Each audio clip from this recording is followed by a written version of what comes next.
ready to fight and be ready to kill. You cannot stop me, I'ma make it to the top spicy. Call a covenant, not cocky, you cannot break me. This world's mine for the taking. Got an itch, man, I'm making. I'll keep my head down and grind and be patient. I'll take a stab at the top and the sailing. They can all try, but you cannot contain it. Cause I see the things that I want and I take on my goals. Push myself to the brink, no limit. Do what it takes to be free, committed. I'm a little obsessed with things, I'll admit it. But that's what it takes to get a freedom ticket. Got a killer instinct and it's just the beginning. Breaking down walls and the hurt start thinning. And the more you push it, the fast start trimming. Till you're the only one standing up straight, winning all. No, we never sit still. It's time to stand up, time to take the red pill. To make this our world, gonna die on this hill. Be ready to fight and be ready to kill. We never give up, no, we never sit still. It's time to stand up, time to take the red pill. To make this our world, gonna die on this hill. Be ready to fight and be ready to kill.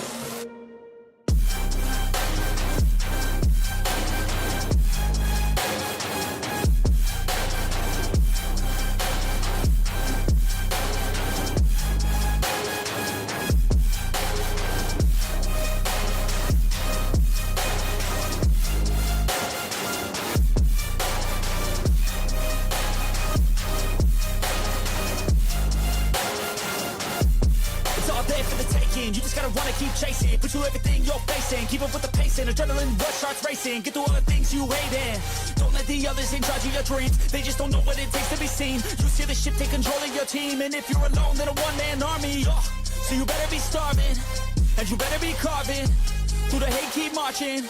And every day keep charging ahead till you get what you want, what you dream. Regret is a thing of the past and you'll see that you've always had it inside. It's the key to make the most of this life believe. No, we never sit still.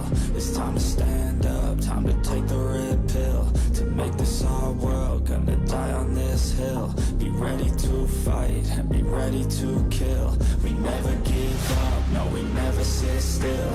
It's time to stand up, time to take the red pill. To make this our world, gonna die on this hill. Be ready to fight and be ready to kill.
You realize deep way under the surface, and like a fire needs coal in the furnace. This is your goal that makes it all worth it. This is your why that gives you your purpose. Let's go. Thoughts can keep you down, pushing deep until you drown, or they can keep you up strong, focused on the now.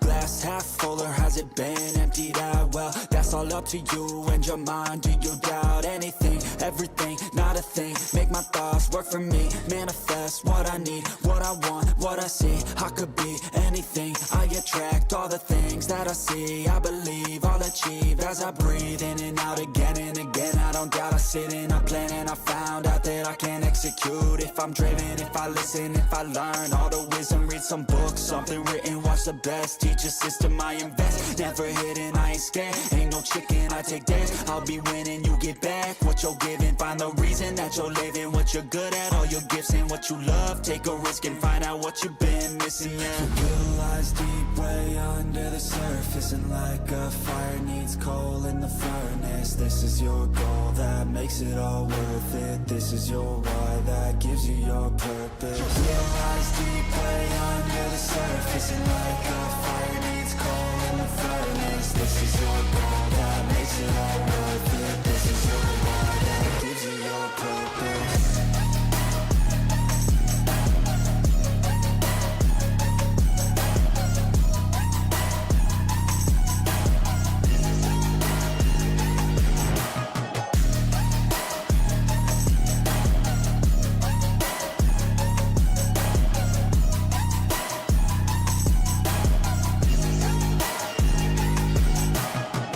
This is better than any drug you could ever think. If you know why you're doing something, that's all you need. I wake up ready for the day because I believe in everything that I'm doing like it was meant to be. I get fixated and captivated on learning things. Don't hesitate to ask questions, the answer that I need. It's out there somewhere, I swear I can find the recipe. By testing, learning, and turning into a better me. It lies deep way under the surface, and like a fire needs coal in the furnace. This is your goal that makes it all worth it. This is your why that gives you your purpose. It lies deep way under the surface, and like a fire needs coal in the furnace. This is your goal that makes it all worth it. This is your why that gives you your purpose.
I got all the voters. I swear to God, I've been at it for a minute. Climbing to the top, and this music was my ticket. Found a way to grind, turn a passion to a business. No limit, I'ma get it, having millions as a witness. I'm addicted to winning, living up every single day. I'll be fighting and building up in a million different ways. I don't think I can stop, I think I need the chase. I love the race, and I'm running till I'm first place. Long nights, long flights, I'ma make it big. Big dreams, big sights since I was a kid. Doing things that I like, let the pieces fit. I like the pain, feel alive when I'm under it. I could change, adapt, do what I need to. All these obstacles, they look and see through. Don't let the anger out, just let it feed you. I'll see you at the top, just let me teach you. Yeah, I'ma be a high roller. Move forward in the battle like soldier.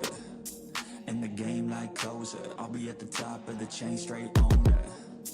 Yeah, I got a different motor. I don't need any help, I'm a loner. You'll be seeing my name on posters. You could call me POTUS, I got all the voters. They be like, really? You got a milli from doing something silly? I'm like, chilly, I've been killing for decades now, Billy. Well, maybe like several years, but who's counting really? I just know how to turn something silly into a milli. Got a lot to say, and a lot need to hear it. You don't quit today, we don't stop, no, we feel it. To the top, yeah, we change our whole world, yeah, we steer it. Getting lost in the things that make us all worth hearing. No, I'm the first one to turn up, learn stuff, but mostly I'm just in the lab getting work done. Cause the bills on the first, they still worth some. I never forget being broke, man, it hurts, son. But not as bad as not having any purpose. I took stabs, this and that, and it's working. But I still grind every day for that thirst. It's a curse being first, yeah, still gotta get my work done. Yeah, I'ma be a high roller. Move forward in the battle like soldier. In the game like closer. I'll be at the top of the chain, straight owner. Yeah, I got a different motor. I don't need any help, I'm a loner. You'll be seeing my name on posters. You could call me POTUS, I got all the voters.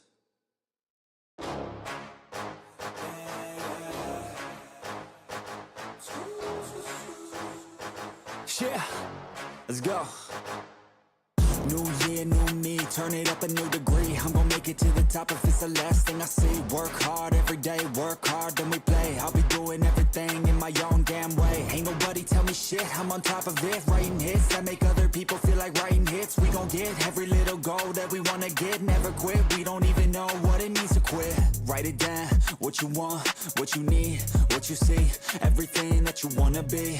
Put it out in the world, that's your destiny. In your mind, what you need is that believe. I'm gonna make it to the top. Cause I never stop, my on switch doesn't have enough. I think it's broken, I think it's lost. I guess that's why I never take a loss. New year, new me, no fear, just be everything you wanna be. Write it down, what you see, don't give up, just believe. And you will succeed, put the hours in, and you're bound to win. New year, new me, no fear,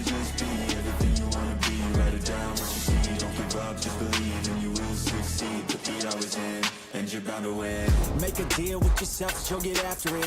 Find something that you love, call it passionate. Or find some passion and leave it behind, adequate. Your journey starts now, time to make it happen and you could be great, have it your way. Served up like some room service on a nice plate. The high life is only hours a day away from making a change to the life that you chase. New year, new you, new day. Go prove to yourself you could do anything you wanna do. When you set your mind to something big that you choose, break it down to the root, chip away, gotta move. Push past all your limitations. Right now consider this an invitation. Make your worth go up like inflation and start chasing your dreams, stop waiting. Down what you see, don't give up, just believe and you will succeed. Put the hours in, and you're bound to win. No need, no fear, just be everything you wanna be. Write it down what you see, don't give up, just believe and you will succeed. Put the hours in, and you're bound to win.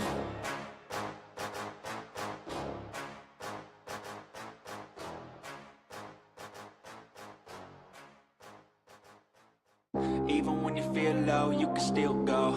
Even when you feel slow, you can still go. Even when there's no hope, you can still go. I never answer to no, man, I still go. Go, go, go, go, go, go, go, go, go, go, go, go, yo, go, go, go.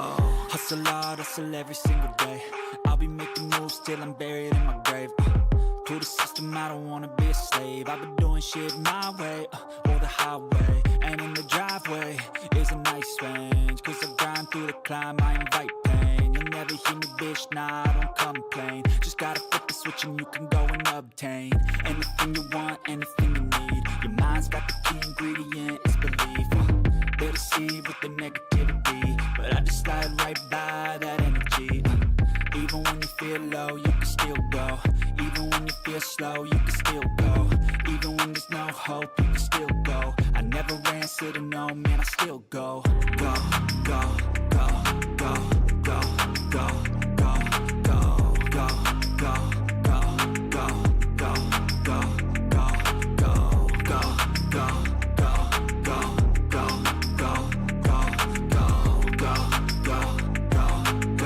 go, go, go, go. You got a mind, but even that could change. You could flip the gray matter like some batter in your brain. That's why I say, fake it till you make it A. And if you play that game, then you just might make a change. Rearrange all the bad to okay. Take the worst thoughts saying, turn them to a game. Take the best thoughts saying, put them on display. On repeat in your brain till you're feeling no more pain. Never slow yourself down, you can do some more. Push past all the pain and you'll find a door. Open it up and finally explore everything that you thought you could never do before. And even when you feel low, you can still go. Even when you feel slow, you can still go. Even when there's no hope, you can still go. I never answer to no, man, I still go. Go, go, go, go, go, go, go, go, go, go, go, go, go, go, go, go, go. Even when you feel low, you can still go. Even when you feel slow, you can still go. Even when there's no hope, you can still go. I never answer to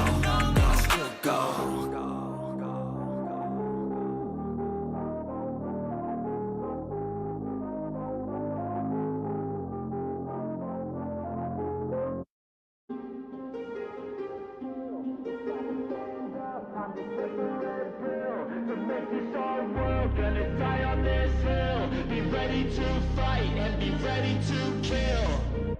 You cannot stop me, I'ma make it to the top, spicy. Call a covenant, not cocky. You cannot break me, this world's mine for the taking. Got an itch, man, I'm making. I'll keep my head down and grind and be patient. I'll take a stab at the top and the sailing. They can all try, but you cannot contain it. Cause I see the things that I want and I take on my goal. Push myself to the brink, no limit. Do what it takes to be free, committed. I'm a little obsessed with things, I'll admit it. But that's what it takes to get a freedom ticket. Got a killer instinct and it's just the beginning. Breaking down walls and the hurt start thinning. And the more you push it, the fast start trimming. Till you're the only one standing up straight, winning all. No, we never sit still. It's time to stand up, time to take the red pill. To make this our world, gonna die on this hill. Be ready to fight and be ready to kill. We never give up, no, we never sit still. It's time to stand up, time to take the red pill. To make this our world, gonna die on this hill. Be ready to fight and be ready to kill.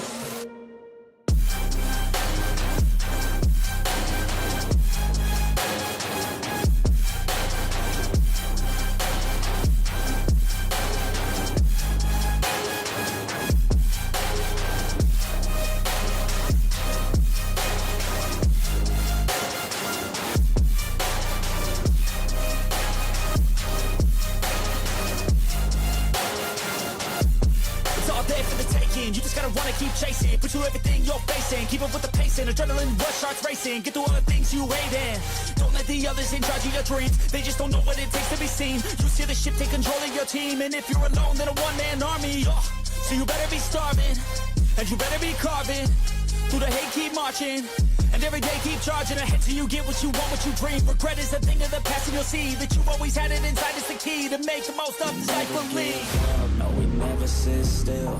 It's time to stand up, time to take the red pill, to make this our world. Gonna die on this hill. Be ready to fight and be ready to kill. We never give up, no, we never sit still. It's time to stand up, time to take the red pill, to make this our world. Gonna die on this hill. Be ready to fight and be ready to kill.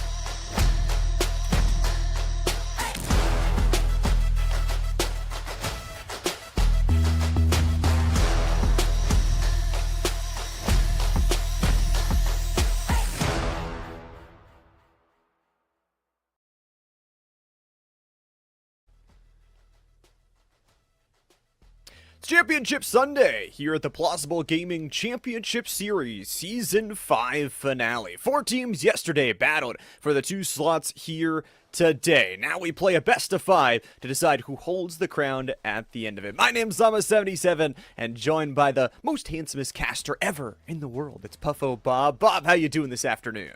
You can't get away with these compliments forever, Llama here. But yeah, I'm doing fantastic. Thank you for asking. Today, like you said, it's going to be the finals. The grand finals, Season 5, about to be stopped by this one decision today. And, well, we had so many best of 3s yesterday. 2, for a matter of fact, where Turan ended up beating No Mercy and SK9 beating Memories Gaming. Now, both of those are going to be facing off again. Turan versus SK9. That's going to be the grand final today, and I'm excited for it because while though we saw a lot of Turan going into these early maps and a lot of overtimes, SK9 kind of wiped their enemy off the board, and we didn't get to see their full potential, which is exactly why we get to see a best of 5 where both these teams can really show it their all.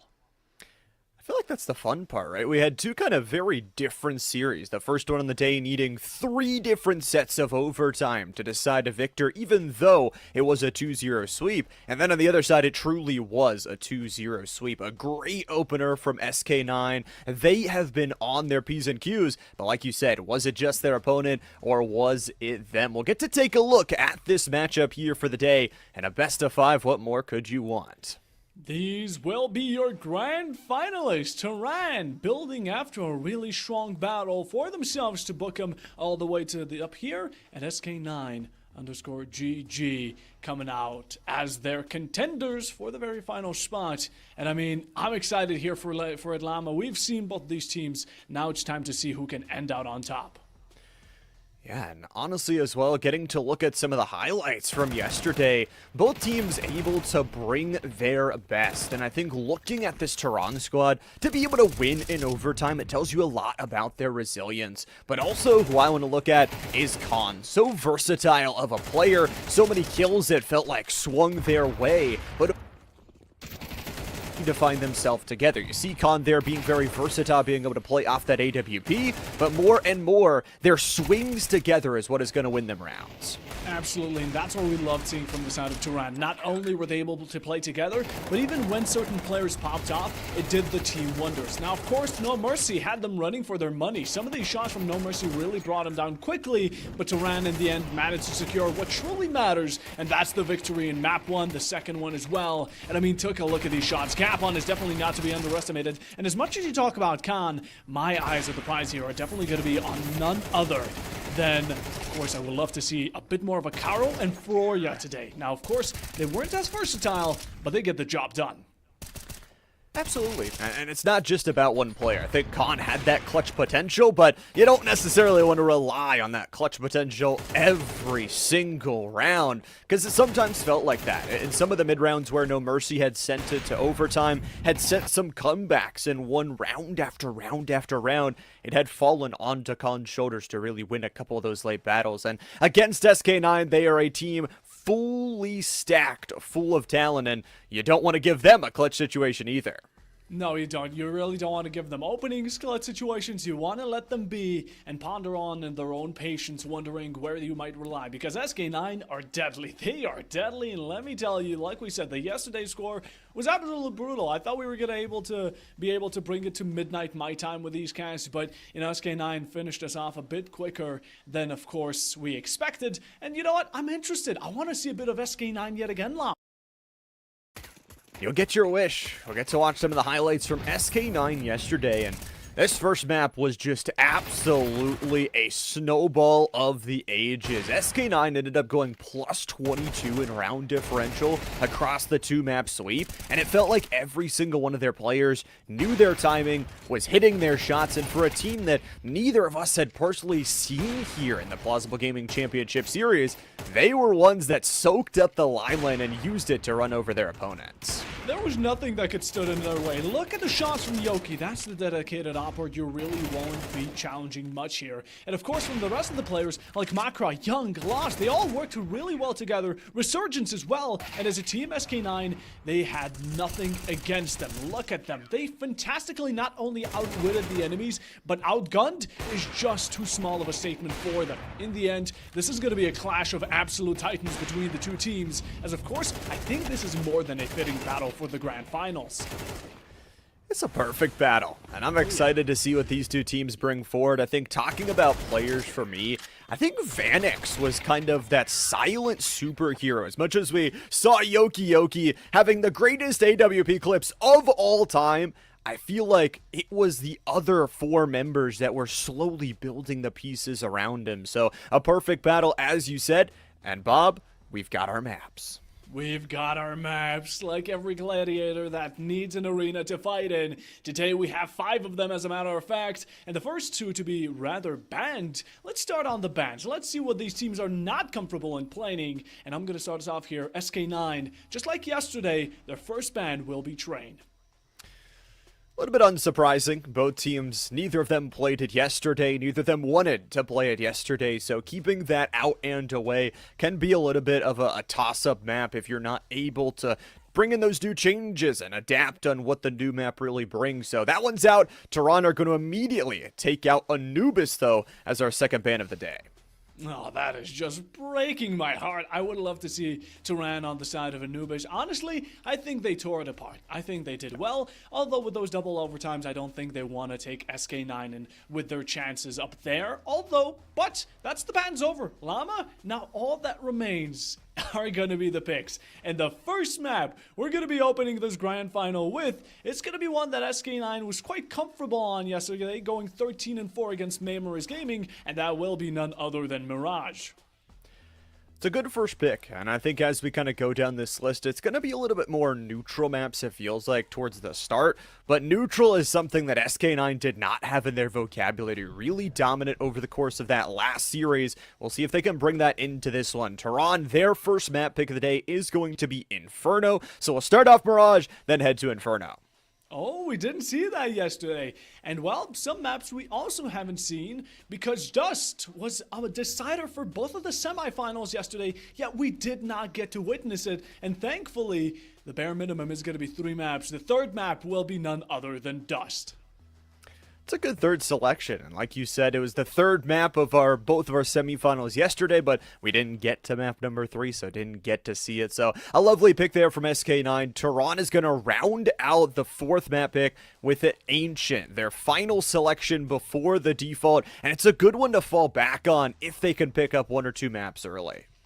Absolutely. Again, early maps are going to be a real saving grace for these teams, but if you end up going the long way, you want to be comfortable on it. And Tehran, they didn't have much of a choice in this matter. They really could not escape Ancient, where, keep in mind, SK9 went 13-0. That is a flawless run, and they showed no mercy. That's upon on one of the teams as well. Overall, though, 13-0 on Ancient. I'm hoping that Tehran won't have the same difficulties. Yeah, they looked really good, and they're going to have to battle. We'll have to see how the two teams stack up, and if we find a way to go all 5 games, which, by the way, in Season 4, for the first time ever, we went all 5 games. We saw that reverse sweep. We will head to Nuke as the finale map, which I think is a great culmination map. But at the same time, the question of whether we get there or not still is in the air. Yeah, that's the greatest question. And like you said, the last grand final was just so interesting because we got to see that reverse sweep. We thought it was going to be over, done and dusted, but in the end, it didn't end up happening. The teams battled back between each other. We got all 5 maps, and we're hoping for a similar story, but maybe a bit more rivalry this time around. I'm hoping for some good games. I'm hoping we get to see all 5 again. I mean, these two teams seem like they deserve it, and for some of the newer teams, it's exciting to see their rise throughout the ranks, and maybe you at home want to rise throughout the ranks and place yourself in the grand finals for some extra cash money in your bank account. Well, join the Plausible Gaming Discord server. We've got an amazing non-toxic community and a looking for team section just in case you do not have a team. Check that out, and make sure you're checking out our stream across all 3 of our platforms. We've got our stream on X, we've got our stream on Twitch, and dual streaming on YouTube. All right, quality from Plausible Gaming. Fantastic to hear. And of course, you need any new buddies to go into comp, you need to enter competitions like this. Plausible is here for you. And speaking about us being here for you, Plausible is currently also hosting a fantastic giveaway, giving away an M4A1S skin alongside a skin for the AK-47. So make sure to enter. There's going to be secret codes dropped throughout the stream today as well. But as we talk about the stream, I think it's time to get into the game here, Llama, starting on Mirage. It's going to be a good one. We'll start it off with an immediate tactical timeout here as SK9 does try and get their bearings. But interestingly enough, those giveaways going to be fun. Of course, got to watch out for the secret codes. But also, in case you guys are having to step away, I know it's a Sunday afternoon, we've got you. Don't worry. We're going to be uploading highlights towards the Plausible Gaming YouTube channel, so you can go back and watch any of those big moments you have missed. And boy, it feels like with the best of 5, there are going to be a ton of those big moments. Tehran, SK9, only one can walk out the victor. Let's find out who.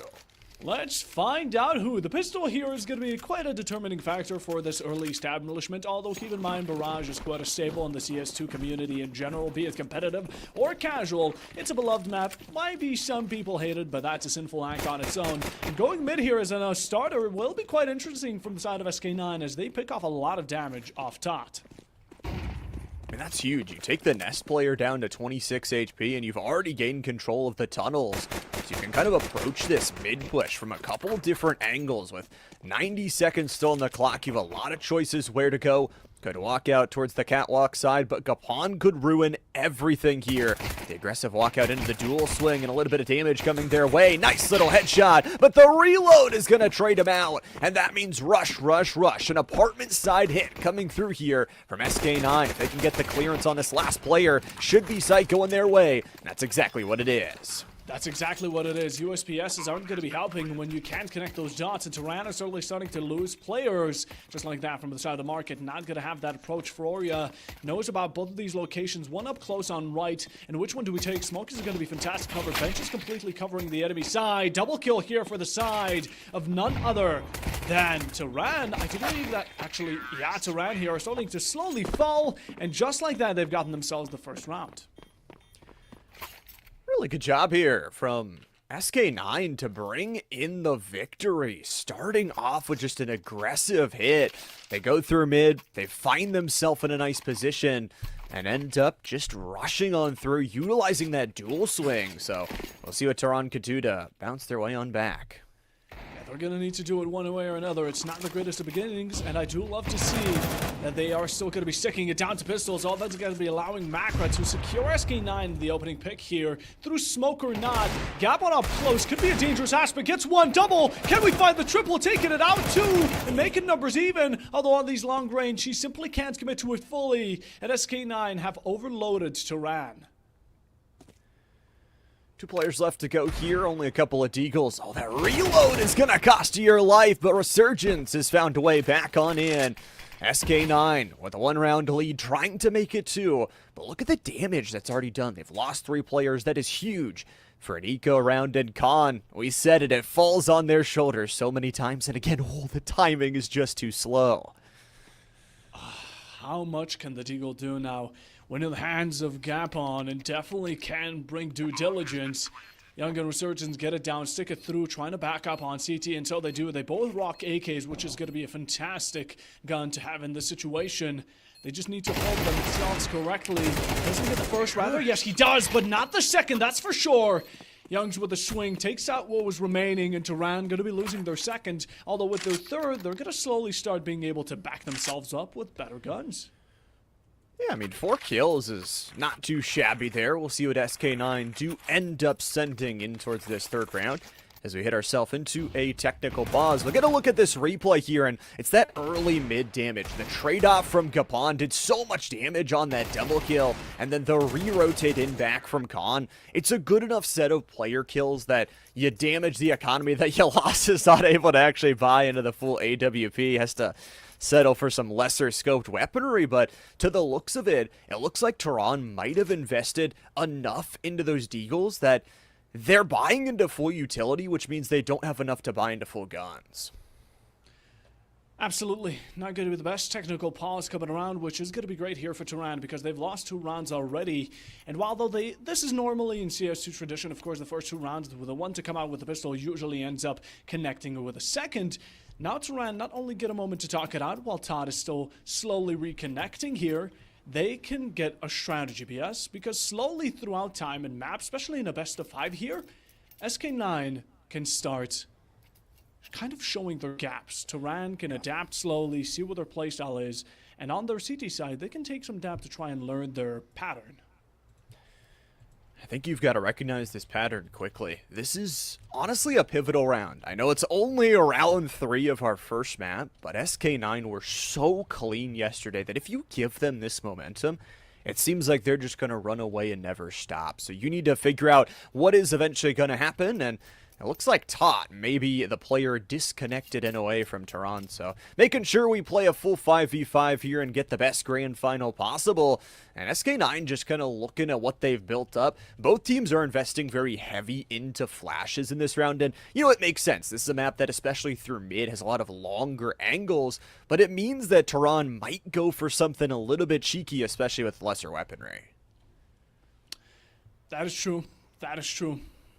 It's going to be quite interesting here on Mirage. You do have to consider here, it is going to be a bit easier for the T side. They definitely have a lot more availabilities. And in the early stages, when you have these guns that can help you out on long range, you can definitely support yourself going on mid side, peeking window, and contesting anyone who's trying to peek you back. But we talked about the giveaway earlier, Llama. I think it's time for our first code. It absolutely is. While we're in a little bit of a break here, you guys at home can enter in to win some extra skins for your collection or some extra money for your bank account. Your code is Stand in Strats. STANDINSTRATS. Stand in Strats is your code. Make sure to enter in and watch out for those other codes that'll be dropping through our maps throughout the day. Absolutely. If you want to get yourself iced out when it comes down to your CS play, of course, you want to inspect your weapon, you want to be looking good, and what better way to do it than on the most common guns on the TNCT side? You can already see, I imagine SK9 would be wanting some of those skins as well, and I'm imagining they also entered here. I think we did too, Llama. We can't allow these viewers to take it from us. Yeah, you're going to have to battle us. I mean, we're the ones that get to sit here all day long and kind of watch over, be the gatekeeper. So try as you might, everybody wants those skins. And, you know, at the end of this weekend, somebody will get them. So keep your eye out for that. Of course, if you are coming through on your first time, make sure to hit that follow button on all 3 of our platforms that are currently streaming, and as well to give Plausible Gaming some love for being our amazing partners here today. Absolutely. Again, come on by, join the fun. And with this technical pause, again, we only have to wonder what Tehran are going to be responding with. Now, at times, people really want to get aggressive. We do see SK9 at the very early start. While they started off slow at the end, they went very heavy into apps, took over B in an instant, and that's how the CT can overwhelm, rather the T side can overwhelm the CT side. For the side of Tehran, they still haven't been applying that pressure that we've been lacking. Now, we did see fantastic shots from the side of Gapon. No credit to Ms. Give in this situation due to the fact that, I mean, we've seen him, how he can handle that deagle like an absolute pro. But, again, we can't rely on single players. It looks like Tot had reconnected there for just a second and then disconnected again. So Tehran forced to use a tactical timeout here to try and get their player back on and in. And honestly, I've got to say, I've got a question for you, Bob, because we've got these phenomenal player cards all throughout our course of the day and throughout the weekend. I think Macra is my favorite. I said that yesterday with that infectious smile. Do you have a favorite player card out of these 10? Oh, I gotta look at him, and honestly, I'm gonna slowly... As much as Young is hitting a really nasty pose, I cannot lie, that is good. He's looking, he's aura farming already on that side.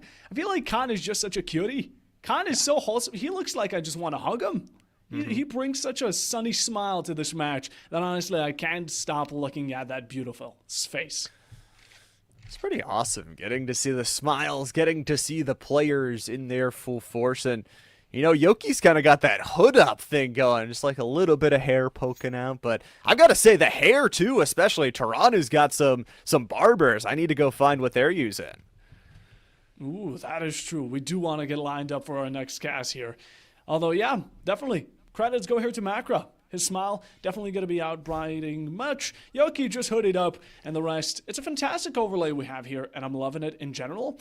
But again, this is going to be the first tactical timeout the Tehran slowly start to need taken. And we've also seen them do this on Anubis. At the very start of Anubis, we saw 2 tactical timeouts because one of their players, I imagine, was also having similar difficulties. And although they did reserve the final one for one of the overtimes, in the end, right now, we can take a look back at these maps, see that Anubis will not be here to bring that curse upon us yet again. It's going to be Mirage standing in its way, and I'm really interested to seeing how Inferno is going to be going about, because the last time we saw Inferno, it was pretty hype. It really was. I feel like Inferno especially, and even Dust to Follow, you've got some of these longer angles, but you've also got very hot congestion points. Especially in Inferno, you've got those apartments just like here on Mirage, where you can duel down a straight line, and that is so fun to see what the players bring, what they choose, and time again, what their teamwork is going to look like when they lose a player there. Of course, those final 2 maps also very lovely. I think Ancient can be so fun, especially on the T side. The give and go, the move around, and then, I mean, Nuke. Who doesn't love Nuke? Who doesn't love Nuke? Like you said it, Nuke is fantastic to watch. Nuke, I think, even playing it is really fun, mostly because you have that vertical opposition. Now, a lot of maps don't have the setup that Nuke does. Most of them are structured around this horizontal battlefield, like we saw right now on the side of Dust. Although Dust does offer a bit of it when it comes down to the CT spawn, but not as much as Nuke, because Nuke is basically split between the top floor and that bottom bunker, I would call it, which has the bomb site and mostly also the ramp leading up to it. The connections are just fantastic overall, and I'm going to be interested to see how people can, especially players right now, can use that to their own advantage. And yeah, technical pause, still we're going to have to keep it going here. Tehran, I'm hoping they get this solved.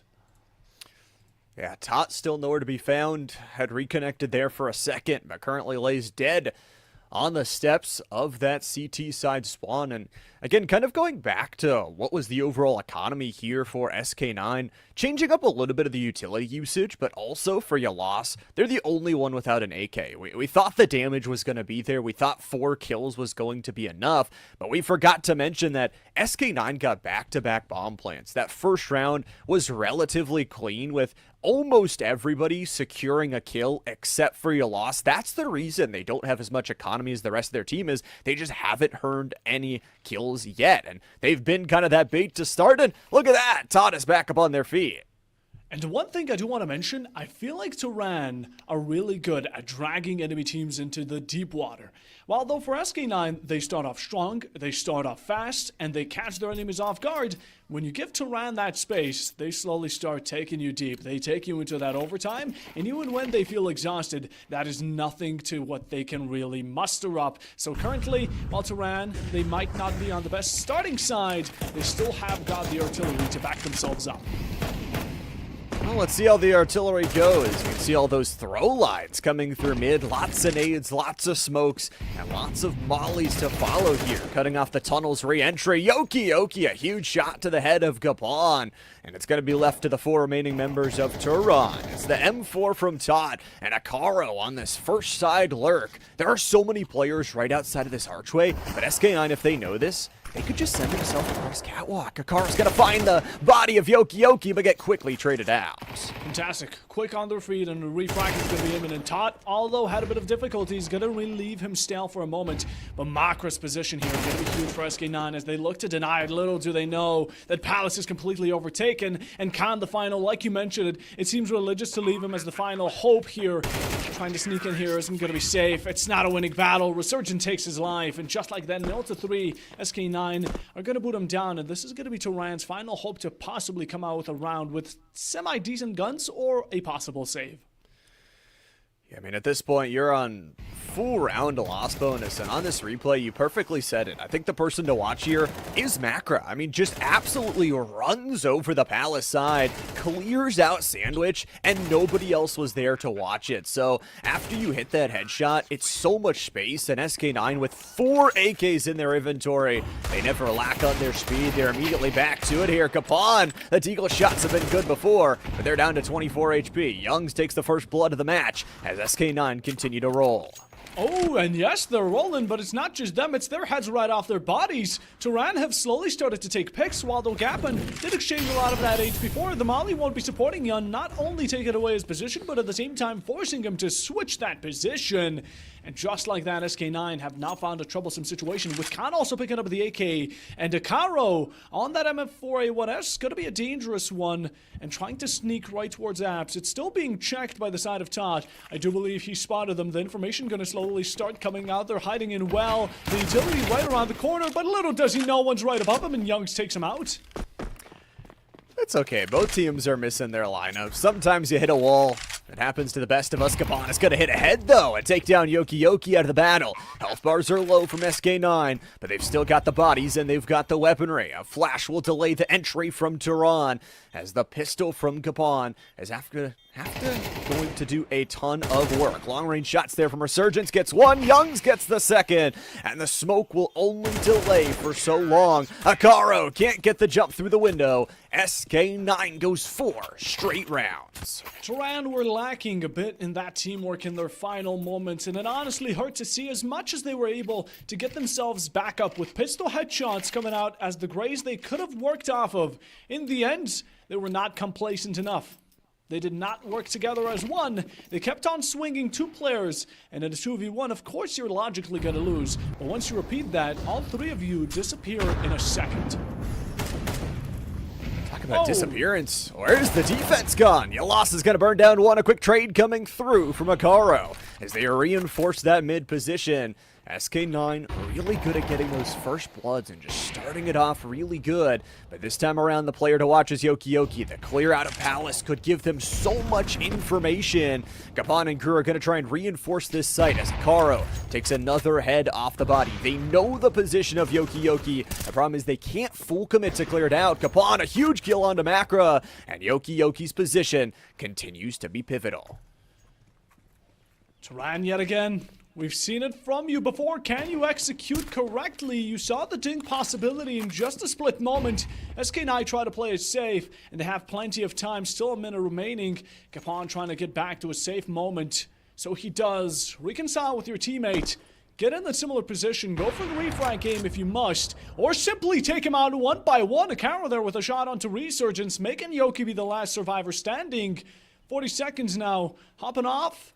Looking to expand off of Tetris. Just attempting to find Gapon's head in the meanwhile. There's a little bit of a timing.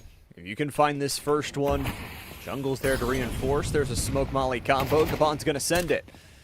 Across the corner wall. Patience delayed. Gabon, nice spray, and kills Yoki through the smoke. SK9, it's their first round loss, and Tehran will find some footing. Just here it comes. 4-1, we finally make it the difference. No more donut here from the side of Tehran.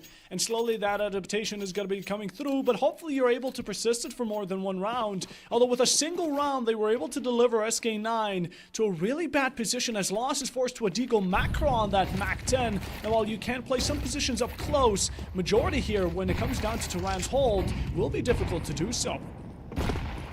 Got a lot of guns, and especially that AWP in Froy's hands. You lost, though! Deagle Demon strikes again as Resurgence is the 1-for-1 trade. Froy's gonna go back to work. Double kill coming through, and the smoke is gonna disguise their exit towards the jungle side as Akaro, a couple of sprayed bullets, won't find their marker. 2 through mid here from SK9. Realistically, if you could get a tunnels escape here and just force to the position that Youngs has grabbed in the apartment side, this could be a nice hit. If not, I mean, Tehran again has just so many weapons, the advantage is their way. It's their way. It's nicely leaning in for it. 3 here for SK9, and they've been constantly finding themselves at a disadvantageous position, having one player below Tehran's current. And although they managed to get close, or at least halfway there, they just can't commit to the full step. Tehran has split up nicely, even covering some of B, which could possibly be contested quickly. And SK9 splitting 2-1, trying to take over jungle, maybe to rotate it over to B, but only time will tell.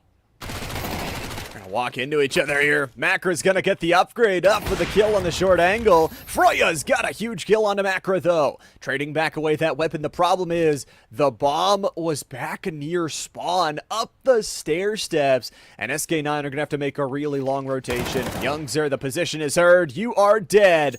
And it's all down to you lost to try and find 3 impossible kills when the timing just is not your way. Tehran is going to win this round. We'll see if Khan can pick up this final kill. Through the wall, through the spray. Yes, they will. Tehran go back to back. Mind reading Khan is always the one you can rely on. Came in for the clutch and of course denied the bomb from even approaching the ramp side towards A. Now these early shots from Lost, you can't take him out of account, but Froya completely turned the tables once he started using that off to its full advantage. Macra's skill was quite an interesting one considering the fact that, you know, the position definitely wasn't the best there. But Tehran in the end game managed to pull it off. They've gotten the second in a row. Can they get the third and fourth like SK9? That's only up to them to tell. It's all Deagles here from SK9, but somehow that sneaking suspicion that they can do some damage is always there. They found these eco rounds so often in that match in the semifinals. However, seeing that lineup, Yoki's gonna know. Possibly someone deep in the jungle. This time around, though, swinging very quickly and grabbing the sandwich position. If Yoki checks to their right, they could isolate here, and they will! Turning around too late! Akaro is dead. The site is opened up here, and Macra's gonna reinforce the position. 2 kills for nothing here! SK9 are running them over! Who gave them the Deagles? It's a flawless round! SK9 punishing Tehran. Why are Tehran making such large steps, but such even larger mistakes? That was unneeded. They kept on moving out of their position just to try and challenge and make up for the early mistakes. The opening kill there was unnecessary. It was only just a lack of attention, and the tickets player not necessarily paying attention that went to Akaro's death. This one is well and short from the side of Gapon. Could have simply stayed where he was and challenged them from afar. Knowing they have the pistols as well would have been a bit more advantageous. But in the end right now, single spray from Froya. Gonna find one with help of Yoki's earlier team damage. Resurgence coming around through the smoke. Not expecting Khan, but kills him nonetheless. A quick flick and a quick headshot.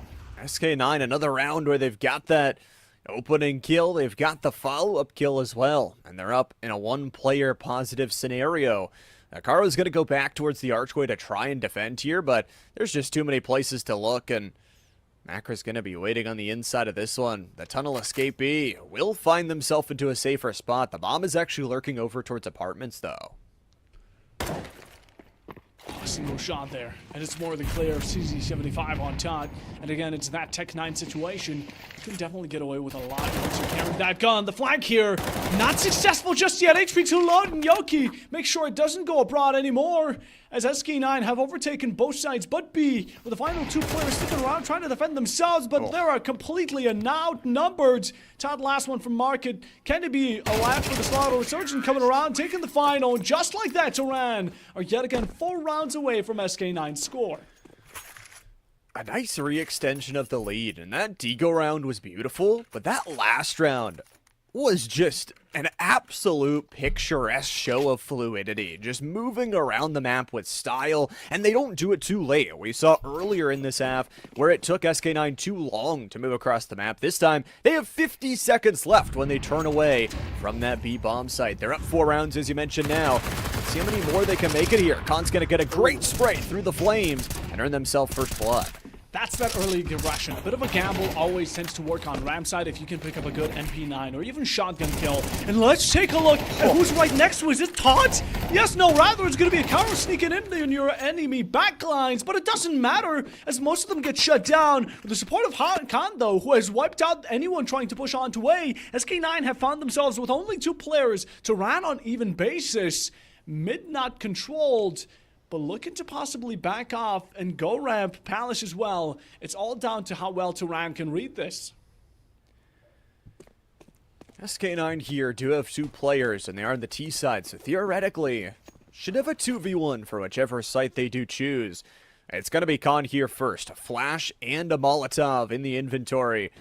Ready to go here and try and play this defense. Just a few bullets on the other side. The health bars are pretty decent from SK9.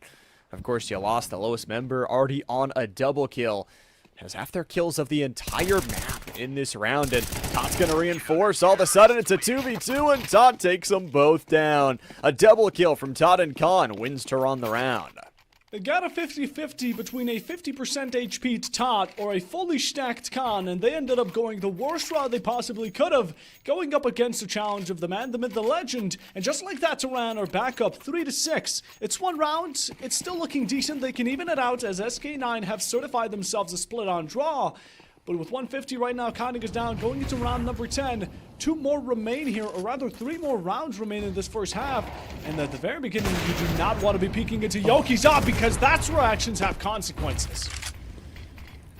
There's no AWP on the other side. SK9 are going to get that immediate advantage, and they can just have Yoki post up here through mid. We've seen how volatile things can get. And you can see as well, Resurgence running under the tunnels, but a nice shot through the smoke. Macra is deleted from the server. The jumping shot you lost is going to take him down, and Youngs has got another kill to blow open this map further. Lost continues to impress in the previous few rounds, and SK9, even though they'll lose one through mid, they've got complete control of this bomb site. They have it locked down. Froya attempting a flank we saw earlier. Can they execute it a lot better? Definitely can cut off one of these players if timing is in their favor. Coming around to peek on under, but didn't expect Youngs to be so quick on his feet. Froya with a bullet right between his eyes. SK9 are going to be splitting over and winning out that first half at the bare minimum as 2 more rounds. 7-5 is what we could be affording. 4-8 maybe. A 9-3. And I'd be getting scared for the side of Turan. Yeah, you're already down a few rounds here, and you're going to have to fight on this T side against a really good SK9 CT. Lost had a really good round there, but I think just the recognition of map positions. Again, watching for those flanks, watching through mid. Yoki again has this AWP set up on a long angle, trying to deny some of the eco that's been built up. Lost is going to get an early first blood, and the shift down towards tunnels will do some great damage. Nade explodes Froya down to the dirt, and the AWP takes another body. Names continue to fall. Khan will get Young from spawn. Now they know Todd has got to do it all. Long-range shot from the up doesn't connect, and Yalos finally trades out their teammate. Pistols being the one to really put him down isn't the best of sights here for the side of Turan, and as much as been loving this aggression, going into a gun battle against the one and only SK9, who have proven yesterday and going on to today that they simply click on heads better at the current moment. But Khan clicks through smoke as if it were only a mere suggestion, finds even extra damage, gonna walk right onto the nade. Shrapnel gonna do decent damage as 54 remains for himself, and he's looking to contest these final two, which are walking into his gun. They have the possibility of overtaking the site, but I don't believe they have the bomb. That's the big point. They needed to go back to spawn to try and grab this bomb here. And Khan is going to set themselves up back in that B-bomb site to try and shut this push down. I think for SK9, you've got the members in advantage, but so many times yesterday, we said Khan's name. We said surely it's a 1v3. There's no way Khan finds it. And from the flank side of tunnels, Khan will try and do it again. Going back on up apartments where they both reside just a second ago.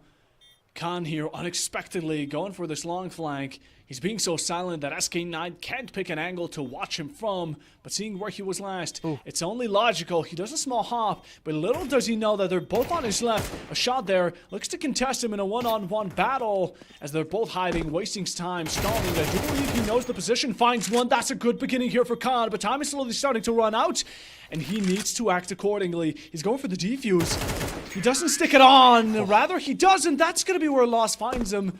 Caught on through, and just like that, the 8th round here for SK9. This next one needs to be there for Turan. It was a good job from Khan, at least in the eco round, to pick up a 3K. But boy, what a good swing back, and what an early mid-push from Yoki. Has the AWP, picks up the double kill, ends up falling to Tot's pistol, which did a lot of work. But overall, just playing the 2v1 very nicely. The timing was perfect. Khan only had 2 HP left to go, and now we're going quick. SK9 want to go up the stairs side. Instead, they're going to be met with a little bit of force from the man that just 3K'd them. Oh yeah, you don't want to be going up against Khan though, up close in this, especially when he rocks the M4A4 without the suppressor. That means he is completely charged up, ready to take on every single challenge that's put up in him. Picks up the AK, goes for the challenge, almost finds a head, but almost won't quite cut it. SK9 with 4 players, maybe it's only one less, but they have the time to do it, and it seems like their approach is going to be a bit more mid to jungle sided.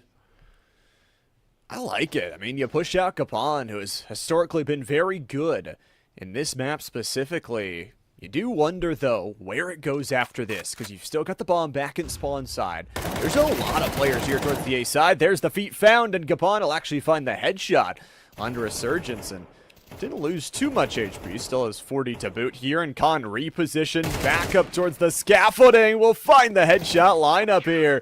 Falling apart and falling away. SK9 will only get 8.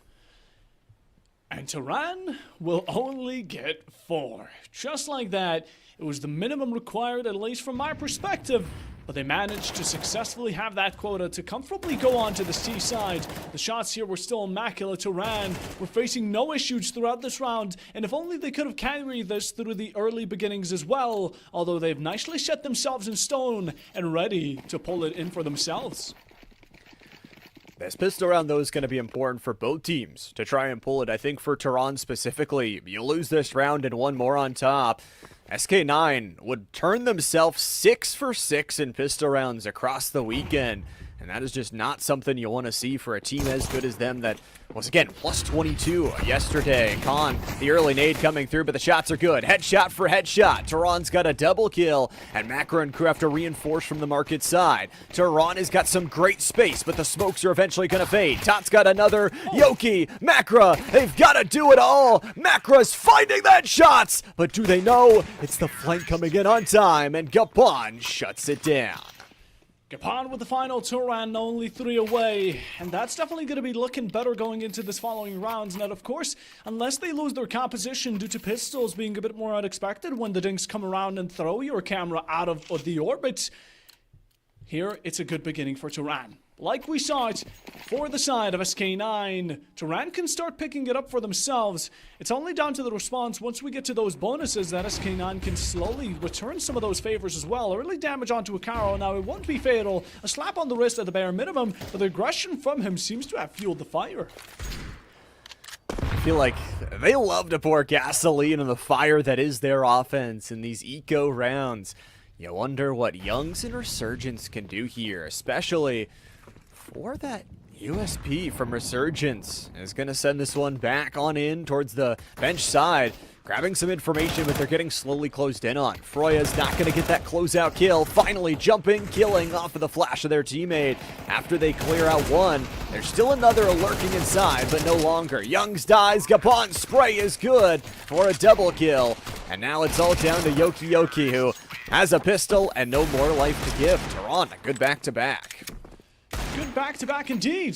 Here it comes with it. Turan, they've gotten to... Now we seek for the third one, like we always do, and while the hot trick is just making its slow turnaround, we do see the side of SK9 slowly start bringing up those guns as well. Now, Youngs on the MP9, I don't think that's going to be much of a wonder. The CT side can comfortably play up close on a map like this, be it on B, be it on A. As long as you don't push towards mid, you're going to be completely fine, and I'm loving these pushes onto Wonder extremely quickly from the side of SK9 to try and answer back accordingly. But Yoki's taken out by a Max and Akaro with a Galil. Lost is traded out, but he himself is in a similar position as 2 for SK9. Turan would double that count, and with 130, the plant is still going down nonetheless, but Khan gets it. Gapon takes away, and just like that, SK9 are only one behind.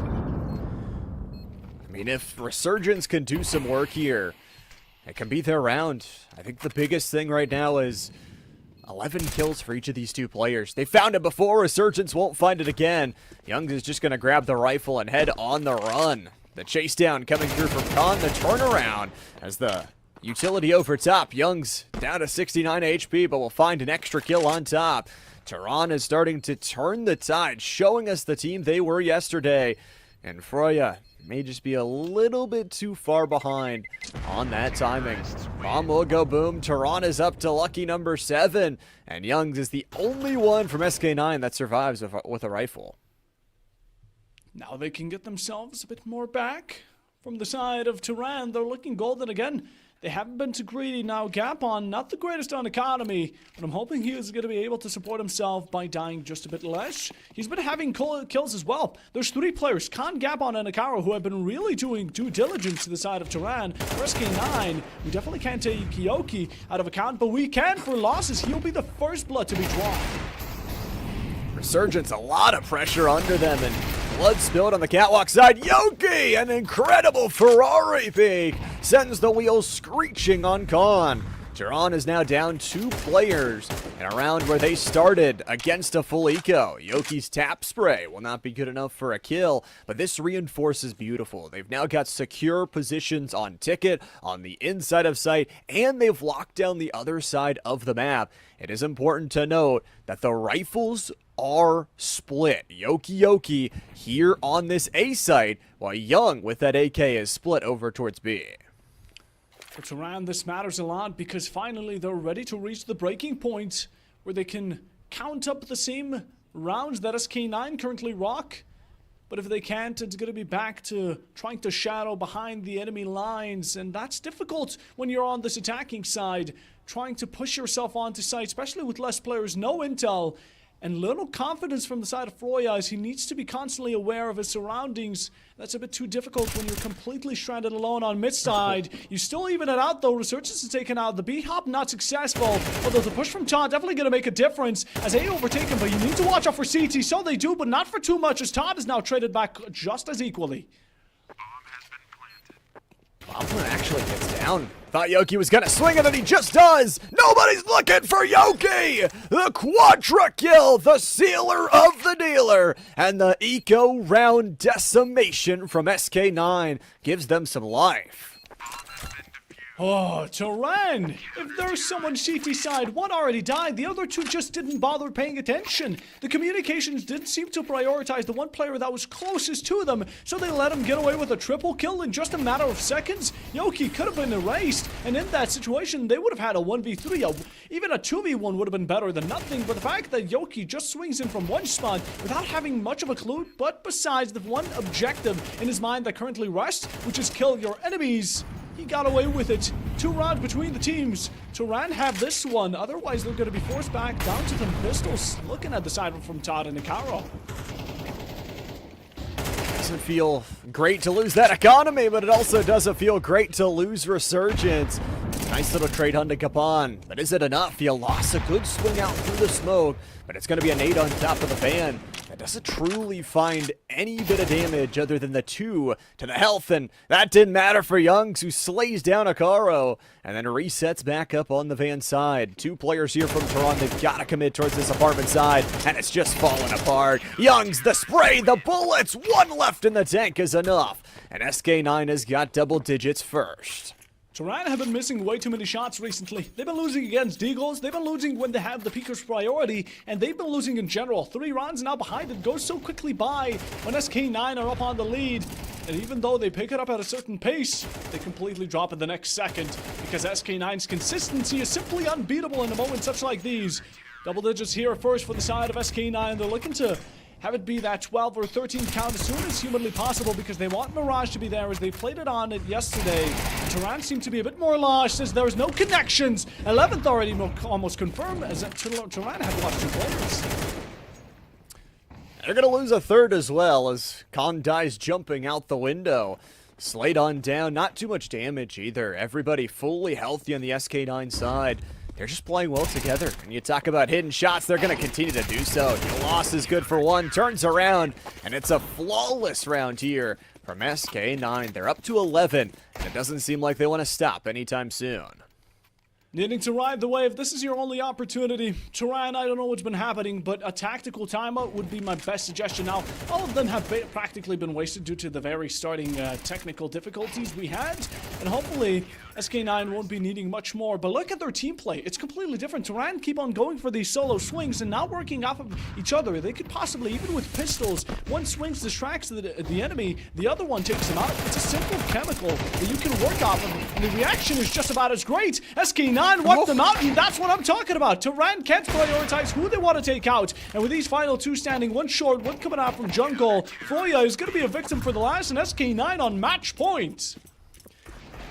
It's a really quick round, and it's a really quick set of deaths there. The jungle defense works out in 4 rounds straight, going to be in the favor of SK9. As a reminder, this is SK9's first map pick, so would be a little bit favored towards their way. But of course, any map is a map you've got to win in a best-of-5 series. Tehran have got to go 5 straight, and they've got to do it off an eco round. Absolutely. And Yoki is going to be putting their hopes right into that shattered pile of glass. Shattering 1, that's Khan. Not the greatest beginning here for Turan. It's without a doubt that it stands so true. SK9 here have all 5 players healthy, and as healthy as they get without a single difficulty. They're looking to continue the job. Yoki with a double already, and raining absolute hellfire as Resurgence is going to be helping him along the way. Epps clear it out, but all for 1 as Gapon now needing to stand alone with the Deagle, hoping that his dreams come true and he can hit these 1-taps like he did earlier. But for a matter of fact, he's the last one standing. He reveals his position, trying to find his way through smoke. He's close up to someone. Benches to be contested. He looks to get that boost off of Barrel, but the final 4 are slowly starting to close in on him, and he's the only one remaining before SK9. The regulation victory, and the shot is taken by Makra, as the first map will be SK9. Mirage for themselves, and now to not be on series points, Turan need to get themselves Inferno. We'll have to swing things back. I think overall, a pretty contested map. They were able to go 8-4 at the half. They were able to go 3 straight to actually start it off. They were 1 round away from tying things up, but truly, they could just never catch SK9 and couldn't really figure out what they wanted to do on that T side. Of course, it is a longer best-of-5 series, and this is the most competitive we've seen against any team play against SK9, so we'll have to see them bounce back and improve. Absolutely. Thank you so much to Plausible for making it all possible. And as we thank Plausible and we thank the players, let's also give them a short break just so they can relax and we get ready for Inferno.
You realize deep way under the surface, and like a fire needs coal in the furnace. This is your goal that makes it all worth it. This is your why that gives you your proof. Let's go. Thoughts can keep you down, pushing deep until you drown, or they can keep you up strong, focused on the now.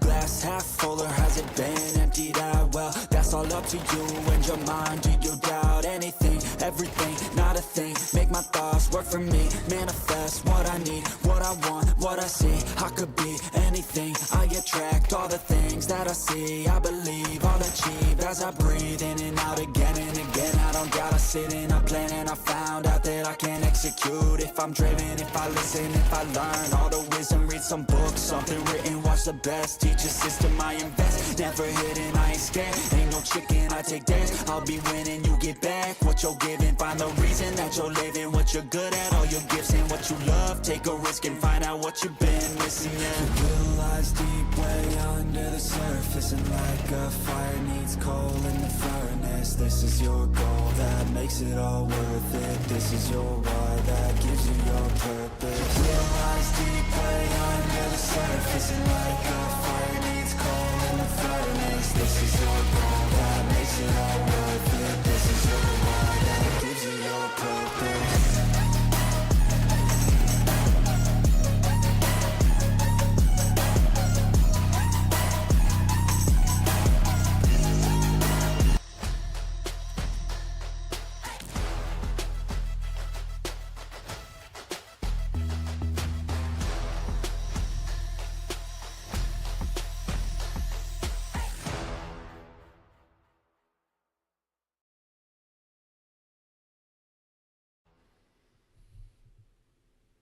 Welcome back, everybody, to the Plausible Gaming Championship Series Season 5 finale. SK9 with an opening First Blood strike take their map pick 13-7 over Tehran. They've got the advantage, they've got the lead, and we'll see if they can keep it going. My name's Zama77, still joined by Puffo Bob up here on the desk. Bob, it's been a good series so far, hotly contested, but as you mentioned before the break, Tehran needs to win their map pick, or they could be looking down the barrel of Series Point. It definitely could be, and that's what exactly we saw in the previous grand final. We did see a reverse sweep, so all 5 maps ended up being played anyways, and with the team actually committing it, it was quite a legendary battle. But overall here, unless Tehran are going to be responding to it with one of their own, it's going to be quite a difficult one. Again, Inferno here is going to be interesting. It is going to be Tehran's pick. We didn't get to see it yesterday, so it's going to be a first impression of this team on this map, but at the same time, same stance for SK9 because they were quite strong here, and at moments Tehran were really pulling their weight, but at that same moment they ended up just dropping it, which is quite unfortunate. Hopefully we won't see that this time around. Yeah, and I'm hoping they can have a couple more of those rounds where it is a full team work. A couple of those rounds, again, came down to clutches, came down to eco rounds where they had to swing things on through. And I think giving some great space, I think what's so special about this SK9 team is how they play in packs of duos. Whenever they're dying, they're trading their teammate. Whenever they're going in together, no matter on the CT or T side. So I'm excited to see how those kind of packs emerge here in this second map. And for SK9, I mean, they've got everything to look up for. After getting iced in that first map for a few minutes after the disconnect, they looked very, very good. They looked fantastic, and this is what Inferno is going to be pivoting them. SK9 were so beautiful, even artistic you might consider it, by the way they were nicely swinging one at a time. They were using the fact and their positioning to their advantage as much as they could, and Inferno matters a lot about it. Now, of course, if you want to go for those bait games on the T side, it matters too. Rotations are going to be a huge play on this map, but how the CT positions is going to be mattering most, and SK9 here on the pistol, Turan likewise are ready to kick us off. It's the pistol round here, starting off map number 2, SK9. 5 for 6 on pistol rounds, losing their first one on their CT side in that last map. Of course, starting CT side, this time they're going to lose Macra, so it's all up to Yalos on this kind of crosser side to cut down the 5-player entry. He's just going to wait for some reinforcements. Smartly finding out of the teammates, Gapon is going to take him down before the reinforcements can get there, and Gapon just walks through the smoke, delays, and deletes a huge quadra kill to start it out. Turan there is switching it up. This is a completely new entrance from them going on to Inferno, especially with a pistol. Earlier they had a bit more of a struggle, but now with head taps left, right, and center, it seems like these enemies are no competition for them. They're going to be already able to pick themselves up some AKs, so anything but those helmets are going to be useful. Those helmets, you want to pick them up, head taps are going to be there nonetheless. C4 nicely dropped on back, and mid's completely contested. Long range is going to be the best friend that SK9 has to work against. I think working against this kind of crosser from Yalos is always dangerous. That side head peek through the smoke ends up working out. Unfortunately, they've given over a lot of space towards the other side of the map. Khan has found Youngs. That re-engage is no good from Insurgents. It was good early damage, but you lost. It's got to be a special round if you want to win it. It absolutely needs to be. It's got to be one of those moments. And look at Akaro taking these long shots, taking him through the smoke, his life for the chamber. And just like that, the second round for Turan. Do we get to see it? There it is, the full buy from the side of SK9 already appearing. But in this previous round, the start off was fantastic, and it continued in the favor of Turan as for hoped so. Some kills, casualty, Froya definitely taking the knee, but bending it is all he could do, as the rest of the SK9 family ended up joining that crew. Getting itself into a nice position here. Turan, a good start, and denying opportunities to really get going. SK9 is only 1 kill combined as a team, and it's going to continue that way. The one player that does have a kill, Yalos, is dropped dead in the dirt, and Turan are playing quickly. Gapon swings, kills, and makes it into a 5v3, make it too. Akaro on this apartment side, ripping through any defense left, and if I'm SK9, I'm probably just saving at this point. Most people would. Against Turan in their prime time right now, you don't necessarily want to get on their bad side. They went in flawlessly. Maybe a bit of damage onto Akaro, who was even rocking a Mach 10, going up against a gun that he definitely should have lost against, but he didn't, and that's what matters. And let's take a look at Gapon, taking him one at a time. He finds the first, knows about the second's whereabouts, possibly, checks his corner, gets it, reacts on time, and just like that, Gapon has taken the final 2, trying to hide away, but no one escapes Gapon. Never seems to be. Off of this really, really great entry, I've got to say, the looks, feeling good. Akaro winning that duel, though, is so pivotal. Getting the apartments controlled and then following it up with more and more space given to Gapon. It's a great start from Turan. Of course, it's going to reduce SK9 back to those pistols with still only 1 kill in these first 3 rounds. Flames here.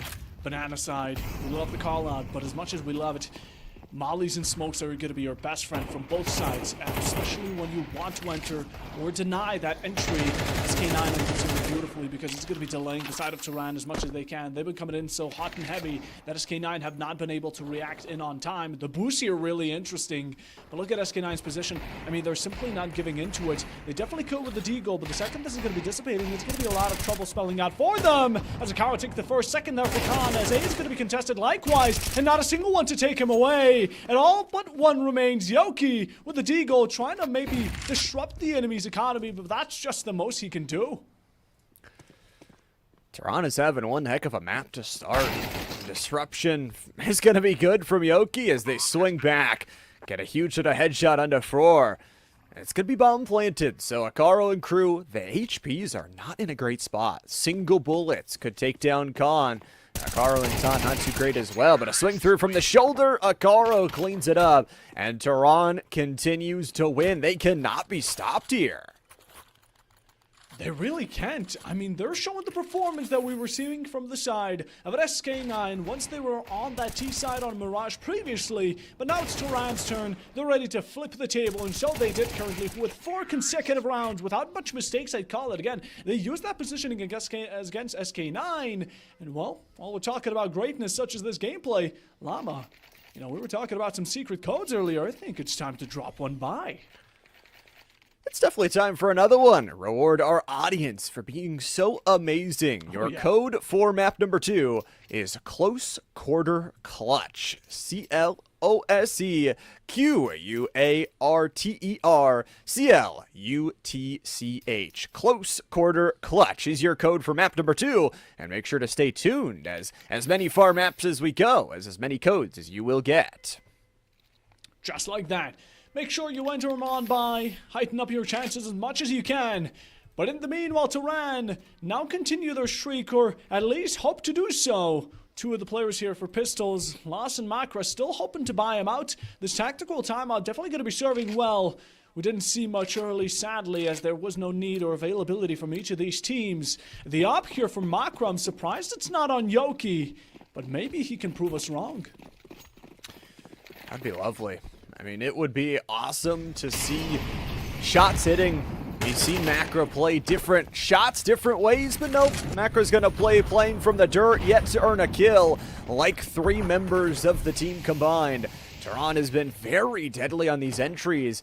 It is a little bit more T-sided map, especially with those rotations that can fly on in. But SK9 are just getting run over right now. No answers for what the Tehran T-side has brought them. It's all gone wrong. Yoki starts slowly flipping it. With the help of the Resurgence, it's definitely going to get boosted. Or rather, dropped on down 3v3. It's escalating for the side of Tehran. And they're not finding much of a solution, but this entry onto B is definitely going to be supportive. Froya looking to swing. It's going to be working in his favor. Yes, it will! Just like that, Tehran have flipped it yet again. They're looking to cook. Gap on going for the plant, and it seems like SK9 are completely confused. It's on the opposite side of the map, and do they try to challenge it is only a matter of time in question, as going to mid might be a good resort to cut off rotation, but for now, they want to save the guns they currently hold. They've got 2 rifles in the back pocket, and that's something with $0 on your loss, 100 for Makra, and 650 for Resurgence. It definitely feels like a save, but Tehran are just having their way, and especially Kapan. You talked about having really good entries, up to 8 kills, and what is now going to be the 5th round straight win up from Tehran. Really good streak for themselves, really good run-ins, and SK9 is going to have to do something about this. They'll have their own side to work with on the T side guaranteed. But boy, SK9, they're up a map, they have the silver lining, but they are just losing every gunfight so far. Yeah, this is the exact same position Tehran found themselves earlier, and I don't know if it's the map, I don't know if it's some sort of magic happening in the background, but it's working, and don't fix what's not broken currently. SK9, in the meanwhile, have a lot of patching up to do as their wounds have spread on quite quietly into this first half. 0-5 is not a good beginning, and it's quite flawless as 2 are tucked into a corner, putting a blanket over them. That's going to be a double kill for SK9 to nicely ease themselves into round number 6. Lovely little positioning play. Resurgence takes some shots from behind from their teammate, but they'll give him a boost up. A nice little seat watching over the edge line. And of course for Resurgence and crew, all bars damage, but does it matter? Tot and Khan, they both showed the clutches before, but combined in this map, they've only got 4 kills together. This could be SK9's round to lose. SK9, we hear you loud and proud. Tehran have stood no chance. A bit too much aggression, but SK9 worked off of it somehow. That's adaptation at its max. They pushed up, they got mollied into a corner, but with the help of utility and working together as a team like we saw them on Mirage, they were able to escape so gratefully. Tehran with 1, top the final, turns his back to his enemies, and you should know that's the last thing you should be doing. SK9 took him about 6, but they got the first round nonetheless, as now they're starting to maybe snowball off of it. Starting to find that first piece of ice that turns into a snowball. And boy, it's just this banana stack that works out. They don't shoot each other. Can be very complex with 3 players guarding that spot.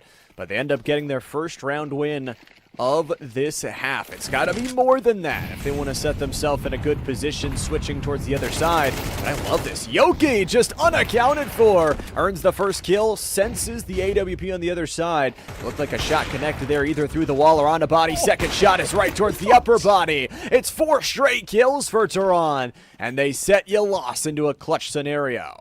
Now that is catching strays from the side of SK9. They're having absolutely no space for themselves. Final player loss, and Tehran have themselves beat for free real estate, but they do not care. The final 3 players here, besides the one going over to plant on B, are going to be confronting loss. Now this is the aggression from Tehran we're quite used to seeing, although this time around it's not going to be working in their favor, as loss yet again in this pressure, he can definitely stand up against it. 3 players low HP, it's a possibility. Loss just doesn't know it, doesn't want to take it, wants to keep the AK, especially it's quite a privilege having to get it on the CT side. Halfway through, bomb is ticking, wants to find a hiding spot just safe enough, and Tehran start, or rather keep up searching for him. They don't want to allow this AK to survive. Freya's got low HP, but a headshot will do anyways. Todd has got the wraparound. Tehran matched the SK9 first round victory with a round of their own. And they're just playing some really good Counter-Strike. I think the patience they showed through mid and to get all of those kills in succession to reorient that angle has to feel so good. A 4-round loss bonus is going to breed some weapons here on the SK9 side. But Tehran, I mean, they've already guaranteed themselves a tying half.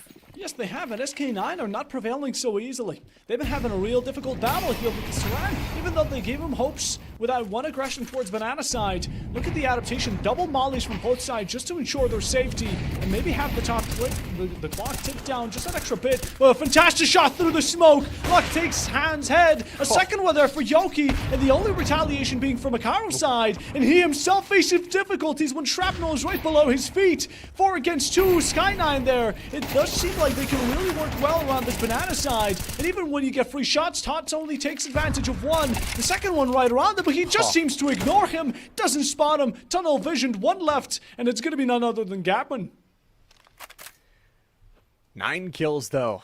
You talk about tied for the kill lead in the lobby. If anybody's going to do it, it's going to be Capon, who does have a flash in the inventory. He's going to look right here and find the head of Youngs. All of a sudden, you watch on where he wants to go. The bomb is still safely located back near spawn.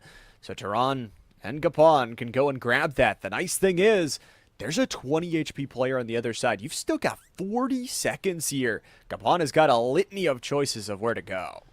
He definitely does. He doesn't rock the bomb, which isn't going to be the first step you want. Picks it up nicely. It was nicely held by the Vespa. Thank the holy Vespa for holding our bombs on Inferno. But 20 seconds here. SK9 are holding their own site, and Gapon maybe is going to be quite careful. The smoke is going to be allowing the enemy team to know exactly where he's heading. Look at the rotation. It's going to be instant. Without even information, I think they are both onto the same catch. Looking to confirm it. He doesn't seem to. He's going for fakes. He's going to fake himself. He's playing in a ghost town. Loss and Makra closing in. Bomb is down, pressure is on. And right now with this boost, they can definitely catch him off guard, but the smokes are going to be saving him just in this position. But does he truly intend to hide backside? Is it going to be church, chapel, whatever you want to consider it? Or will it be a coffin for these final 2? If they don't find him in time, gets one to look away for a moment. It could have been all over, but Gapon can't connect them. And Tehran are going to be losing round number 8. Had that shot on Yalos been up a little bit higher on the body, could have been a different story, but SK9 work off their duo, work off their win, and find their second round of the half. And I think more importantly, it's the second round out of the last 3. They're starting to find a little bit of momentum here, albeit the economy is still pretty terrible. I mean, for Youngs and Resurgence, they're going to need some team help to buy them weapons.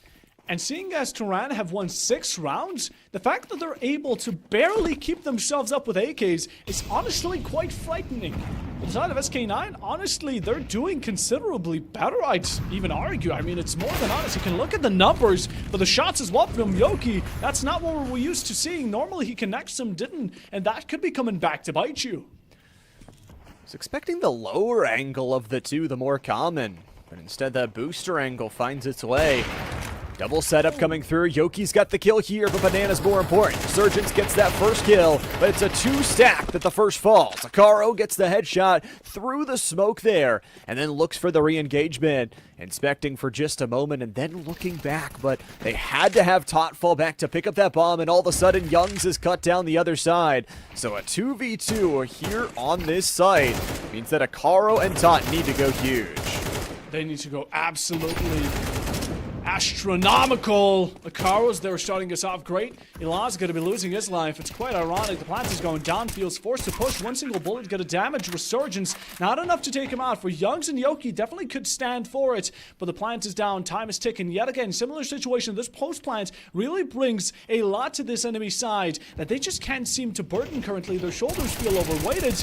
And going for shots. Not able to take him out. They both still stand. And time is going to run out. Here, SK9 are slowly starting to push in. They get one. A 2-for-1 deal rather going to be required. As Todd is right around the corner. He's through the smoke. Exposes his shoulder. Resurgence finds him. And as the bomb is right there, I do believe they have the kit and more than enough time to get themselves the round.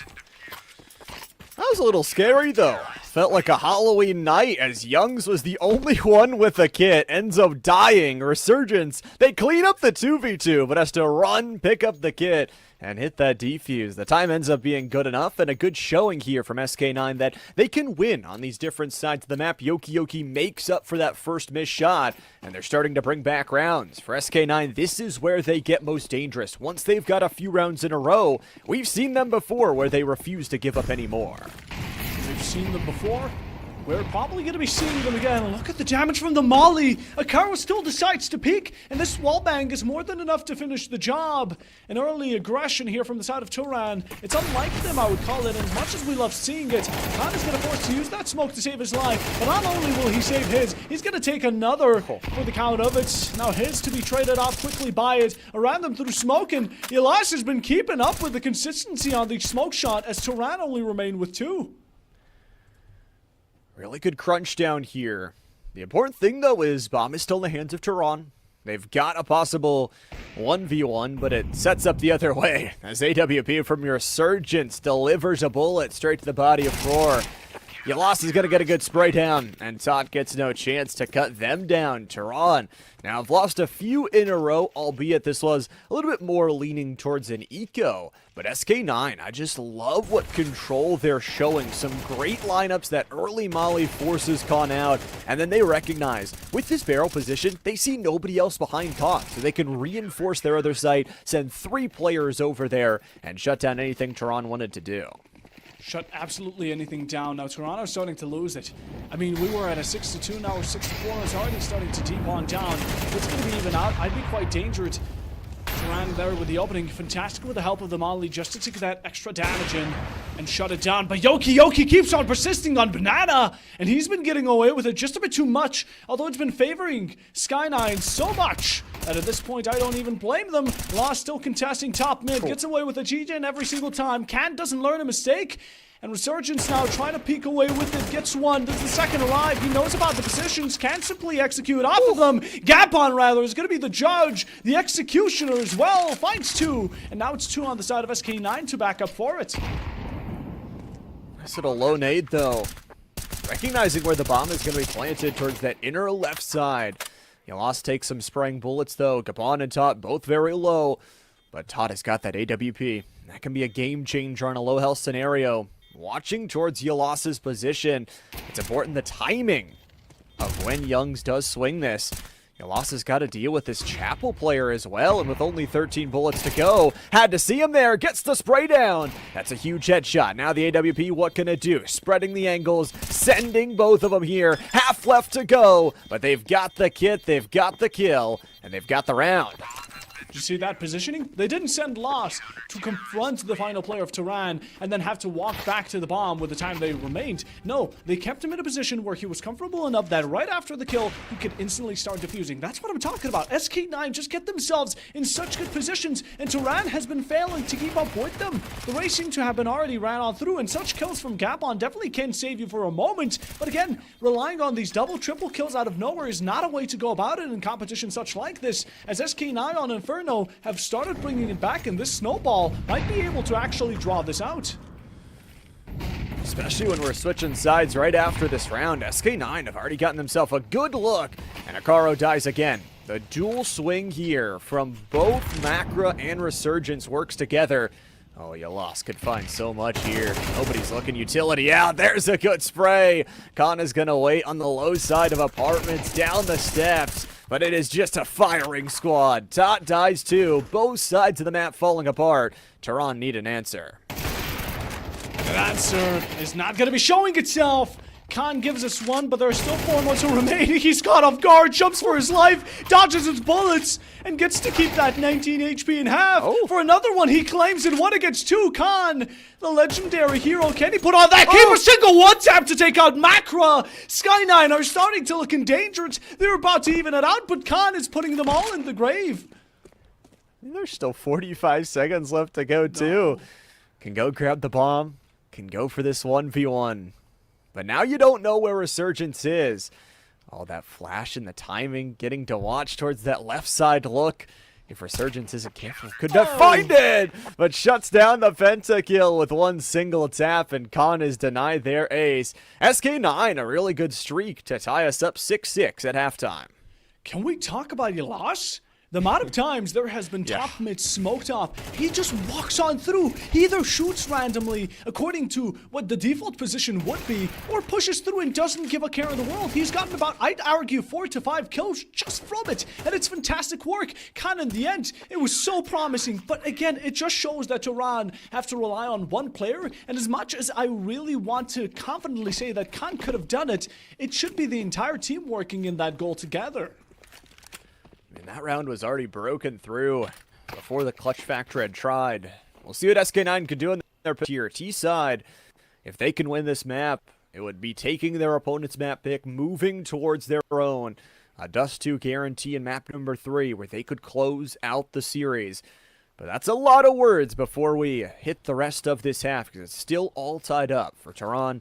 It's a huge round to try and swing the factor, and the first piece of information is going to be Akaro, the first committal, the first duel here, as the dual swing coming through. Yolas goes first, spraying a couple bullets. Akaro's found and is killed. They've got to deal with 2 more here, and on the other side, Yoki's got a kill. Both sites are opening up here. They bring the bomb in, but they lose Youngs on the swing. Macra 1, Froya 2, Froya 3. Hold on just a second. The HP bar isn't too good, but there are 2 players here to duel it. On the fly, Froya just simply trying to adapt and overcome 3 he has. Can there be a possible ace? The pistol is definitely reserving, doesn't hit the shots, gonna need to go for the reload from the long side, gonna get support. Loss comes in from above, takes him out on the moment. 35 here with the spike, possibly just ready around, and make sure it spikes all the way to the very top, because these kills have been flying on through the roof. Tehran here with Todd, the final one coming in from a back. Puts up the block as well, doesn't check, flicks fantastically, and Loss is right now fighting for his life, for his team's economy as well. He gets the head tap before Tot can. The race is 167. SK9, after such a grueling battle on their first half, they overtake Tehran. That was an incredible look, as Resurgence this time is going to be the one that disconnects. But before we get to talk about that, we get to talk about this round. Really clean, other than the factor of that clutch scenario. We've said it. Tehran has had to rely on solo quadra kills, triple kills to bring them back in these rounds. And sure, it's just a pistol. You could say it's kind of just a toss-up. But at the same time, SK9 are just playing so well together, finding those angles, and winning that pistol round is so huge on the T side, where they've famously been so good. I'm taking a look at this technical pause, and as we're getting ready to resume it, Llama, can we just in silence recognize what Froya currently has in his loadout? The XM shotgun might be one of the most brutal shotguns in this entire game, and if used correctly on Banana, on Mirage, on Ramp, there are so many maps that this shotgun has a special place for. The Tehran, again, maybe it's going to be a one-man play, but this one, I encourage. It's an interesting one, though, with a little bit of a thought concept, because you look at the money situation, It's not too good if you buy into that shotgun, if you buy into those utility pieces here. So Tehran, realistically, you need to get 1 or 2 kills with that shotgun. If you don't, it is going to be a complete waste, and SK9 will just get a better economical advantage. Resurgence dies mid-round here, so the 4 of them will have to try and play it out a member down. They've got those AKs to get it done, but we'll see what that shotgun can do. It's a fair man's game, and SK9 can't necessarily affect it too much, as Resurgence is now a dead man talking. Tehran, with 1 dead man walking, the shotgun from Froya completely denying the entirety of Apps. The second he swings, there's a low amount of chance you can really miss with 12 gauges here. And oh, comes around the corner, Youngs. Poor player, does he realize what's about to hit him? The molly there reveals his position. Froya simply patiently waiting about. It comes right between the eyes, and it hits so hard the bombshell from Froya takes out 1. The second as well from disconnect, and it's a 3v5 in an instant. However, Gapan is the only player here guarding the B site. Like, this is just a free take if they can take him down, if they can cut down that crosser. Not too many pieces of utility smoke is going to go on through. SK9 eventually just have to commit to this, and they'll spray on down. But all that noise is aiding in a reinforcement position coming on through. Huge headshot goes. 1 smoke left to boot, and they're going to use it to cut off the crosser from spawn. Instead, it's Khan and Tot on the re-engage that'll have to wait their time. Do we walk through the smoke? Do we simply wait? Maybe go for some random shots? It's more than obvious that Tehran are standing right in front of Losh, and he's been feeling these smoke shots for the entirety of the game. The one thing that SK9 currently hold are going to be these guns, and they're putting them to work for 1 second as well. Last one, and you're working against the shotgun. Keep that in mind. Long range, it's all just a distraction for Froya to come right on top of you and shoot you down. As SK9 now, they definitely didn't have the best hands dealt at the very beginning, and hopefully they're going to be able to make up for it. The shotgun play works, though. I'll say it. It gets a 3K, it gets the AK, it gets everything Tehran would have wanted. But as you mentioned, had Resurgence been there, could have possibly been a 4v5 on that re-entry. A nice little play, though, in terms of speed. It's something we haven't really seen across the day for Tehran, of a really good, clean retake. Another tactical timeout invested here from SK9. As a reminder, they've also got the lead in terms of maps. So if they win this one, or if they lose this one, I still think they're in a pretty good position. Yeah, no, that's without a doubt. But I imagine SK9 want to get Inferno. They want it. Of course they do. It's logical, because being on Series Point is such a release. And not needing to worry about the next 2 maps after, just using them to exhaust your enemies, that is good. That is really good and can work in your favor. But for SK9 currently, their economy isn't the greatest. With Resurgence being gone, they're going to have to use those tactical timeouts to keep them outstalled. And for him to get back, I guess it's something that Tehran had to deal with in the previous map as well. They were able to get back Todd, I do believe it was. Hopefully the same can be said for Resurgence, as currently he's still off. 1 more remaining tactical timeout slowly running out. And with the 7-7 SK9, their greatness in that that second half of the first half, if that makes sense. The second quarter, let's call it that. Yeah. They really brought it back well. They did, and I think they found a lot of rounds in a row. You lose the pistol round on a CT side, it's pretty common that the T side is able to just run it over with how long those rotations take. It looks like Resurgence is back. We'll have to wait just a second to make sure they stay and not immediately falter to the ground again. But SK9 has famously been so aggressive when they get down to these ecos. And you give Yalas, who, by the way, is leading the lobby in kills with 15, the only deagle on the team, there can still be some damage done. Definitely can be. Resurgence back in it, ready to hopefully start allowing SK9 to pull their weight. But not fully. We still need to lock it in. And as of current, Tehran have the availability of taking Inferno. Now, yet again, it's going to be better than nothing. You want to get it down to this best of 3, essentially, after Inferno is 1 for Tehran, if that ends up happening. So Dash 2 Ancient and Nuke can be a bit more comfortable, and you can rely on that Nuke, which you played yesterday, to be a possible lead. Nuke would be so fun if we can get down to it. I think those final 2 maps would actually be very lovely if we can get to the 4th or the 5th. Of course, in the history of the Plausible Gaming Championship Series, we've only gone to Game 5 one time, and that was just a few weeks ago in the Season 4 finale. But right now, though, we're back in, and so is Resurgence. Macra's going to invest a little bit heavier, but everybody else is just Deagles or Tech 9s, and you lost the first one to be dropped. Damage is there to take down Yoki, and nothing is fruitful on Banana for SK9. There's technical pause, tactical, whatever you want to consider it. While SK9 were focused on getting one of their players back, Turan have talked it through. They've gotten it back on lock-on and ready to finish what they've started. Maybe the first half was a bit of a rough one going into that second quarter, but as they currently continue with a double kill, it's going to be a great starter. But the bomb is dropped. This is not great. Oh, SK9 might have lost all those chances. Tech9 for the final, and he's trying to fight against Khan. It's a losing battle. HP already going to be down. The spray for the final finds the moment in between, reloading, or rather switching guns. Smoke to be popped, and just like a resurgence, is anticipating a flank but can't execute on it, as Turan will be overtaking the score once more. Some decent damage from SK9 on what turned into kind of be an eco round, but it looks like the economy going to be even worse. They're only on a 2-round loss bonus here in the 4th round of the half. Turan able to re-snatch that lead back towards their favor. So no longer a tied-up ball game here. Again, it's Yalas who's going to buy into that Deagle. Everybody investing kind of minorly here. SK9 has got to be careful they don't snowball this game the other way, and Turan is able to just take advantage of their economy.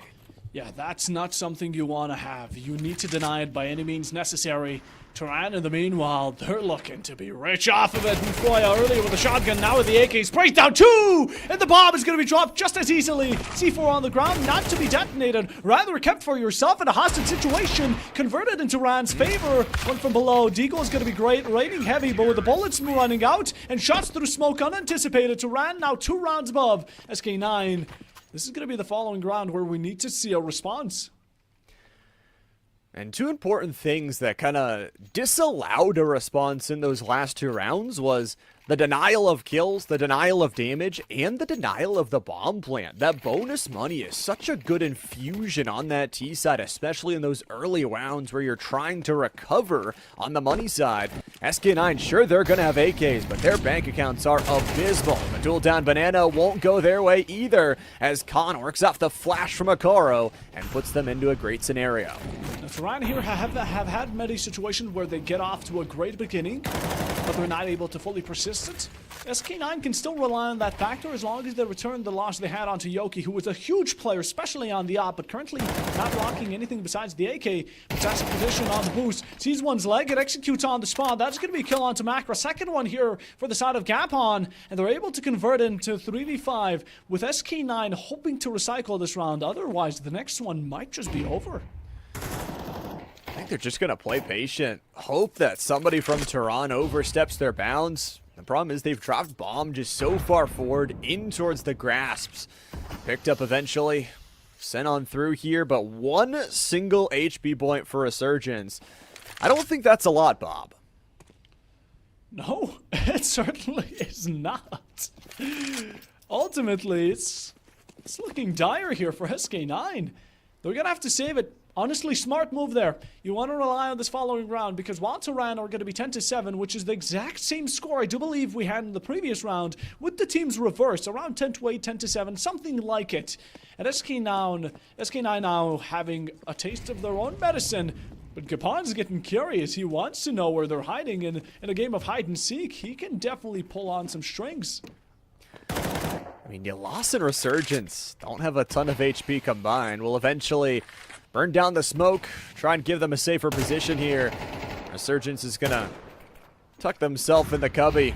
Time has expired, but the 7 seconds bonus. It's a nice little double coming through. Youngster kills one and kills their teammate. So count it as a double kill. You know, sometimes you just gotta let your teammates know what's up. 4 rounds in a row for the crew of Turan. Turan with their cattle is being held. And now pulling up a resistance. I don't know how confident I am at SK9. As much as they can save this, it's going to be 11. Unless they can pull off miracles, get a kill with the pistol, pick up their gun, and continue to go down that path. Mac 10 up close here definitely is going to be great. Banana is a fantastic leisure you can find to leverage this match in your favor. Yoki has more realization than anyone, missing some shots. Yoki and Youngs, they'll fall, both of them. Similar ground. And just like that, the face is going to be hitting it. 130 right now, and Turan are slowly starting to push up, but SK9, they're backed up into a corner. They've still got 3 players. They're only a player down here. Khan is on 9 HP. If they want to re-engage, it seems like that B is going to be the choice. Yalasso might have changed their minds. A huge kill on the other side of the map will rotate over Dot. All of a sudden, Tehran doesn't know what to do. But neither does SK9. Both playing very patient here. Resurgence has to go huge. Surely 9 HP is not enough. The AWP is no good. And Resurgence has got the site. Again, Tot will have to make the long rotation as Yalas dies and we're set up into a 2v2. The one minus between that kill is going to be the fact that as much as Floria managed to even it out 2-2, he won't be able to back it up, and Resurgence was just staring at him. Tot got an easy kill, not much of a reaction, low on HP the final with the Mac 10 as well of all picks of guns and trying to fight back against him. The Deagle's pulled the AK as well, but the final one matters not as Froya cleans up what they've begun. Such low HP in this 3v3, both of the teams had a really similar count on it, and just in the end, Tehran led Froya to be the final one. A single bullet could have changed the outcome, but SK9's agreed to pick up that AK-47, thinking they still had the time. Ended up being the conclusion of 11-7. Currently, Tehran have the possibility. They just need 2 more rounds and they can take it on Inferno. They're so close. And honestly, I love this early kill from Yalas, but I think it's just a little bit too far. Like, you're dueling on the other site while your 2 teammates, sure, you're delaying the rotation over, but for how long? Froya gets that kill, rotates in and secures it, and we're immediately back to it. 2 for 1 for SK9 as they set up outside the apartment side, just burning down any player that dares contest him. Yalas will see what they got this time. No good from Macra, so does Yalas. Neither one can find their kills. And all of a sudden, SK9 from +1 to -1. We'll see what they can do in this re-entry. For just a split moment, I felt like SK9 had the opportunity. Tehran quickly shut it down, as with this round being essentially lost, unless we can get 1 kill from Yoki, which is very plausible to bring it down 2-2 and allow easy entry onto B. Look at Tehran. They've all moved up here. They're all starting to close in. Position's going to be exposed. Yoki gets 1, but the op is not made for multiple players. It's made for 1, and that's as long as we're going to be getting it to be. SK9 now facing 5 rounds away with a match point against him, and having to do those 5 flawlessly, with this one being not the greatest. I'm not too confident how they're going to be able to get away with it. It doesn't seem so easy. Of course, 6 rounds in a row from Tehran. You give them credit where credit is due. But SK9 need to put up a monumental performance. Resurgence, he said shotgun. I heard some good things from the casters earlier. Why not bring it out here again? A delayed molly coming through on Banana to set up a delayed push of SK9. Their patience will be spurted by a nade that comes through. Khan finds the shotgunner, and with the help of a flash through the wall on the headshot, Kapan is able to get dead from Yoki, though. All of a sudden, SK9 in a clutch-up scenario, 3v4. Resurgent thinking he could be Froya, but he's simply not him. 3 for SK9, that's 1 below Tehran's current score, and they're closing in onto the scared SK9 that remains. They're backing off into the app side and even their own spawn as of current. With the final 2 players currently closed in together, one trying to approach them with a bomb, but he's not checking his mid-alleyway. As Tot takes 1, Froya with another, just like that, they're wiped off. 13-7, and Tehran will be taking Inferno, meaning we're going to have the 4th map at the very least. And now, we're off to a best of 3 here, Llama, as this matchup was, again, really interesting. We go back and forth. Both teams get a map, get their map pick, and move into map number 3, trying to both secure series point. I think both teams showed some strong suits, but overall, Tehran, that second half was clinical. They played really well together. They found angles to work off each other, and just the solo efforts. Khan as a step-up player, every one of the other teammates working well, and now we get to see. It's all tied up. Who can find the next?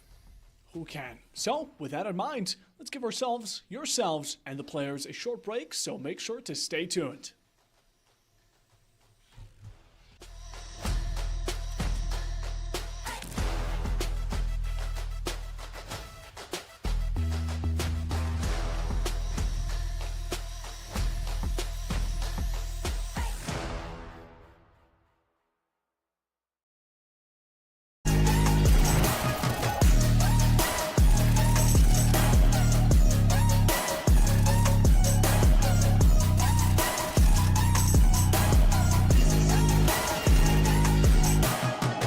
This is better than any drug you could ever think.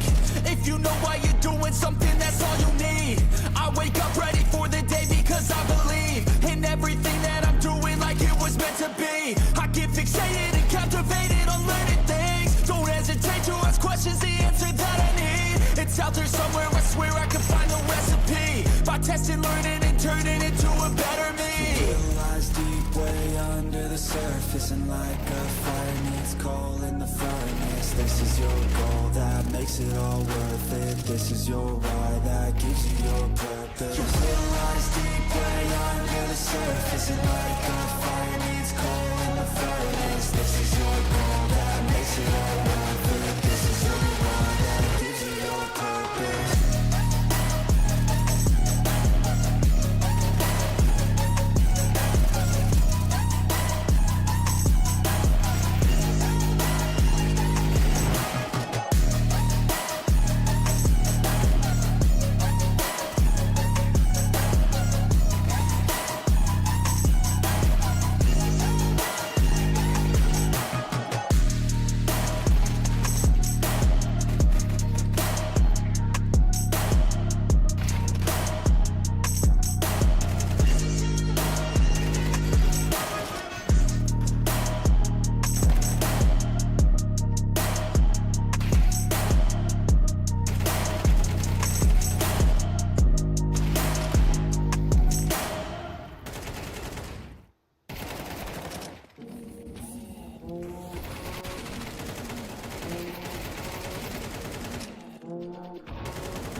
Welcome back, everybody, to the Season 5 finale of the Plausible Gaming Championship Series featuring CS2. We're all knotted up 1-1 here as we head into map number 3. It's still Llama77, joined by Puffo Bob up here on the desk. Bob, it's been a good one. Back and forth, a couple of 13-7 maps, and now we head to a map we haven't seen on the weekend quite yet in Dust 2. Oh, I'm liking it. Dust 2 is the decider for both semifinals yesterday, and it's going to be here today. Now, some people consider Dust boring. Personally, I'm not the biggest enjoyer of it, but I'm really hyped to see these two teams on it because I think they make all maps enjoyable. And in general, Dust 2 is the most commonly known CS2 map. I think that's without a fact. Dust 2 is what CS2 players think of when they think of CS2 maps. It's Dust. It's Dust. We love it. And the one thing that I'm going to be really interested in seeing, now I've been glazing Yoki for just a bit. I realize, okay, but to my defense, the shots from mid and gateway with his op will be brutal. Hear me out and make sure to keep that in mind. Absolutely. There's some great long angles, especially for Yoki to pop off, but this is also a chance for, as a team of SK9, for them to try and pop off, because that last half was a little bit brutal. Didn't go their way. After it was 7-7, they didn't win a single round. Tehran was just able to quickly run away with things. So this is their map selection as we get kind of later into a best of 5. Map selections don't matter as much because you only get 2 bans as a total between the two teams on the day, but this is one where if you can win it, you can set yourself up in a series point fashion and give yourself 2 chances to close it out. Absolutely here. Whichever one is going to be winning, they can secure themselves either a safe map 5 or at least winning it within map number 4. Map number 3 here matters a lot because now we've brought it down to a best of 3 from a best of 5 with both of these teams winning their own respective maps.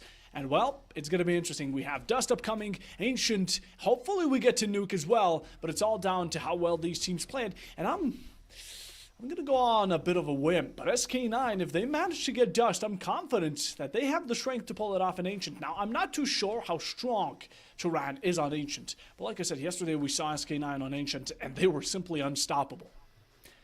They looked really good, and I think the special part about them on Ancient was their workouts, how they changed it across those different rounds, how they just sent it through mid, how they're like, cave? That's not your cave, that's our cave. They're just walking straight to the spawn of their opponents, and they know how to toe that fine line. Of course, they've got to win this map first to get there, and sometimes Dust 2 can be a little infuriating. If you're not winning those rounds, you can start to fall behind and behind. You talked about those AWP angles down through mid. Those can continually haunt you time and time again if you can't build up your economy. We saw them overinvest in a few of those later rounds to try and pick it up, and it ended up costing them later down the line. Now, what we've been seeing between these two teams in the past few maps is that someone always picks up the pace first. It's either going to be the side of Turan, or it's going to be the side of SK9 to get themselves 6 rounds before the other can even catch up halfway through it. And that's what's so interesting. Again, it's going to be down to these early moments. Maybe Dust 2 tends to change that type of fate-driven order, but until we get to see it ourselves, I'm interested in Dust 2 as a map, because there's a lot of interesting angles. Like we said, midway it's long. We have the long call-out called long, because all the way from the side of A, you can have a really long battle all the way down to pit, everything around it. Again, CT spawn also incorporated. And also, once you go over to A, you have to consider there's a bit of verticality you have to take in mind. And most times, teams will try to counter out by either just completely pushing down long, overtaking A, and also through mid-top.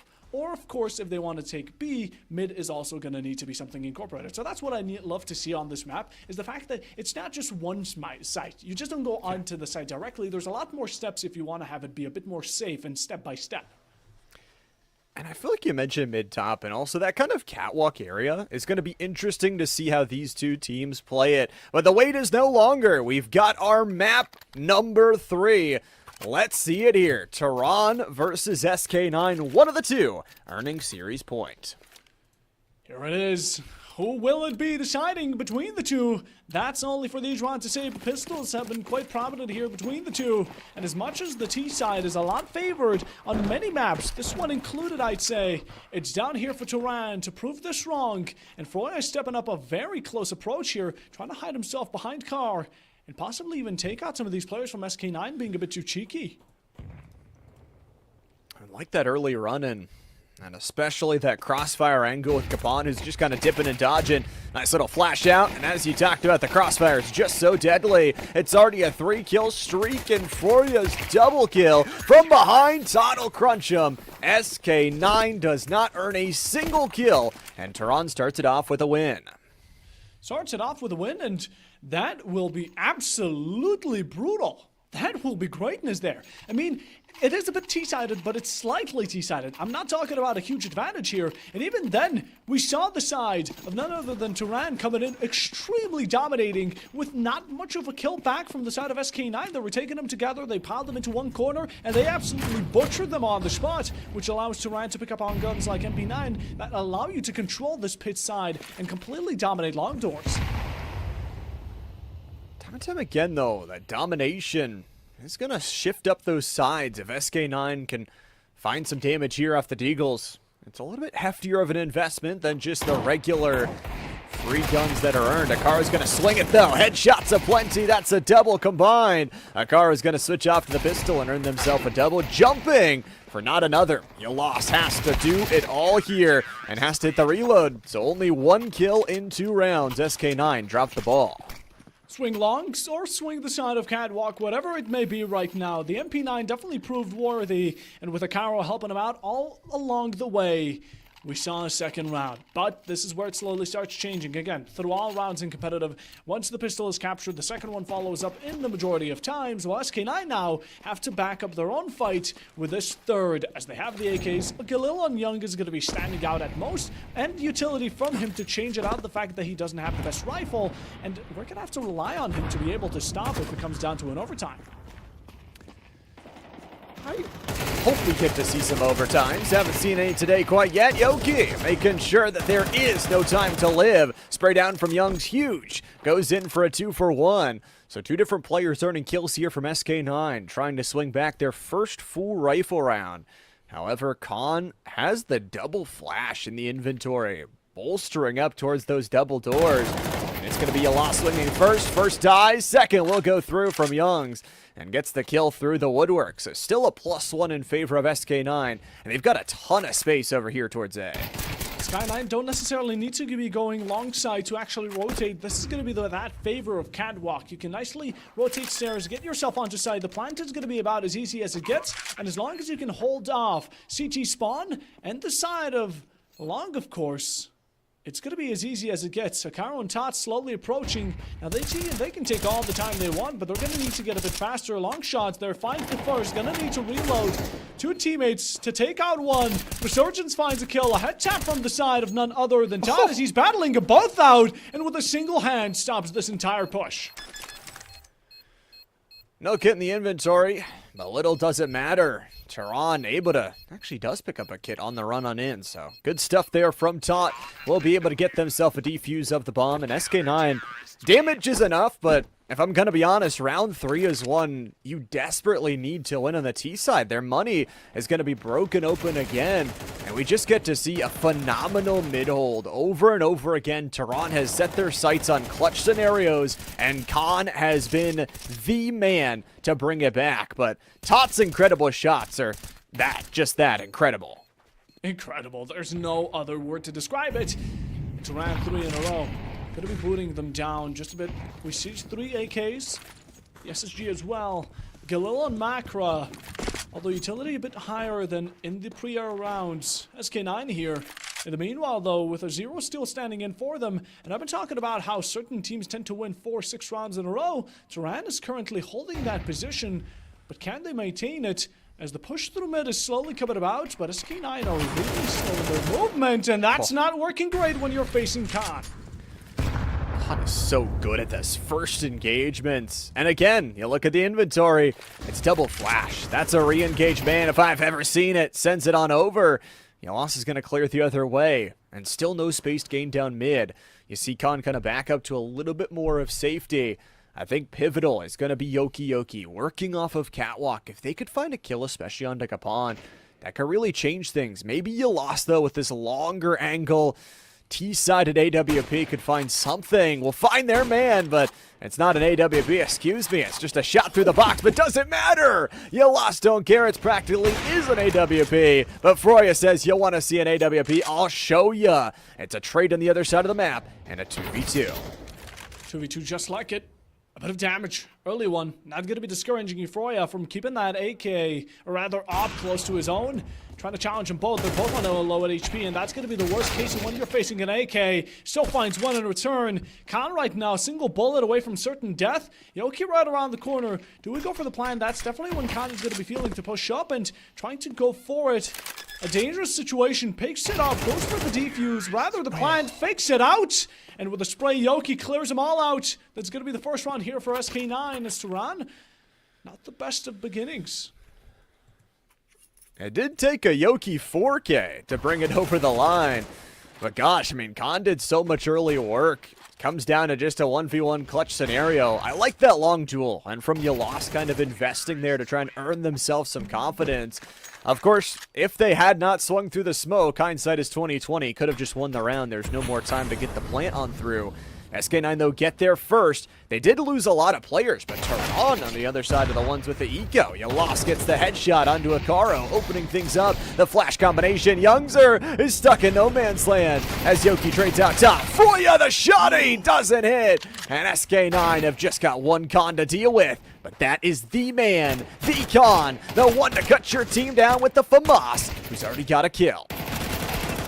With a head tap, but not going to be enough. Took down 2 to very low HP. But Lost and Resurgence worked between each other, not only to allow Yoki to go in for the plant, but at the same time, they went in hand to hand, a single bullet for each of them. And Khan could have found a 1v1, but that's going to be only in his dreams, as now they have to wake up and see that SK9, for a matter of fact, are only one round away here for the side of Tehran and are slowly starting to catch up, which is definitely dangerous. Again, give SK9 here some time, and they're going to start avalanching it out of nowhere. They've ruined the Tehran economy First and foremost, it's going to be dealing with this duo swing up the staircase. Resurgence cleans them both like a chicken dinner plate. Yoki's got the follow-up with the cream sauce on top. Macra's earning their kill, and Akaru's got 11 HP to work with. That is just nothing. Still earns a headshot through the box. But SK9, you talk about the avalanche. It is starting to flood over the homes of Tehran. Oh, poor homes. They can't get out of their house, but they're going to need to find a way to nicely open those doors and get themselves running. Because 3-3, it's slowly starting getting caught up to. And this is the T side we've been expecting. With Tehran's opening being so aggressive, it definitely caught them off guard. But as it still stands, the CT side might be able to bring it back. These MP9s can definitely turn things around. They can do some damage, but it's also a heftier risk. Trying to invest in the utility rather than the weaponry. Yoki finds nothing off that early clear. Youngster's gonna find the head of Akaru, and that's huge. That's one of those bigger weapons cut down. Todd is gonna find their man and turn it for one. It does mean there's some space now given over Catwalk because there's so much space invested under. SK9 are kind of sensing that they didn't send as many members here towards A, and a great little bit of damage here from Resurgence along with the fireball. Robbery ready to be done. Bag is already being handled. Now we just need to fill it with whichever side we're going to be looking to attend. SK9 with smokes, going to make it more than obvious, but might that be a lure, a bait, a possible fluke? Yes! SK9 have taken 2 of the members from Tehran. Just for granted, 1 to remain. Gapon going to be the final one. He's spotted out, which means it's going to be a free plant for the side of SK9. On the opposite side, final battle ongoing, not able to connect all dots. Enough damage for the pistol to finish the job, and same goes both ways, as Gapon finds one. Little does he realize he's being looked upon. Lurked from the Sire Shadows. Resurgence comes out with the top. And SK9, 3-4 here. They've overtaken it, as T-side should.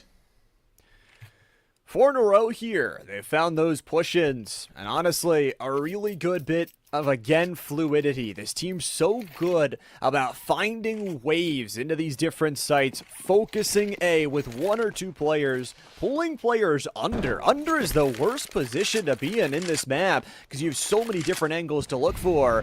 Instead, we go into a round 8. For Macra, full utility in the back pocket, but more importantly, an aggressive nature. Swings out to Gapon, will take him down first from the body shots. And now they're gonna rush. The double door's about to be aggressed upon. Froya can't deal with the aggression. Macra's got a double. Just like that, a fantastic extension right off of it. A single shot from Akaru. Gonna be game-changing, so it does. The utility still be thrown. The smoke might come out, but definitely the kills here from SK9 aren't gonna be showing themselves as easily. And it seems like one after another, they start falling. Lost the only one to make it be a loss for the side of Tehran. As the second one is gonna be appearing, he picks up the Aiken and looking to make a change. SK9, where will it showcase? You have 2, Tehran has 1, but he's still making it a challenge for you to even keep yourselves alive. As he's going for 1, Plants is going down one way or another, and while getting chased up, dealing some damage, Todd is starting to slowly feel the oppression come on top of him. Dictator's here over the side of it. Long range battle. Resurgence takes it home. The 5th round for SK9. And just like that, they're starting to further upon this distance. Really good mid-round set here. 5 in a row for the side of SK9, and a really juicy overall round for them. But if you guys at home want something juicy, we have got our next skin code right now. It is Pre-Fire Prodigy, Prefire Prodigy. Pre-Fire Prodigy, enter the giveaway now. Enter the giveaway and enter in with some kills. Macra knows what he's doing, right steps in the right direction. Tehran is going to be all going wrong for them as they lose the second in similar fashion. Smoke, they're going to be dissipating. Gapon going to be pushed back for just a moment, and 2 of these players stick up together. One of them with a shotgun. Froya's done it once, but it was on a completely different map. Can't repeat that action. Is only a matter of luck, time, and moments, which Gapon looks to dissipate this entire situation, maybe clean it up for a moment, as he and the shotgun user who has reverted off to an AK are the only ones remaining. By mistake, Froya is now the last to stand, but not for much longer, according to SK9. It's a 4v1 here. Youngs was even lurking on the other site to get that kill flying through. SK9, it is now 6 rounds for them in a row.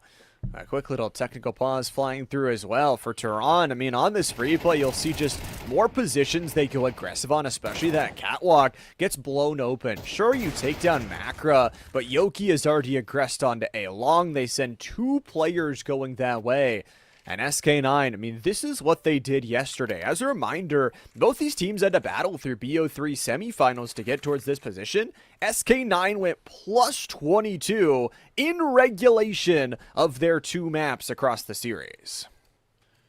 That was huge. But they were not facing the same team this time around. Tehran is a different breed from the side of Memories. Now forgotten, but SK9 are still making it a difficult run from the side of Tehran, really having them run for their money.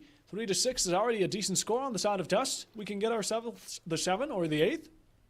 It's possible that Tehran could be finding difficulties. Now, once we reverse those roles, yes, but every time a 3-6 was reached between the 2 teams, it was the one with a higher count that ended up taking the win. Now, I'm not going to be going by statistics from previous maps, but it's definitely seeming to go that way yet again. Seems SK9 has got a good hold. And I think, you could say this is their map, but we're kind of like we said, later into the series. At this point, every map is going to be very important. We've got Ancient and Nuke as the follow-up maps. Ancient is a guarantee because it is already 1-1. I think for SK9, though, I think they're a team that play with so much confidence. And I think when they're winning a lot. But when they're losing, they're kind of losing a lot. They don't find their shots. They don't find their duos. I know it sounds simple, but, I mean, to get kills, you look at the scoreboard on the right side. It's almost perfectly even. I mean, their lowest player has 5. Their highest player has 9. It's a very good split of kills across the team. Yeah, that's a very good point I did want to mention as well. Tehran, they get themselves these moments, but only then can they actually thrive. Once they stop losing out on these positions, on these kills, on these openers, they get themselves round for round, back to back, and get a very good construction running, but it's all broken down, and they can't seem to repair it quite well, as again, they get the first 3 rounds, but what about the next 6? How have they lost 6 consecutively without much of a fight back and still remain on a low amount of eco? It just shouldn't make sense. I think the one thing that kind of causes the confusion in our minds as well is I just felt like it was 3-0. It feels like SK9 are not only winning these rounds, but winning them so quickly that they're not giving Tehran a chance to talk it over, to respond, and that's why it starts to become that avalanche so quickly. And this is the grand finals. There are no more second chances. Sure, you can return to Season 6 and say we're the best team, but if you want to be the best here this weekend, you got to prove you can come back from this deficit. Absolutely. No second chances. After you lose the grand finals, it's going to be over with season number 5. But the only second chances they do have, for a matter of fact, are these maps. Maybe Tehran end up losing this. Maybe they can bring it back in the 2nd or in the 4th like they did on Inferno. That's up to them. Oh, the start such like this. Yoki splattering the walls in red. Although Khan fighting back with a pistol alone is definitely going to be more than memorable. Khan has always been the hero. Not even wearing a cape, but flying their way around the map and actually forcing out Resurgence to look 2 ways. Resurgence finds the kill anyway onto Kaban. And it's a patient round from SK9. Look at the position they've gained to the other side. Youngs has got a kill onto A. Even though they lose, you lost. This should be a free bomb site, even though Resurgence has to walk all the way through spawn to get the bomb there. Will it be a possible clutch or constitutional kills? Khan is starting to bring it back, and the snake could be fatal.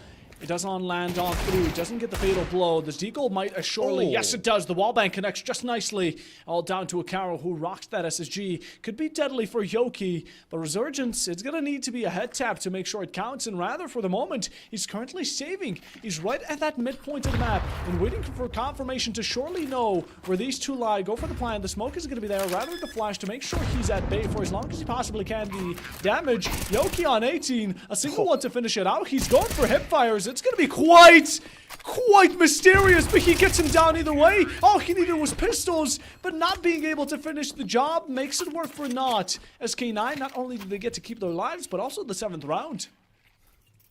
I mean, 20 combined HP. That's just criminal to win a round off of a tactical timeout. Well deserved here from Tehran as they're going to talk this one over. Across this replay, again, good early lurks from Tehran. They get a kill on the upper side stairs, but it's the follow-up is their problem. Khan can only do so much work, and SK9, they expose those positions, they open up a long, and again, their speed is what kills Tehran. They are speedy. They are really fast. Velocity is in their name. Maybe not literally, but definitely metaphorically with how SK9 have been handling them. A tactical timeout here going to be required, although 2 more rounds remain in the first half, so I don't know how much value that brings. And I would have loved to see them when the first 3 rounds were won from SK9, right?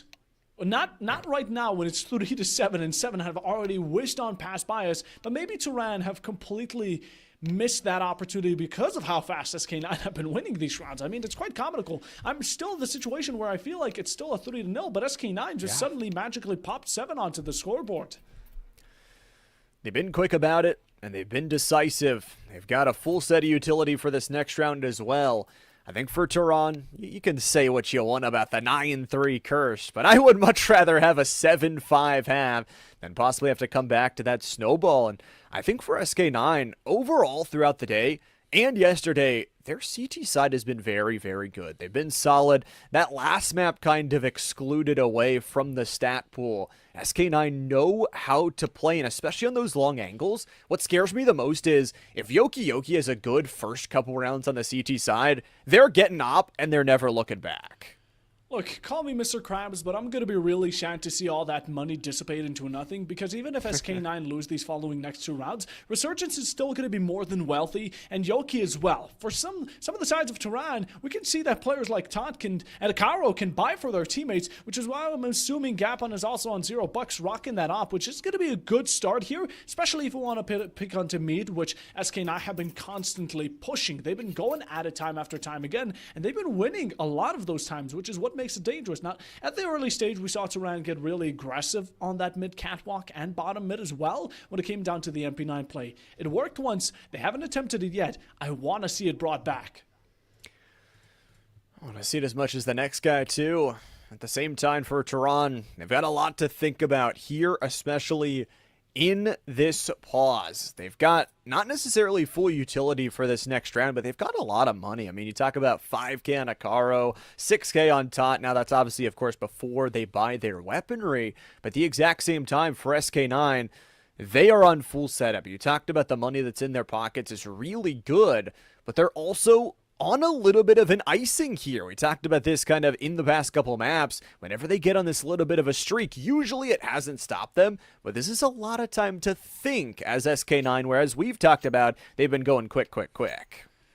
The best bet for Tehran here are going to be these following Tehrans. There's no doubt about it. We've had a long pause. Both these teams and their tempo, their adrenaline is going to be resetting nicely down to similar levels, so Tehran can really use that aggression that they've been holding in for so long. I feel like they've been pulling their punches the same way that I did on Mirage, the same way that I felt for SK9 once they were playing Inferno. Now, as much as the ping-pong action is really lovely to see here, SK9 have been picking up just way too many of these rounds. 7 in a row is ridiculous after Tehran delivers such a good performance in the first 3, making it look like child's play, and for SK9 to come in like this from out of nowhere is honestly surprising, but at the same time well-deserved, because they've been playing not upon only their succession and how well their teamwork works together, but Tehran have been leaving out too many openings and gaps for SK9 to deep dive into.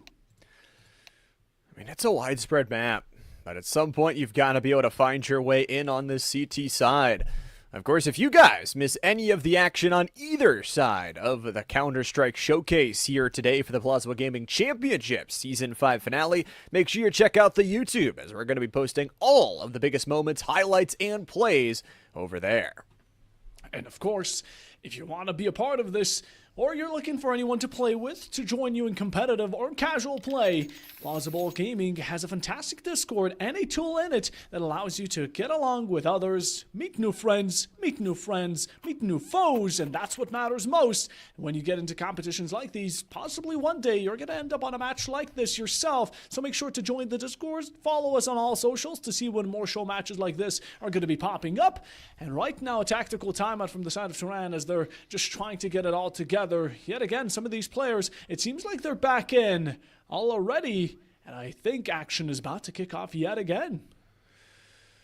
Tactical timeout waning down to nothing. Of course, if you have a preferred streaming platform, we're going to be live streaming on 3 different ones. We've got our stream on Twitch, our dual stream on YouTube, and our stream on X.com. So find your favorite platform, make sure to watch there, and if you're someone that just loves esports, make sure you hit those follow button, because not only did we start with some PUBG, we started in March of this year with some Counter-Strike, and who knows, if it gets enough community support, we could expand out to many other esports titles. So get in there, use the streaming ambassador feature of the Discord server, and get yourself involved, because that's the best thing to do.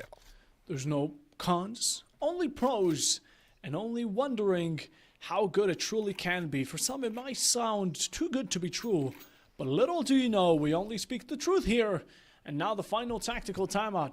Turan are really pulling out of their cat's bag at SK9. They've been seeming like a lot more of the cat than the mouse. This has been a chase game, and Turan have been losing a lot of their conditioning. They've been gasping for air. 2 more rounds here yet again. 9-3, 8-4, 7-5. Which will it be?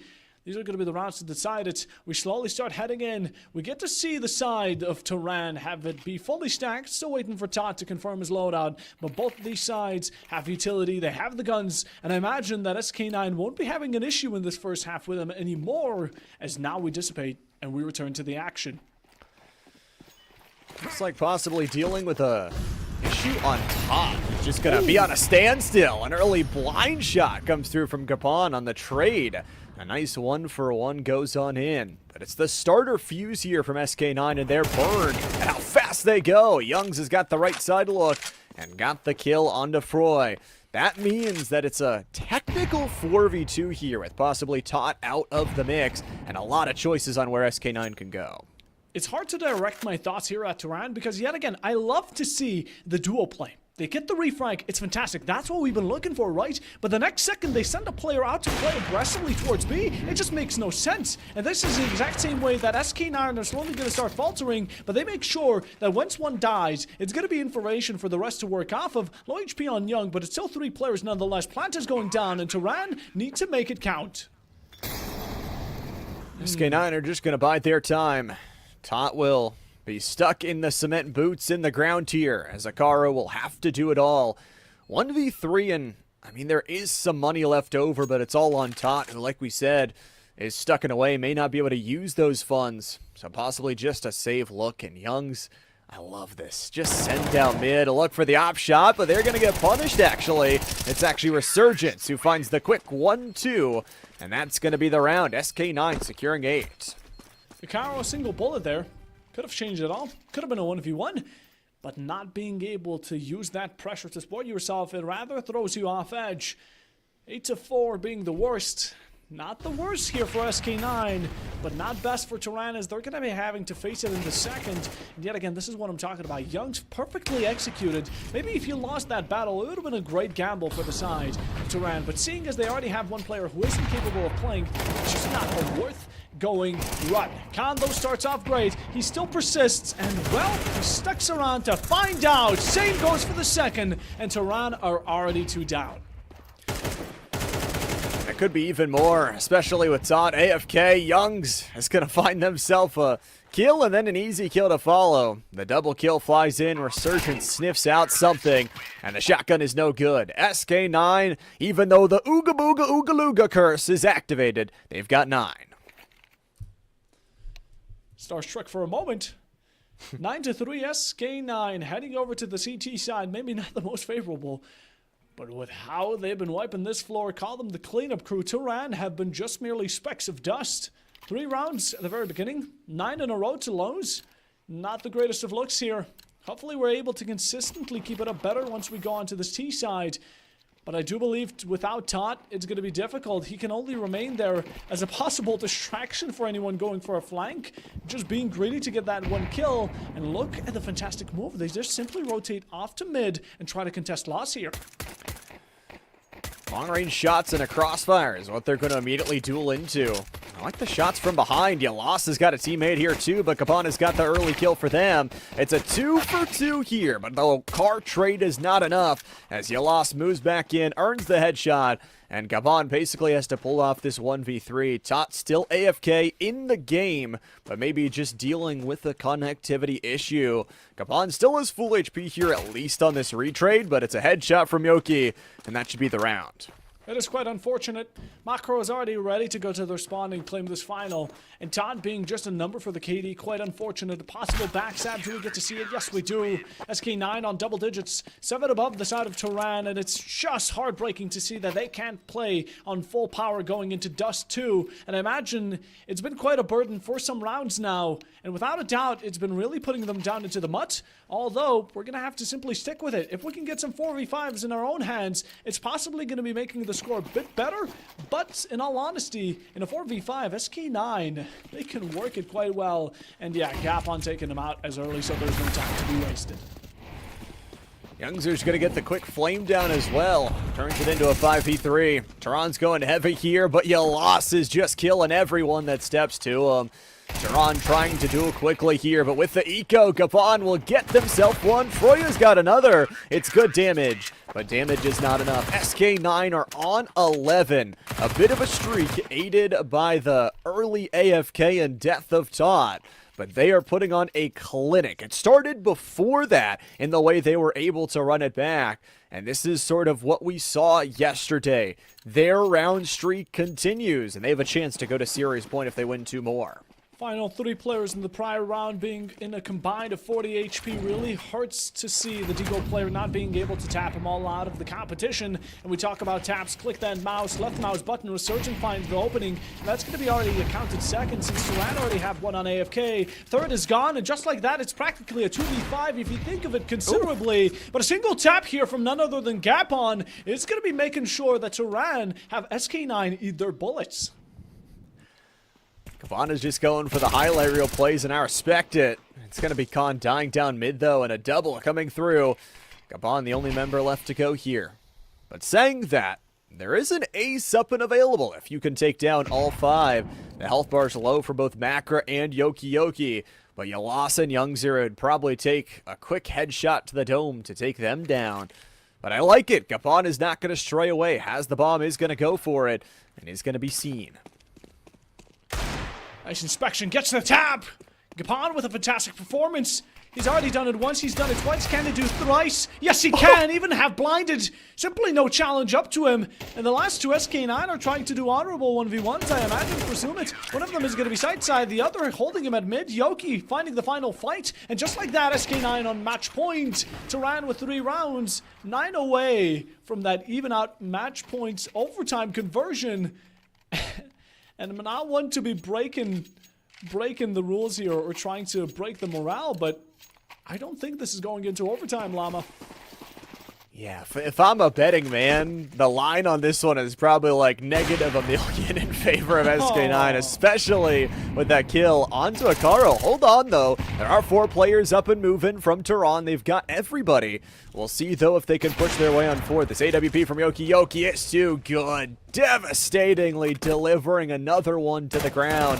Yalasa's got the coverage on the cross. Froya does get one, but it's a low HP bars. A 2v2 here. They've just got to take down Resurgence. Oh, do we get to see it? 2 against 2. Or rather, 2v1. Froya fighting for his life and his teams. Gets mowed down, and Todd is well coming in for the sports. Just for that.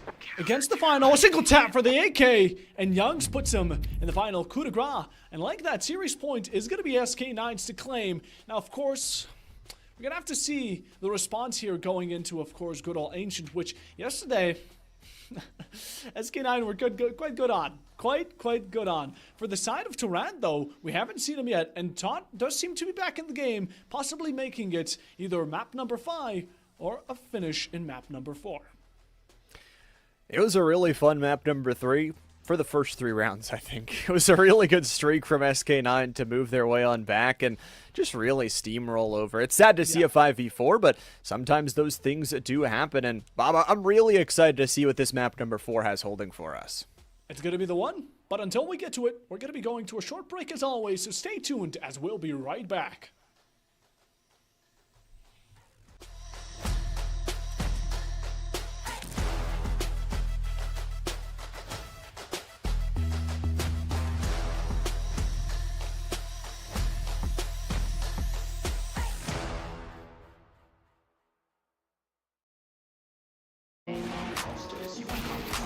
I got all the voters.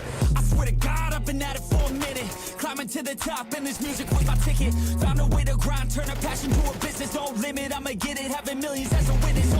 I'm addicted to winning, living up every single day. I'll be fighting and building up in a million different ways. I don't think I can stop, I think I need the chase. I love the race, and I'm running till I'm first place. Long nights, long flights, I'ma make it big. Big dreams, big sights since I was a kid. Doing things that I like, let the pieces fit. I like the pain, feel alive when I'm under it.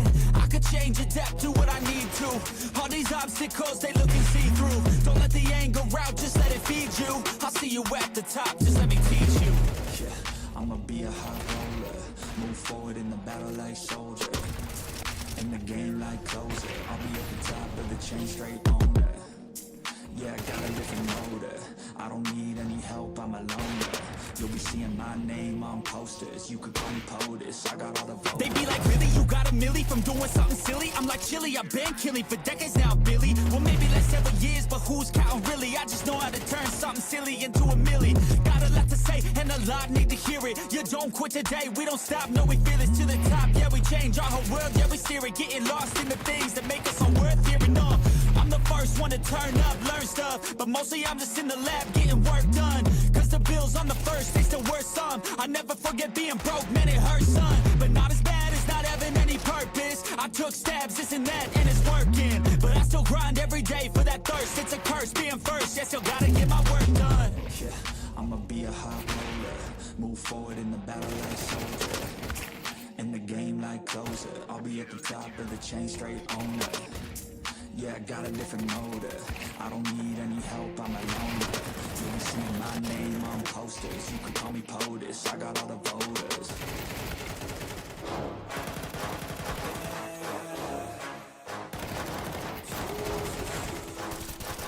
Yeah.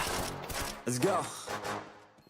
New year, new me, turn it up a new degree. I'm gonna make it to the top if it's the last thing I see. Work hard every day, work hard, then we play. I'll be doing everything in my own damn way. Ain't nobody tell me shit, I'm on top of it. Writing hits that make other people feel like writing hits. We gon' get every little goal that we wanna get. Never quit, we don't even know what it means to quit. Write it down, what you want, what you need, what you see. Everything that you wanna be. Put it out in the world, that's your destiny. In your mind, what you need is to have believe. I'm gon' make it to the top. Cause I never stop, my own switch doesn't have enough. I think it's broken, I think it's lost. I guess that's why I never take a loss.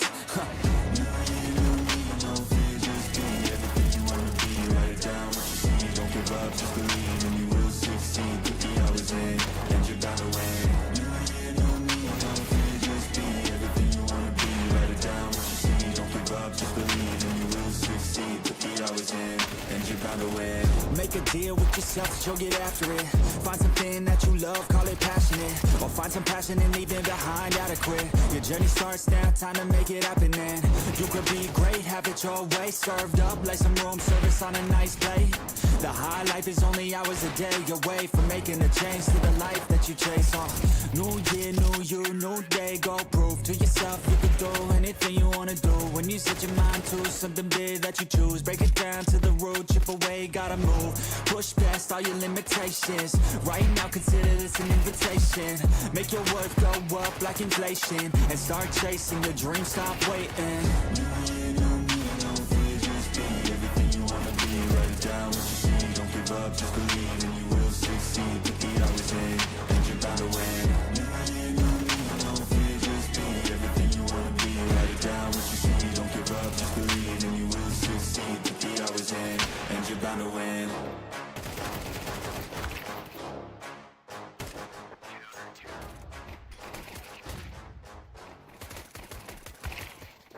Even when you feel low, you can still go. Even when you feel slow, you can still go. Even when there's no hope, you can still go. I never answer to no, man, I still go. Go, go, go, go, go, go, go, go, go, go, go, go, go, go, go. Hustle hard, hustle every single day. I'll be making moves till I'm buried in my grave.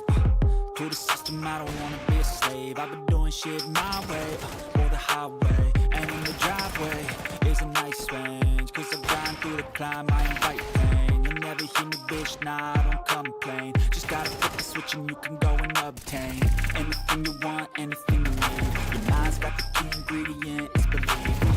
They deceive with the negativity, but I just slide right by that energy. Even when you feel low, you can still go. Even when you feel slow, you can still go. Even when there's no hope, you can still go. I never answer to no, man, I still go. Go, go, go, go, go, go, go, go, go, go, go, go, go, go, go, go, go,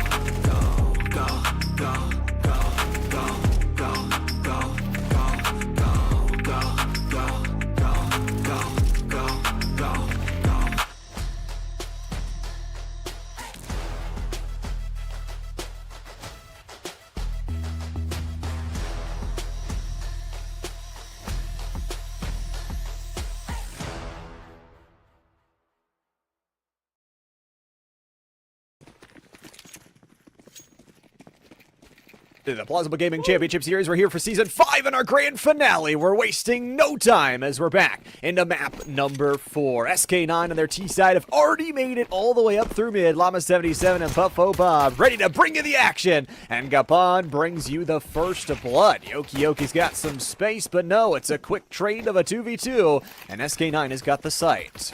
This is a map yesterday we saw SK9 absolutely dominate on, and they know what they're playing, they know the road, they know the path, and Turan are only one player away from certain imminent death. This round one being quite a rough one to start us off with, as SK9's pistols are unrelenting, decisive strike ready to be struck. Final one jumps, tries to evade, but there's just simply too much to handle. A bit of team damage just for that extra tip, but SK9, like we talked about it earlier, they got themselves onto series point. They get themselves ancient, and they're going to be the grand champions of season number 5. But Llama, Turan are still not out of it. Absolutely not. I think with them taking that first round, especially that opener from Khan, double killing on the dualies. I mean, what better way to start off your way? It is going to be immediately, though. We get to think over what they want to do, and it's going to be some rifles gain because of those kills coming through, so it's going to be a nice look. We'll see what Turan could do with this bonus. Turan here at the very early beginning, they had a really good run-in. Not only were they able to capitalize on those final positions, but they took out SK9 really quickly. They got themselves a triple, converting it to a 1v3 in a mere moment. And although for a second SK9 were able to grasp it, it's just that surge that Turan can really pick up upon. And like I said, they can win rounds in a row. It's just a matter of longevity that really tends to grasp them and throw them aside. Like earlier, I don't necessarily want to point to Dust too much because Tot's disappearance definitely affected them. But in general, they won 3 rounds and lost 13 in a row after, which hopefully won't repeat itself. I hope not. I want to see a good back and forth between these two teams, and nothing more would make my day than getting to see a nuke map 5, only the second ever here of the Plausible Gaming Championship Series. Of course, if you guys want to check out anything that you missed in terms of those big plays, make sure you're finding yourself over on the YouTube, where we'll post some nice shorts that you can catch yourself up on. Make sure to subscribe, check it along, and also be on any of the platforms we're currently streaming on, be it X, Twitch, or YouTube. You have to be there for all the action because CS2 here stays. We're in season number 5 and we're looking for the grand finalist. While also the giveaway still ongoing for the M4A1, M4A1S skin, and also the AK-47, but those aren't the guns currently being used. It's going to be the MAC-10 to kick us off, a deal to follow up with it, and a possible continuation is AKs. That's what we're talking about. Resurgent with a second tab, going to take out Gapon, body shots all around, and just like it's SK9, have started losing players and HP alike. They didn't really have the weaponry, excuse me, in this round to try and fight it. And Khan's going to pick up their second kill of it. Of course, not the most HP in the world, but it is going to be Yoki. A deagle and a dream. Never forget about the dream with a player like this, but Tot's going to put the brain into the ground, and Turan will get their back-to-back. There's a reason Llama it's called the dream, because dreams aren't real. And in the end, he woke up, slumber was gone, and it's ready to get back, snap back to reality. There goes the gravity. People just were tripping off, not able to keep themselves on their own 2 feet. Turan took him off one by one, and yet again, you don't expect when you'll be swung. That's the dangerous aspect of this map specifically. It has such good positions, you could get randomly wallbanged. People could be swinging from positions you necessarily may not know about. And just as my point is about to be furthered upon, Froya does expect the swing from one. The second one as well. Turan already turning it on its head. The third round halfway secured. Really good early double. Resurgence is going to get punished here too out cave side. Khan prepared and ready to go, leading the lobby with 5 kills in just these short 3-round bursts. It's going to be just one player in macro to hold it all. 19-9 bullets make that dead as Tot kills him away. A good trade and a good plant coming down on pillar side. And Youngs, if I were them with $0 dues in the bank, I'm probably saving this weapon. We're both definitely saving this weapon. Everyone would be in this situation. Although it's quite a shame to see SK9's downfall. The only downfall in this matter being the fact that the gun, the M4A1S, only has 20 bullets to back it up. I imagine the spray from 2 players onto push-up on ramp from Turan could have been shut down to a third as well if the gun offered a bit more bullets. But that's not something we can affect. We simply have to adapt, using our strategy and thinking alike. As for SK9, they tried their best, got a good double spray, took out a Kara and Froya, but that's the only ones they actually ended up taking out effectively, as Turan get their third, and they didn't like the disadvantage that was handed down to them in the previous round, that being Tot's disappearance. Youngs is gonna survive, I guess. No one else wanted to send that one further.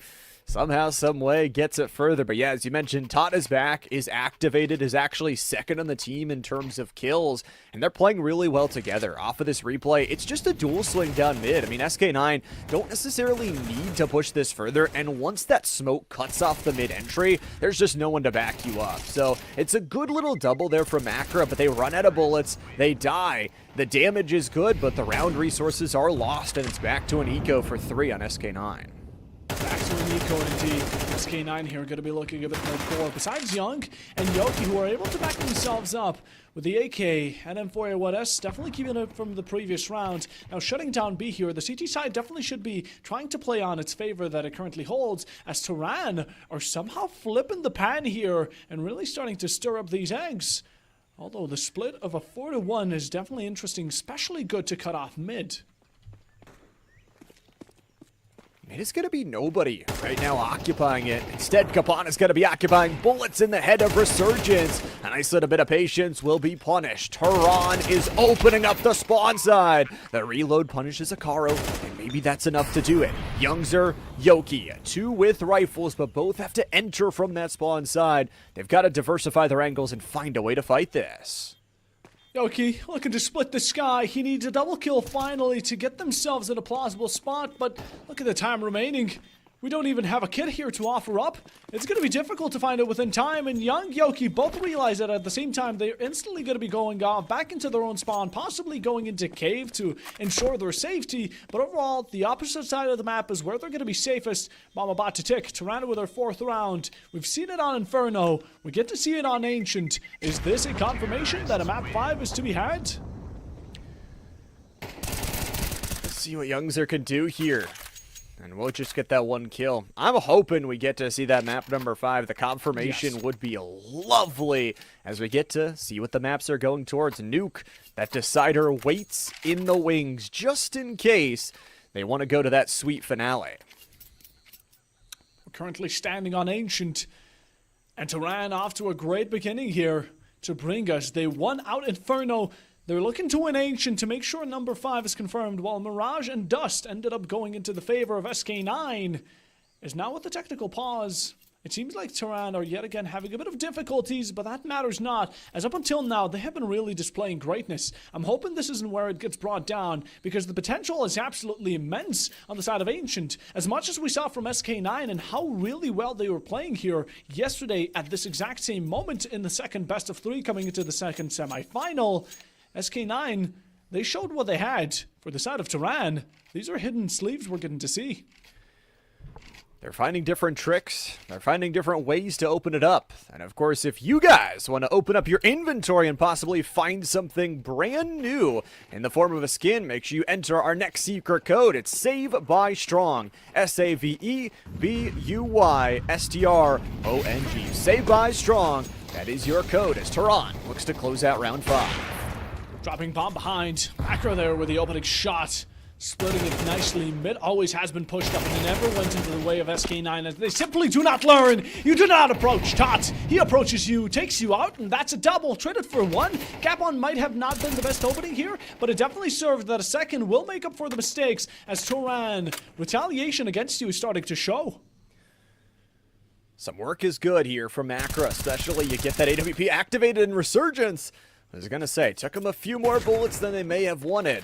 As Resurgence backs up, pops a flash towards the backside of Cave. It is Khan that makes things very interesting here. Will lurk their way all the way to CT side spawn. Youngs could be in for a world of hurt. But if they turn the other way, there's going to be 2 members waiting. Still 50 seconds to go here. The early 1v1 lurk, and Youngs has a lot on their plate. Don't turn a blind eye. Temple. He doesn't. Khan is all but eyes. Puts on glasses, ready to read. 12 steps ahead, and Youngs is out of the competition. Now 2 against 2. Tehran aren't ready to step it down just yet. They're looking to continue, have it be consecutive.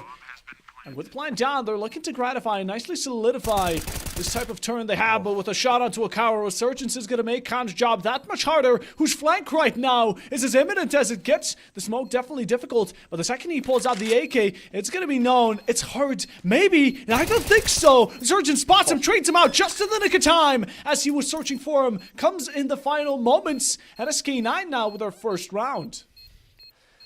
It was a tense one. Khan ends up pulling out a double kill, but it's the triple kill from Resurgence will save away their teammates AWP. Gonna toss that weapon around. SK9 finally gets something on the board, and this time around it's a little bit more Cave defense. Macro was the early opener, but again, aggression down mid just punished. Straight up double kill. Youngser just saves them, bails them out from a drowning position, and boy, Khan looked like he was gonna clutch again. Khan is really dangerous. Once he gets in these moments, he starts feeling him more than ever. But Akaro for the other side, he tries being a bit too fast. But Yoki, there's no one faster than his scope. Once he lands it on you, it's a lockdown like a missile targeting you to your very last few moments. Light was seen as K9 approached it, and they shot right on spot. Can we see another? Yes, we do. The flick there onto Gapon, and already 2 lost. Tehran are completely imbued with bullets. Froya does return it for 1, but the second still not to be spotted. It's a nice smoke off over towards the other side. Khan is going to get a headshot, and all of a sudden again, sight is free, but Donut is locked down. So Yoki should have a crossfire angle here to send one to the dome. Khan goes straight on home after the body shot lurks. It was actually a decoy nade tossed out, so Froya and Tot gonna use that sound advantage to try and hover through mid. They've got the bomb, but don't have the players. It screams alert every single time Yoki is pulled up on the POV cam as he's already acquired a 3K.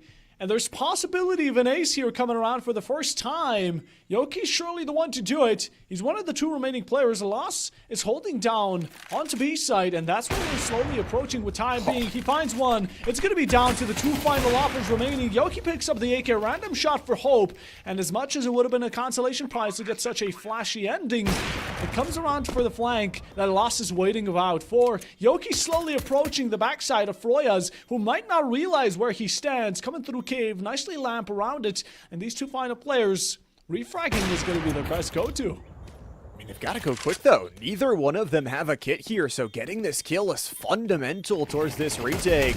Of course, the molly goes out. Nice headshot from Yalos. And the defuse should be in time. SK9 use their double AWP setup and activate their clutch factor for their second round in a row. It worked really nicely. I cannot doubt it. The fact that Yoki went 3 kills and Turan kept on pushing into him one by one, the reason the AWP is so strong and the reason you can counter it is because of numbers, but not by simply giving the player time to recover that gun and get back into a perfect, comfortable position, but you have to overwhelm him, which Turan did not do. Not with utility, not with timing, not with players, not with anything.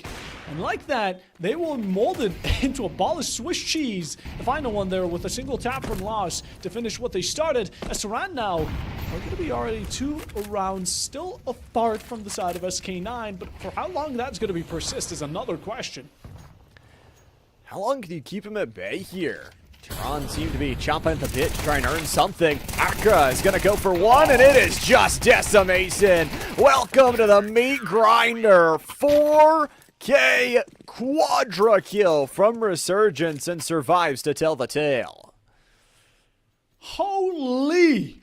Now, if we get aggressive into SK9 like that, through a smoke where we can't necessarily position ourselves well, and I imagine the narrative wasn't any greater here from the side of thought process. Turan thought, let's swing in.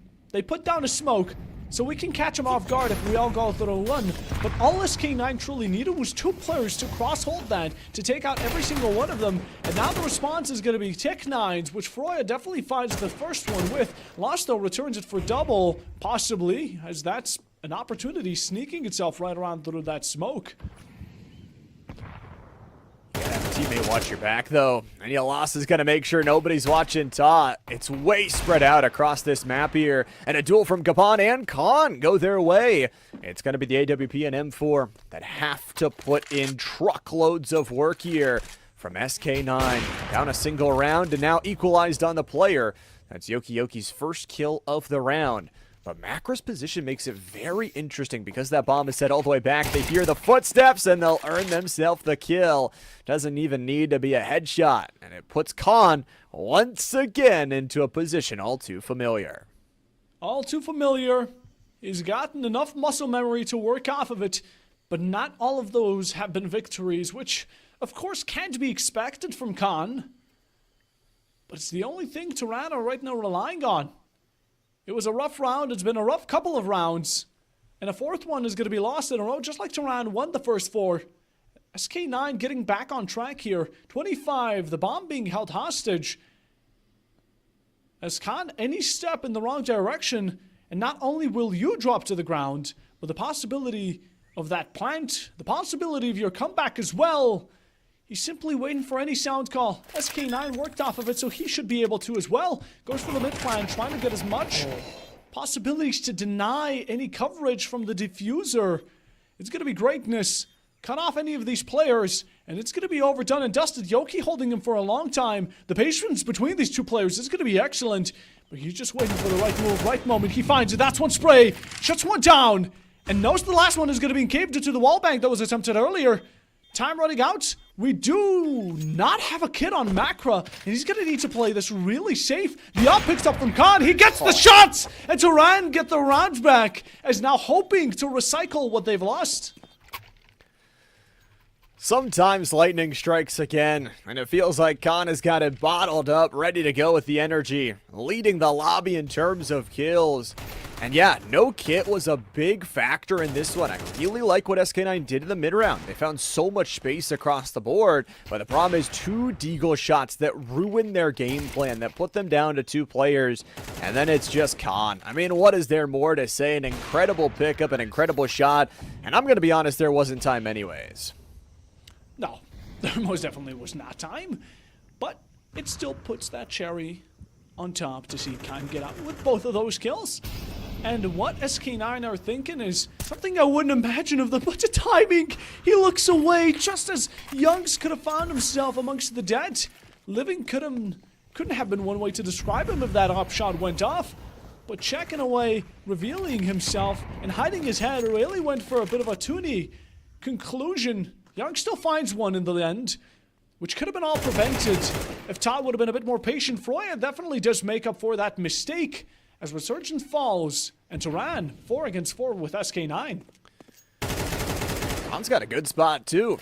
That's a nice kill on a Macra. That's going to be a plant on down. dual op setup. They're going to lose one of them. Yoki, Young's not too much money. And they're going to back off quickly. Not before Yoki's op is the next to be dropped. Youngs is going to head for the hills here. We'll see if they can end up surviving in the dangerous maze they've put themselves in. But Tehran, what a bounce back from them. AWP shot is no good. Actually pulled out the pistol from Tot and couldn't find the kill. Now they know the position, and well, they're going to chase you down. They're going to run you down. And it looks like Youngs might get back to safety. Young low HP, he did it for the first, but not going to be able to stand on it for much longer. Business is booming here for Tehran, as they're not going to be letting go of these rounds like they have in the past. It's a new time, new age, new day and time. 3-6 here, confirming the split. Draw going to be in their favor. The second they win another, and with 3 rounds remaining, they can definitely keep it up. If they can keep this steamroll going, I mean, we could be looking at a nuke finale. Game 5 awaits on the horizon. That's, of course, only if Tehran can win. SK9 have got 2 chances to close it out. This time, look at this heavy cave push. They're going to send both Yoki and Makra there, but it's going to be on the other side of cave that a death goes through. Froya finds their way into one. Nate is good to push Makra out. It is just clinical here. Tehran is moving with force, and they are moving bodies to the graveyard. SK9, I know you're very comfortable by the fact that you already have Map 5 confirmed, but where has that aggression gone from the side of Dust? It seems to have gone and never came back, as Tehran have right now had no, and I mean no exchange gone against them, all in for their favor.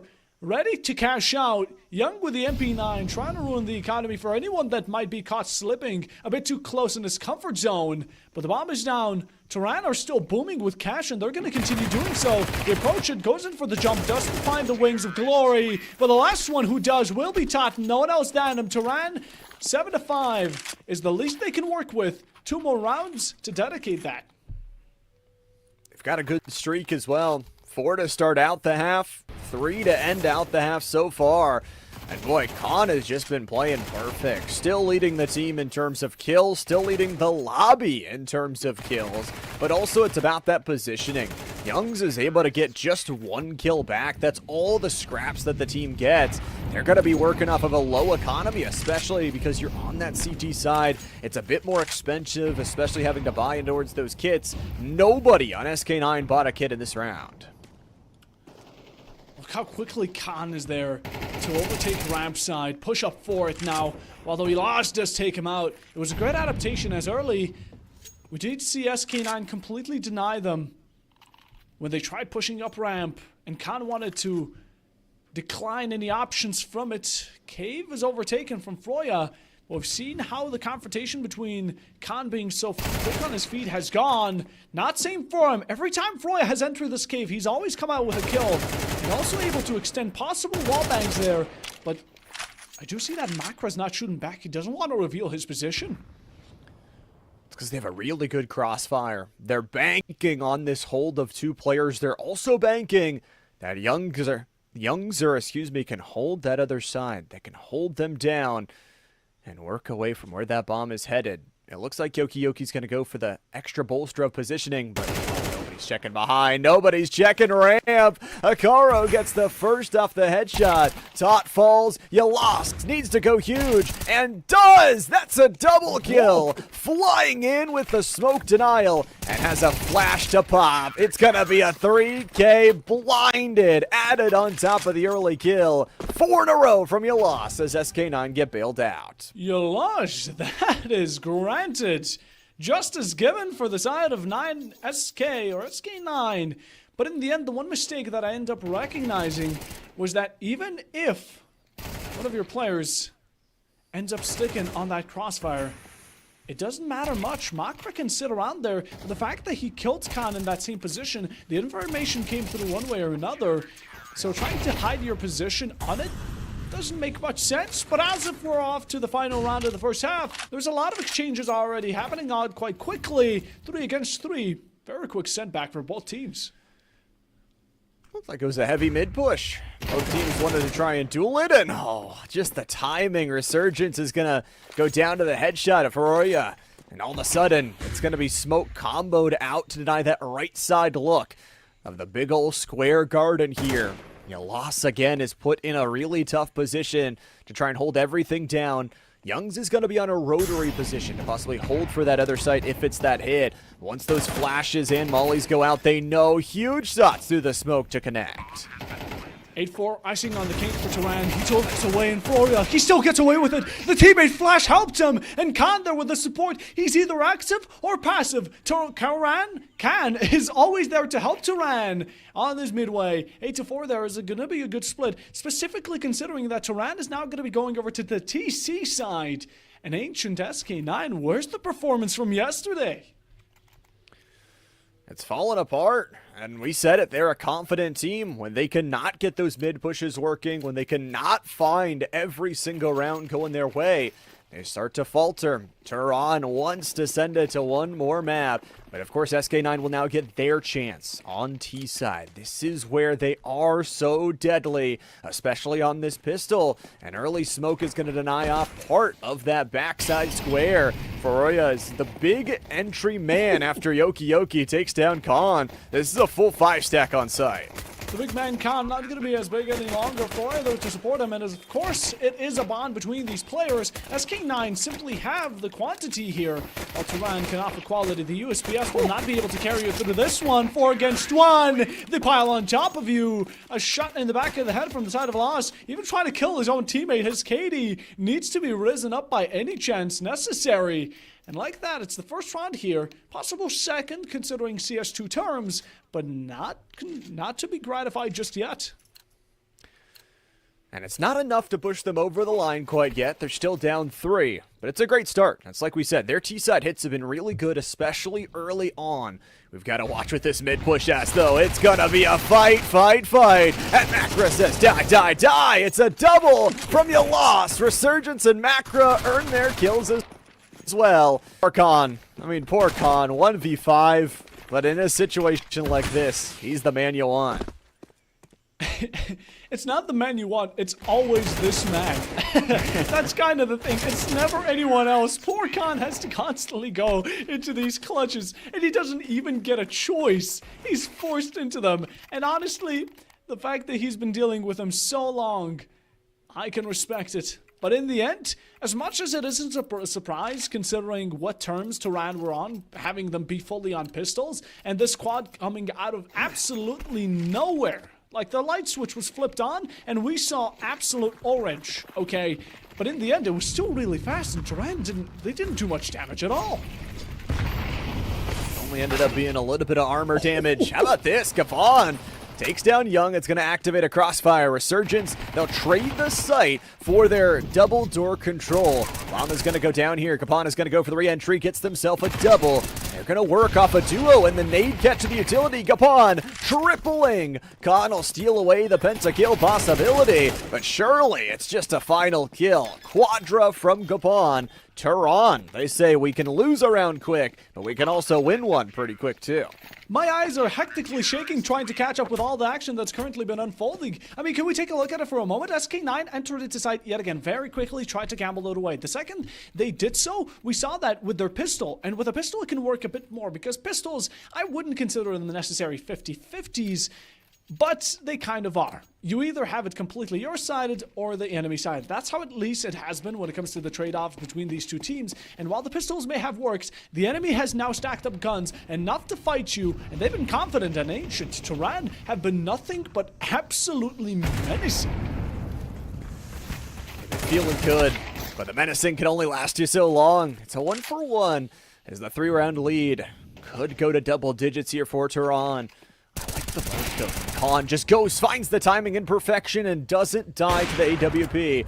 Yoki can't even push forward now. Has to pull out the pistol with 2 different angles to lurk across, pushes back to the box, and then pulls out the utility. And it's the shot through the smoke. Incredible change-up here as SK9 look at the space they've been given across the map. Get me some binoculars. I need to see the pixels on this. Some of these shots are just nothing but immaculate.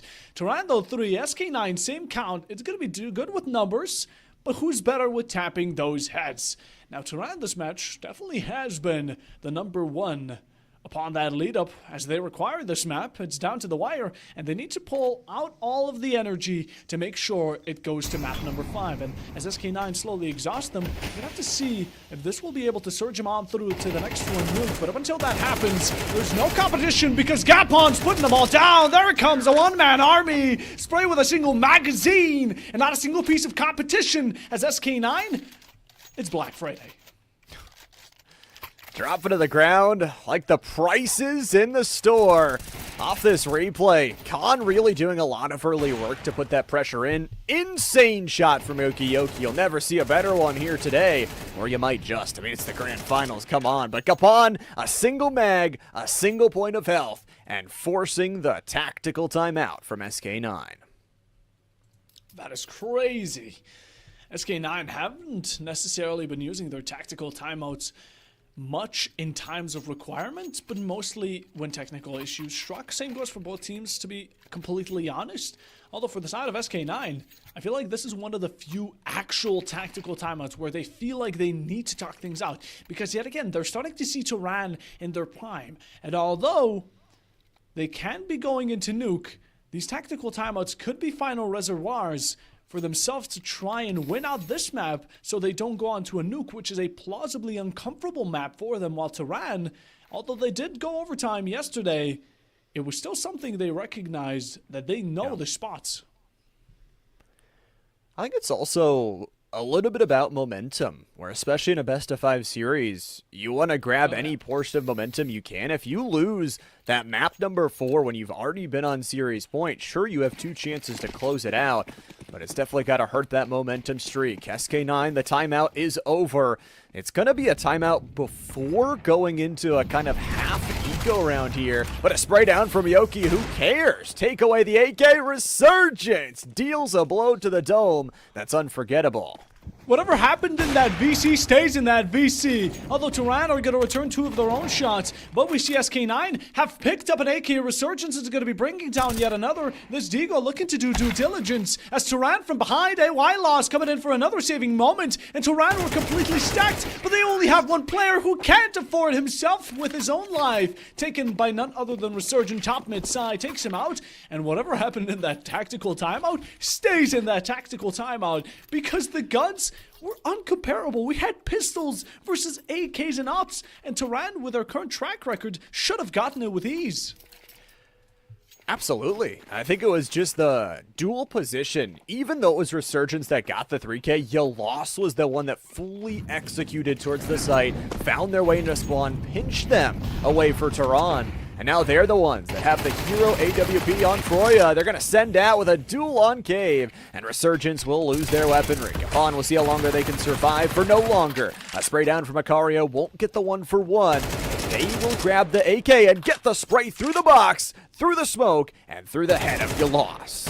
Quite common to see it. A lot of people do tend to back off of a smoke in that direction and go to the very edge, which definitely isn't going to be working for the favor here of SK9. But you have 3 players. They're completely stacked. You've managed to do it with pistols, so you surely should be able to compensate with better guns, right? That would be ideal. That would be theoretically sound. But you got to remember, it's Turan on this other side that has Khan available with a rifle, albeit not the full silenced version. Taunton crew, though, they're going to send their way back on in. Ooh. Right into the looks. Yoki walks into the crosshairs. And now SK9 has got minimal players. Spray on down. It's going to be just eco round win back-to-back on either side of the field as Turan earns 11. Turan gets themselves what they earn, what they were owed. And back to taking from the side of SK9. These opening kills here definitely worth the best for SK9. They got themselves one back. The second one didn't favor. The wallbang was absolutely phenomenal. And this shot perfectly aligned with the last spray. Not expected. You really have to check all parts of the map. Otherwise, it might come back to bite you. And so it did. It bit quite hard. And of course, Turan are showing more than just bark. Oh no, that is not a good nade. That is not how you nade. But that is how you shoot. Yalos definitely can show us that. We're just trying to give over a bit of a handicap. Say we don't need the HP, we don't need the armor. As clearly a 3v3 setup is good. You gotta play this great though. There's a player coming from ramp side. It is a 1v1 if you can take it. And especially if you can run over Khan, it can be huge. Lost gets the 1-for-1, and Khan is dead. Perfection from SK9, but they've got to be wary about Tot with that op. The crown taken from Khan, finally placed onto Tot's head, but it's a crown of thorns as Makra takes him out. SK9 are going to be a thorn into the side of Turan as well, as they keep on persisting, not letting go of the 3-round difference that might be able to still get them that victory or overtime at least. I mean, they're close enough where just a few round swing could do it. And again, the economy is not very good. That CT side is very expensive. And again, Tehran is just going to have to stumble into this round after losing the previous. However, those thrifties, those eco rounds starting to come on through. Back-to-back teams, SK9, they've got to deal with Khan here. Just an awkward position to try and clear out. But their patient play could bode well for this round. Standing by, and the necessity, there we go. English is a really hard language, but it's even more difficult to fight Tehran in their top conditions. As Khan heard the calling from the M4, he definitely shoot a shot, and with the stars he aligned nicely. The SK9 crew have been completely dissipated. The up to be tossed on just to make sure no one's able to claim it, and that's definitely an interesting way of bringing down the enemy's economical state as much as they can, even though I doubt they're going to have any issues with buying any guns they might enjoy. 12-8. 4 rounds in a row is what we need to see from the side of SK9. And can we do it? I mean, that run hurts to lose. They invested so much, a majority of their economy, but I guess with the way this map is going, the Thrifty should go back their way. We'll see what SK9 could do through the mid-duel of Feroya. A burn down on the fade and a burn down to their players. 1, 2, 3, and knock them down like bowling pins. Resurgence will do what they can with the deagle, but they pass like ships in the night. Pulls up the back 10, then has to turn around. Khan has got another 4v1 for the map. Resurgence will earn themselves a double kill, but they don't have the bomb, and they don't have much life left. The pins lined themselves up nicely. Tehran just got themselves a strike, and with 1 remaining, Resurgence can only hope to do due diligence with his pistol. Maybe roll in a natural D20, because Lady Luck is not on your side this match around, hoping to be at Nuke. Finds 1, possibly still 2 in his way, and a single bullet gonna be there to finish the job. As now, just like in the final grand finals, we get map number 5, which will be Nuke, between both these teams, as the champion still lies unconfirmed, and it's down to these 2 teams to make sure that is changed. Absolutely. We get into a best of 1. We get into basically win or lose your 1 map, your finale of Nuke. And it's interesting, the momentum, whatever you talk about, throw it all out the window, because these 2 teams have everything on the line there for themselves. SK9 fought, but it was not enough. Both teams have won their map picks all throughout our first 4. The last one is called the decider for a reason. And stay tuned, because your grand champions will about to be announced right after the short break.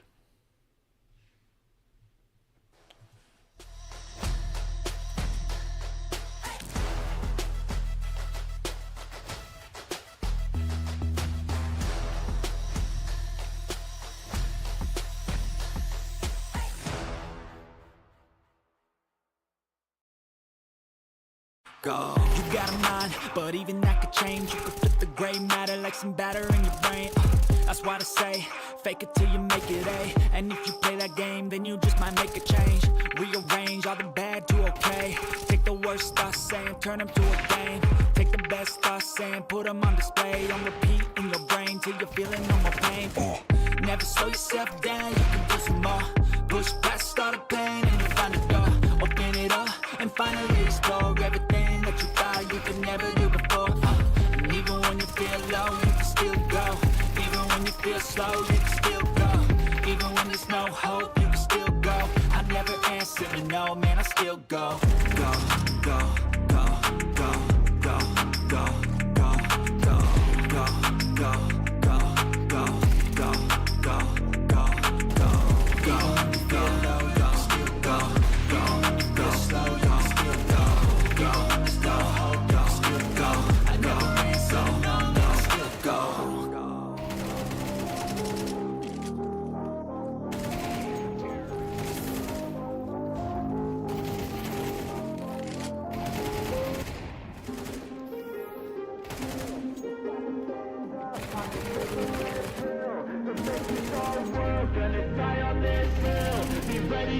fight and be ready to kill. You cannot stop me, I'ma make it to the top spicy. Call a covenant, not cocky. You cannot break me, this world's mine for the taking. Got an itch, man, I'm making. Oh, I'll keep my head down and grind and be patient. I'll take a stab at the top and assailant. They can all try, but you cannot contain it. Cause I see the things that I want and I take on my goal. Push myself to the brink, no limit. Do what it takes to be free, committed. I'm a little obsessed with things, I'll admit it. But that's what it takes to get a freedom ticket. Got a killer instinct and it's just the beginning. Breaking down walls and the hurt start thinning. And the more you push it, the fast start trimming. Till you're the only one standing on straight, winning all. No, we never sit still. It's time to stand up, time to take the red pill. To make this our world, gonna die on this hill. Be ready to fight and be ready to kill. We never give up, no, we never sit still. It's time to stand up, time to take the red pill. To make this our world, gonna die on this hill. Be ready to fight and be ready to kill.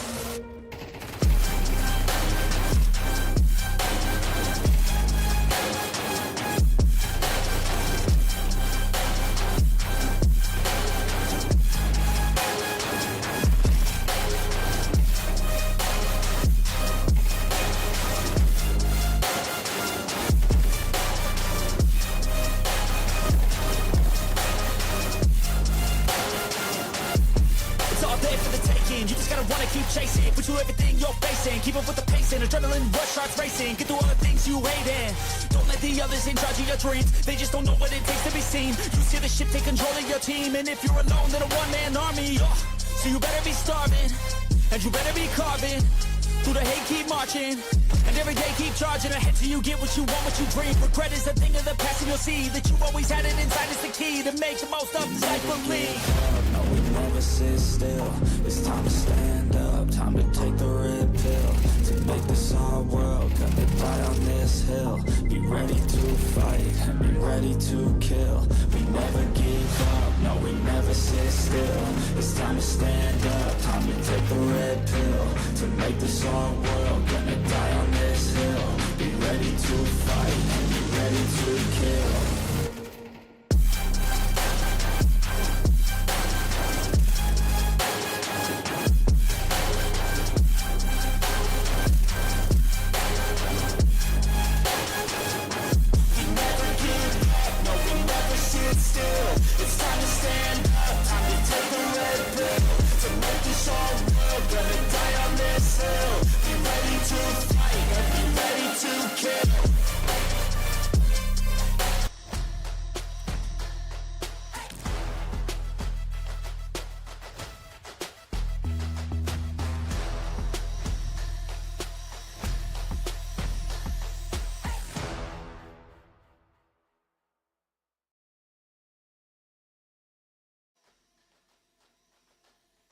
Welcome back, everybody, to the Plausible Gaming Championship Series Season 5 Grand Finals Finale. An awesome chance here for these teams to keep on playing and keep on going into map number 5.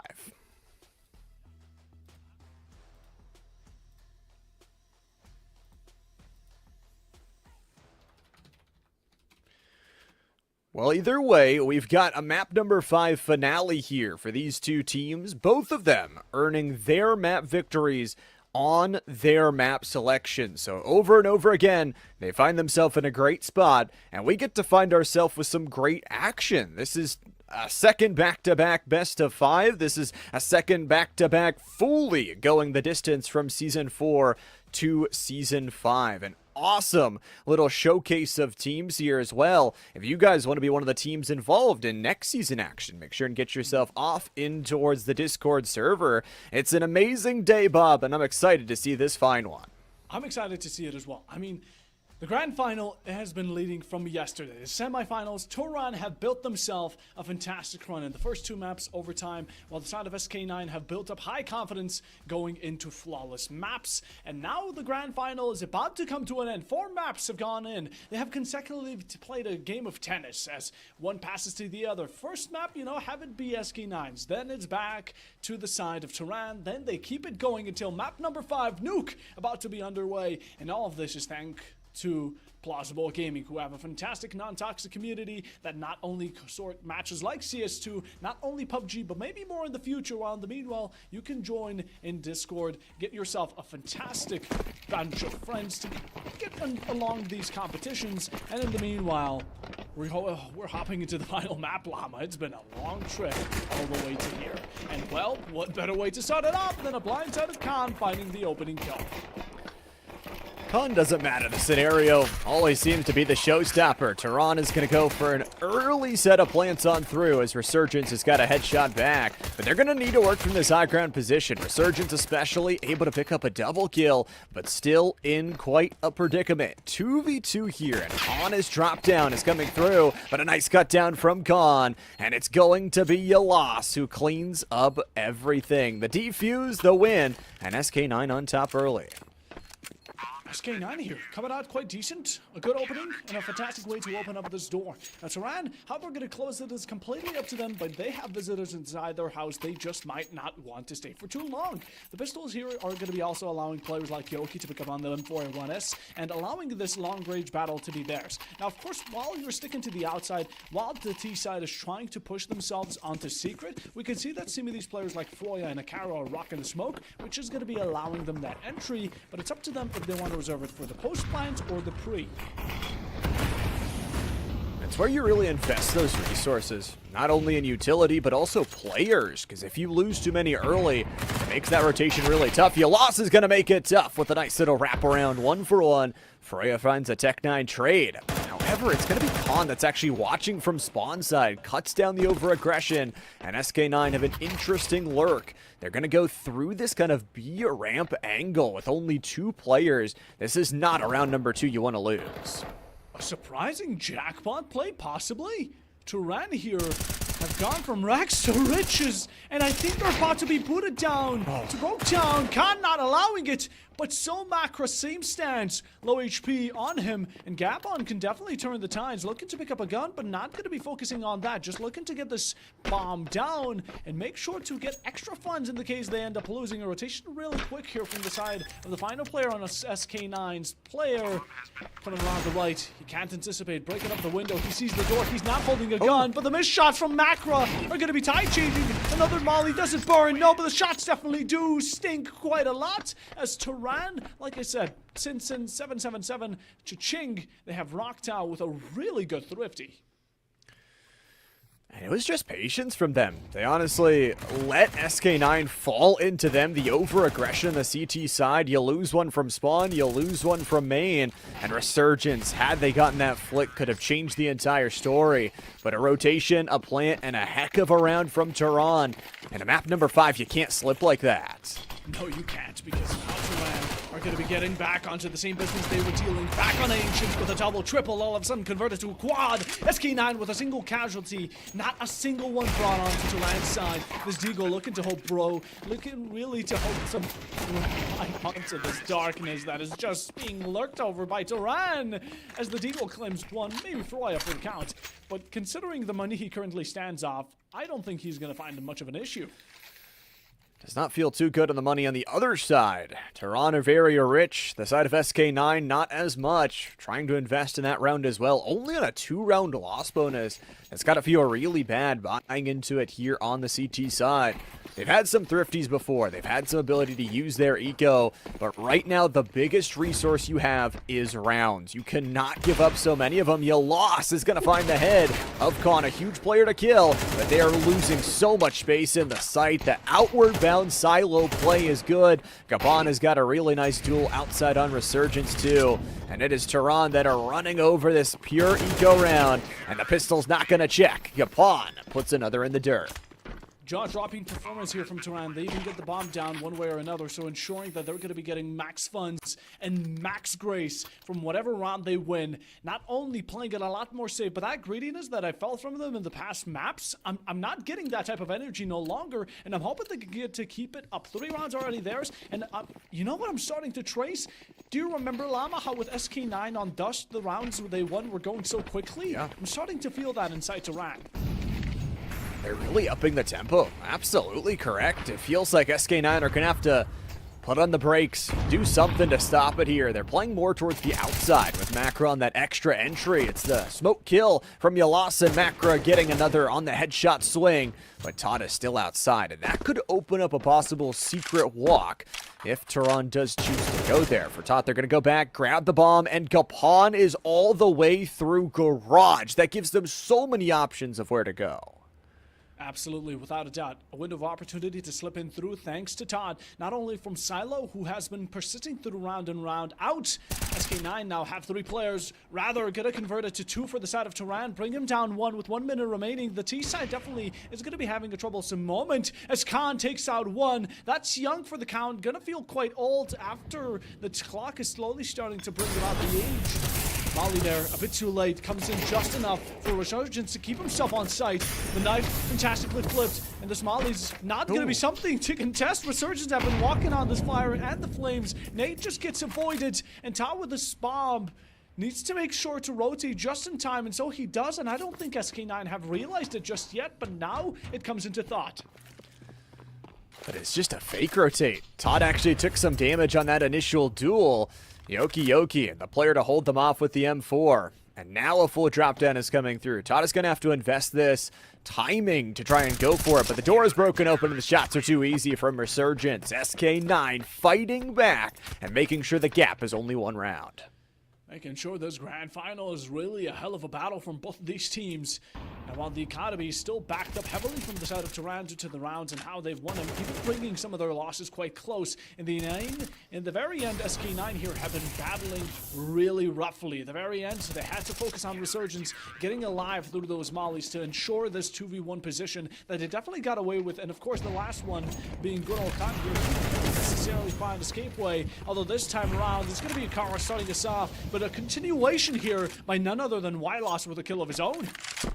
That's massive. I mean, taking down Dot, who's been top of the leaderboard, is going to put Tehran in an interesting position, especially because they've got a lot of utility left. They have so many choices of where to go, but they've got an influence of time on the clock.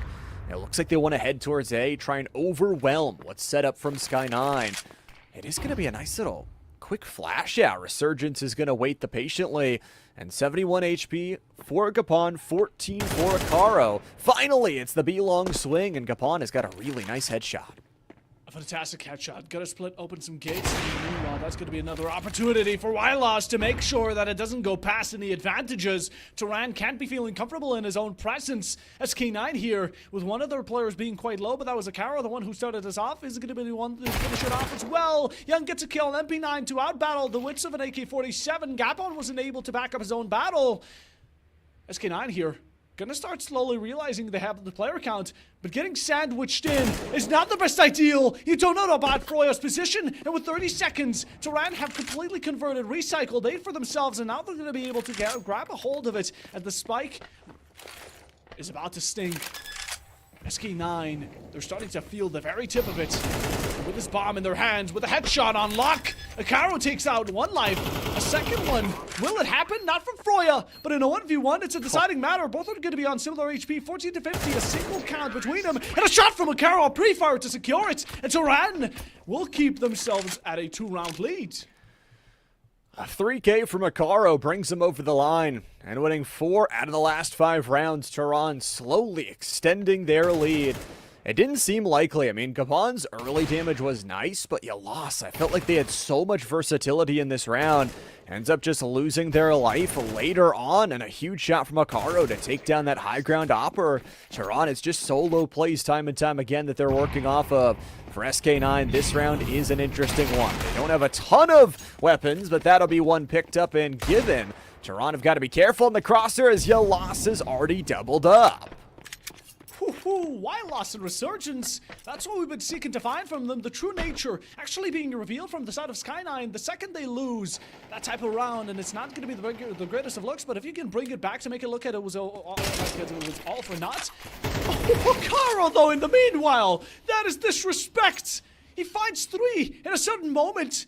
It is refragged down to a 1v2 situation, and while his HP might not be important, that AK-47 with the head taps can definitely be dangerous, and he has the time to figure out his solutions, as now his best plan is to lurk and find someone alone.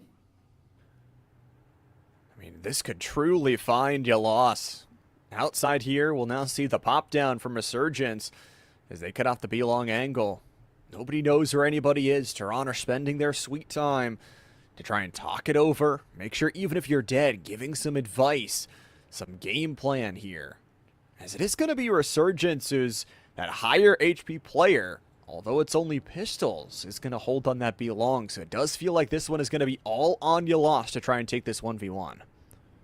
Caro, you found 3 in such a snap of one finger. The plant is going down. He's committing to it atop. And it seems like the positioning wasn't perfect. And Wylosh takes him out the second any confidence is given, shattering those hopes of Tehran up keeping any distance. As SK9 are quick on their feet. And they're looking to catch up even quicker. 3-4 right now. Defuse coming through. And the teams really both have a really well-settled economical state. Besides Gap on maybe on 2.1k won't be the best of looks. And some of these players from the side of the T side, it's only a wonder how they're going to be responding. Do we go for a full-on save maybe to reserve for the following rounds, or do we full buy into it going with a gamble? I think we have a halfway split on that. Looks like Tot ended up buying a rifle for the teammate and didn't even buy one for themselves. So trying to activate those entry fraggers here. That's a nice early shot onto Akaro. That's one of the 2 rifles down. Should be able to be picked up by a teammate. Instead, it's just Yoki watching over everything. Sightlines aplenty. There's a double. How much more you want on your sandwich? 3K. Bacon strips. SK9 has tied it up. Oh, Tehran smacks around. Just like we saw them being so graceful on that silo. Absolutely heavenly. This time around, it was turned back on them. They couldn't face it. Simple ops were able to take one after another, and that's just the beauty of Yoki's art. Really craftsmanship on that yellow side. Takes him one after another. The drop not anticipated, but definitely worked around. SK9 caught up. Like mentioned, Tehran now need to yet again find themselves at a distancing position. And with all utility getting focused, the F41S runs out of bullets. Not for the side of Makra, as he's able to keep them at pressure, trying to dictate their movement. The plant is going down nonetheless, but not feeling confident is the least of your worries right now. You need to make sure that bomb is down. But SK9 shut you before you can even have that thought in your mind. No plant. 3 survive. What a work back here. And honestly, that early nade and flame combo just ripped the health bars down. There's no chance you're walking in without any utility coverage on the upper side ladder. 3 rounds in a row now bring SK9 into the advantage position. But of course, that is far from over. It's a full rifle round from Tehran as they've activated their massive loss bonus. To paint the picture currently, Tehran are looking troubled. I'll be quite honest. I'm loving the confidence they bring into certain maps, but the way they lose it is just breaking my heart.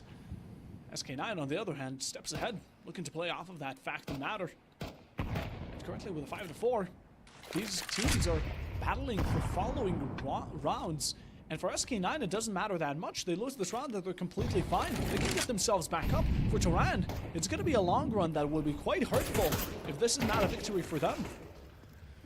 There's only 3 rounds left to go here in this half, but it's going to be just a fall down here. 2 left to go for Tehran as the double kill from Resurgence throws out the nade. Don't triple him up. Freya denies that chance for the multi-kill, and it's going to be Youngs to look to refrag it out. I mean, you look where the bomb is separated from their secondary player, and you don't even expect a second player in Trophy Room. It is clean, it is clinical, and it is 4 players surviving for SK9. SK9 putting themselves on every single aspect of the kill feed, and the timeout from Tehran here, it is very unexpected. Why we get to see it in the final 2 rounds that remain, I'm mostly assuming because they really want to even it out. Keep in mind, this is a considerably T-sided map in my opinion, and Tehran are losing. If they cannot even have a 50-50 split on it and allow SK9 to get on the favorable position in the second, it's going to be calling for catastrophe. And Llama, I think, to take our minds off of bad things, what's a good thing? Tell me something. I got some good news for you. And you talk about favorability, your friends are going to favor you if you have some beautiful skins. We've got our next code and final giveaway code. It is Retake Revolution. RETAKE REVOLUTION. Retake Revolution is your final code of the day. Enter in to win, because we're going to be selecting our winner here very soon. Plop it, make sure it's there, and make sure your chances are as high as possible. You don't want to be missing out on an opportunity to get the best 2 gun skins for each of the sides specifically. Meanwhile, though, SK9, 6 rounds on the CT. Turan, this response with your Galils and Tech9's deagles, it's a complete mess up when it comes down to lineup, and early damage onto Akaro will not be showing off to a promising beginning. It doesn't feel too good. You lose a bit of HP, though. You trade it for space. This walkout, is it sniffed enough? Like Bloodhounds in the night, SK9 thinks something's going on here, but they don't sniff enough. All 5 players make it safely down the secret stairs. And that just means that SK9 are going to have to work off possibly Resurgence. The B-long angle could be good to rotate and shut down what this push wants to be. Both these teams have the same distribution of utility, which is going to be extremely fantastic. The only one upside will be that Akaro has a single beat more. Now, Ascan with a flash, we've seen what he can do once utilized correctly. But the side of Turan have completely converted it, and SK9 did not anticipate this to be a bottom plant, even though the double smokes should have been more than enough to tell the story. But talking about, let's have this narrative leading to the favor of none other than Turan, with Tech9s up close and making sure this approach is personal. Akaro got the M4 pickup as well. You talk about personal. Right in the face is just going to keep out the Tech9. Yalas has got a huge kill, but it's trades away. The time is already down below half. Yalas gets 1. They've got kits, but they need kills, and they're just going to hide their way away. No chance for the defuse. No chance for the finish. Tehran, their tactical timeout, is successful. So it is. It worked out for it, a bit dangerously close, but in the end, time ended up handing them over the victory in mercy. Players still get to keep themselves alive. And this next round, 7-5 on TC, or 6-6 here for T. Both these teams are fighting for a lot, but it's on the final map, and that's what matters. After this map, there's no going back. There's no second chances. This is where it truly ends. It's donezo right after this. And there's only 1 round left to go here in this half as well. So unless we go to overtime, that second half will be where we end. No overtimes yet today. We had a few of them yesterday for Tehran. Their ability to win the double overtime and then a single overtime in back-to-back maps is what put them here in the grand finals. They also won that previous map, which looked so strong from SK9 the previous days, and Yalas is looking strong on a good look. A nice little AWP shot will make it double. Yoki sends them into scrambled eggs, and Tehran has to pick up the pieces. Yoki, the bearer of the bad news, always tending to the wounds of his own team while making sure that Tehran's are deepened with every step he takes. We are closing in, T-side wiped out, and the only thing that's remaining is going to be a slimmer of hope on Akaro's side. Just hoping that Yoki will be able to clean him while one of them already falls. That will be Macra for the count, but still 2 remain, and Yoki on rafters here is a deadly factor. With what he can pull, it tends to go their way, and SK9 7-5 on the TC side going into the first half with a victory just by a 2-round difference. And now on to the T. How drastic of a change will this be? Be interesting to watch where this map goes in the second half. But one thing is for sure, Yoki is having a pretty good game. Yalas is having the game of their life. Nobody else on the team before that round was over double-digit kills. And they are sitting up at a monster amount at 18. They've been leading the charge. They've been dealing the blows. And now we head into our pistol round. Yoki has found some in the previous rounds, and that's my MVP, but there will be no MVP until we have a decided winner. Tehran here going with a really solid beginning, into round number 13, the first of the second half. Pistols definitely favoring them a lot. The USPS can definitely deal damage, but now your bodies are starting to slowly crumble, and a single bullet away from death. Yoki misses the opportunity and escaping away with his life barely intact. SK9 still have only 2 to offer. However, they've got this rotation. I mean, is it read well enough? It seems so. Akaro is going to get that swing out, the longer range favorability on the door peak. And just sending out on a right side versus right side, Yoki's able to clean it. Now all of a sudden, they've gained high ground advantage, but the print stream, USB is going to send further bullets into the body. And Froya has got a huge headshot. Not through the breakable though, sending around Yoki. If they could isolate, this could be good. But there's 3 players closing in on the position. Surely not enough. And it won't be. SK9 get a huge plant, but Turan get the round. Oh, it feels bad. Froya on 1 HP and Khan on 5. I imagine if Yoki realized this, he would have been fuming after not being able to land a single shot on them. Now, Chat's a different story, being able to basically outnumber that HP times tenfold. In general, though, Turan here seem to be back for a moment. This pistol will allow them to possibly have the highest of chances of evening out the score they currently hold against SK9. And it's up to them to make sure that it's counted down, because SK9, they're not backing off of this fight. We can see some guns from Yoki and Loss as well. They got enough kills to buy into it. I like the gamble, especially on this T side. If they can do some damage through the door, Yoki's going to look outside to try and find that bit of damage. It could be enough to try and send things your way. Turan are going to smoke off the door just in case it is opened up.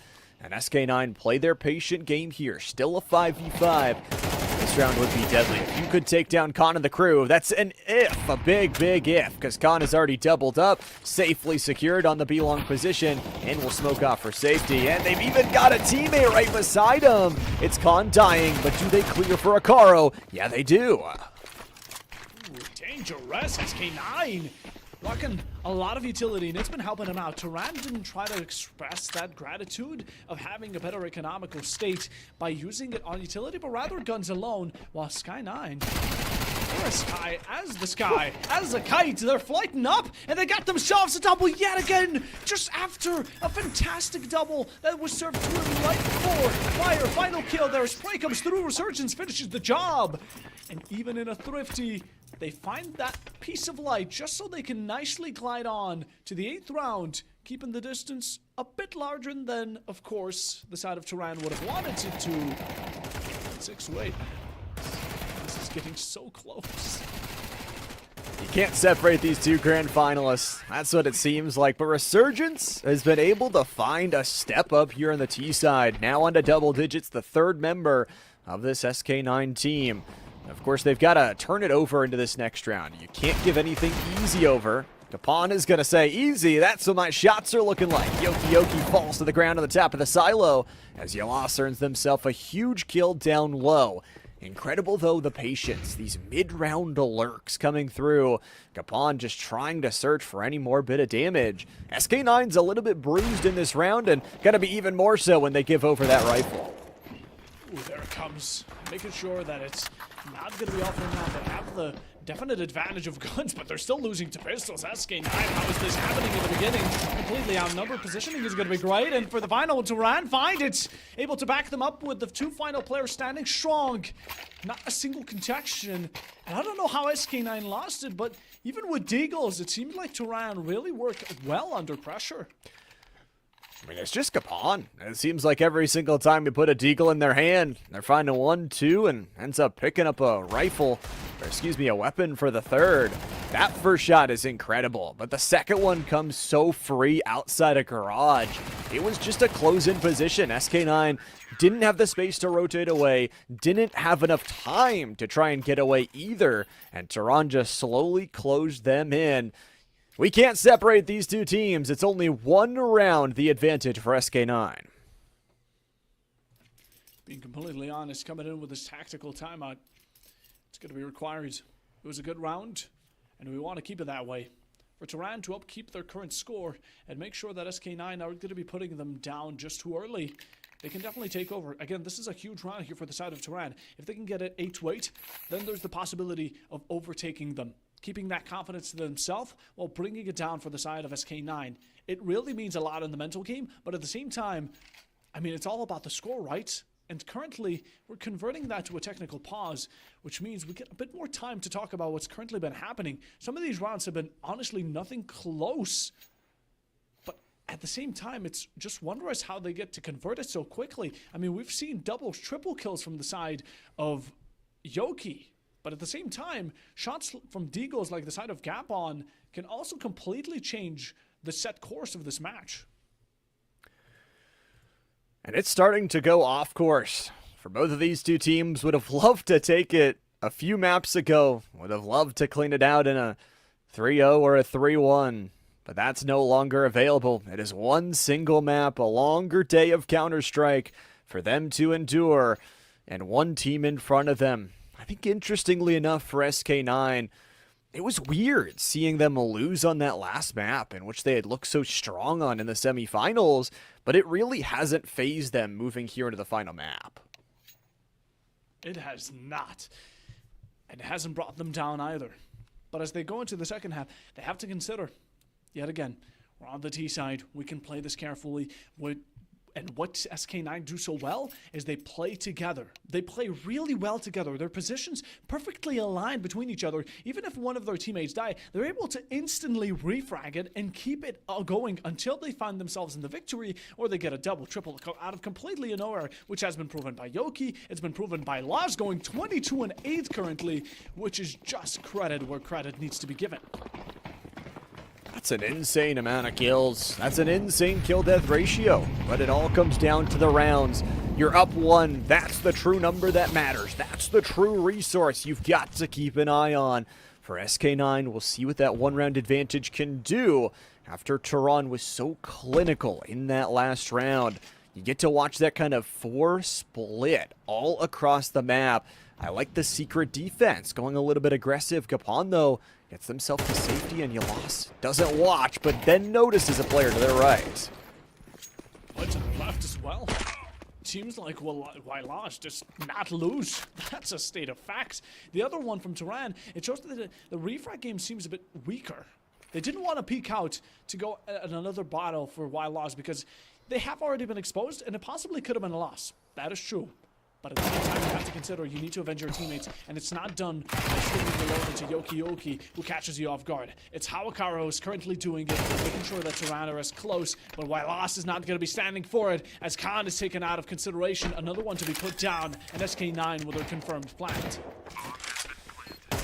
Can be honest, though, you're probably not saving away these 2 weapons for Tehran. So send it, send it. Macro is going to be the first piece of defense, as that flash still in the inventory. Huge little headshot, doesn't even need it. And the AWP puts him down in the ground. Lovely stuff from SK9. A very patient round where they methodically took the space outside and performed just a beautiful wrap. A real symphony. Like you mentioned it, this kills was fantastic. And in the end, the second peak maybe could have changed the tide at events that later occurred, but we didn't get to see it. We won't get to see it. And SK9 come out with their 9th round, playing together till the very end, only losing 1 player, which was fantastic. Chef's kiss. Honestly, they've been cooking. Tehran, on the other hand, I can say the same for those 7 rounds. But recently, it seems like they've been having a bit of trouble, especially with gunplay lock. Maybe Deagle is truly the way for them. It feels like Gapon is just going to find a way to get a 3 or a 4K here, but not this time. It looks like Gapon, the caster curse in full effect. That one's on me. You can blame it after the fact, but SK9 will see what they can do with their blessing. Froya walks out, takes the head before falling at the AWP of Resurgence. Hey, it's a nice kill back from Akaro, but it's things starting to fall apart here. Akaro is going to have to do a lot more than 1 kill. And, well, I don't think he'll be able to. He's not going to need 1 kill. He's now, as a matter of fact, going to need 3 to deny the plant or even go for the defuse, which is practically impossible, improbable. Low chances, whatever you want to consider it, if he's the last one that stands. He has the Galil, which definitely can deliver some damage, but he's working against Resurgent and his eye. Yankee definitely takes out, but not much after. He's dealt the final blow. Tehran, with 3 rounds behind, are starting to slowly look a bit more dire. And 3 rounds, that's the difference. That's also the amount that currently none other than SK9 require to get themselves a regulation victory. And a victory would end it all. This is it. This is map 5. It's on the horizon for them, and the economy again is just demolished. Tehran has to go into a literal full save. Dual flash from Gabon. Everything else was burnt early round. And SK9, they have got the golden road to do it. Froy will see how much damage you can do. It ends up being a 1. Macro gets the blinded kill, but that's everything. That's both flashes gone. SK9 now have the full control. Intrinsic strategy to throw Froya's body into the pile. And the single tap from Hylos, although returned quite quickly, Akaro isn't going to be standing for such disrespect as he brings honor back to Turan. But currently SK9, I don't think they're looking to rotate. They made it seem like it with those smokes, but they're just covering all the ground they currently can and attempting to see their options. As running low and thin, Akaro's waiting for them at bottom side. Well, one of their players is another victim from Makara. Falling down low here too to Resurgence. It just stinks. I mean, Tot is a lot on your back shoulders. Maybe you can just pick up a rifle and try and do something. But SK9, they walked in towards this round with that eco advantage. And they'll use it here to eventually rotate down and get that bomb plant. You just wonder if you try and pick up some utility, if you just try and save this AK away, because even though they're on this big loss bonus, the money still isn't that great for Tehran. No, it isn't. And 11, with each round that slips, it's a round closer to a loss. Such a long battle. And does it truly end here, Tehran? We saw you on Ancient. I don't see you anymore. SK9 currently, not only are they going to be possibly winning this one, but the following one is going to be a bit more difficult to fight for Tehran as well. As all 3 players, I mean, Young maybe not being able to back himself up financially isn't the best of looks, but he can definitely get help from teammates like Yoki and Resurgence who have well more than enough cash, and still keeping themselves alive with current guns in hand is definitely going to be a proactive move inside of Tehran. They can get this one, but if they don't, I'm not too sure. It's gotta be tough. I mean, you really have to battle into the GOATs right now of SK9. You talk about Yalas, who is up to 25 kills and just hit 10 deaths. I mean, Resurgence is having a good game. Makra, Yoki, them as well. Youngs, it's not their best game in the world, but they have been playing some good anchor and entry. And they've been having a good series themselves across the day, so Tehran needs to find that confidence. We said SK9 is a confident team, and when they have it, they seem unstoppable. Tehran, you've been unstoppable at moments. Bring that moment out yet again. We've seen you do wonders on previous maps, so have Nuke be yet another blinded, backs off, knows one's close. Lost is going to force him out with the volley and doesn't get caught off guard. Gapon will be the first, but a spray here from the FAMAS. It seems like that's going to be a double and backing away with his life intact. A fantastic push on here and a fantastic movement for Tehran as keeping himself alive for yet another Froya here has made a difference. That's down 2 players to start, but it's got to be more than that. You've got to finish out this round, especially with weaker health bars. It's a nice investment in, but it is all of their utility gone. Tehran are going to have nothing for the post plant. Where SK9, they have still tools to enter in. 2 flashes more importantly, or just Yoki shots. That turns it into a 3-3, and then they're going to chase down Froya, who's got this FAMAS. It's actually Yoki, the one falling on that entry. They need to go back, they need to get the bomb, and Youngs is in a good little rotate spot back from spawn. Reclaiming it real nice. That play from Froya, it has potential. Youngs is definitely going to be bringing it down on the type of mentality, especially. But the FAMAS can definitely still strike quite heavily. So it does. That's the bomb right around it. The final contestation. Headshots aren't going to matter. Youngs finds it. And just like that, SK9 have reached match point. Tehran are 5 steps away from them. And they're going to need to play flawlessly. But with their current state, it's hard to say so. And if I were to put my money on the line, Tehran wouldn't be my first thought. It does not feel good to lose that round. And the money, you talk about it in general. I mean, Tehran is just going to be lacking it. A hero AWP and an M4 to try and turn the tides of the grand finals. SK9, though, they've got everything in their path. Yoki, a nice run-in and a greater headshot. With so much time left to go, they have found the opener they needed.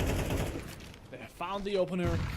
Now it remains for Tehran to respond with one of their own. The can still remains closed.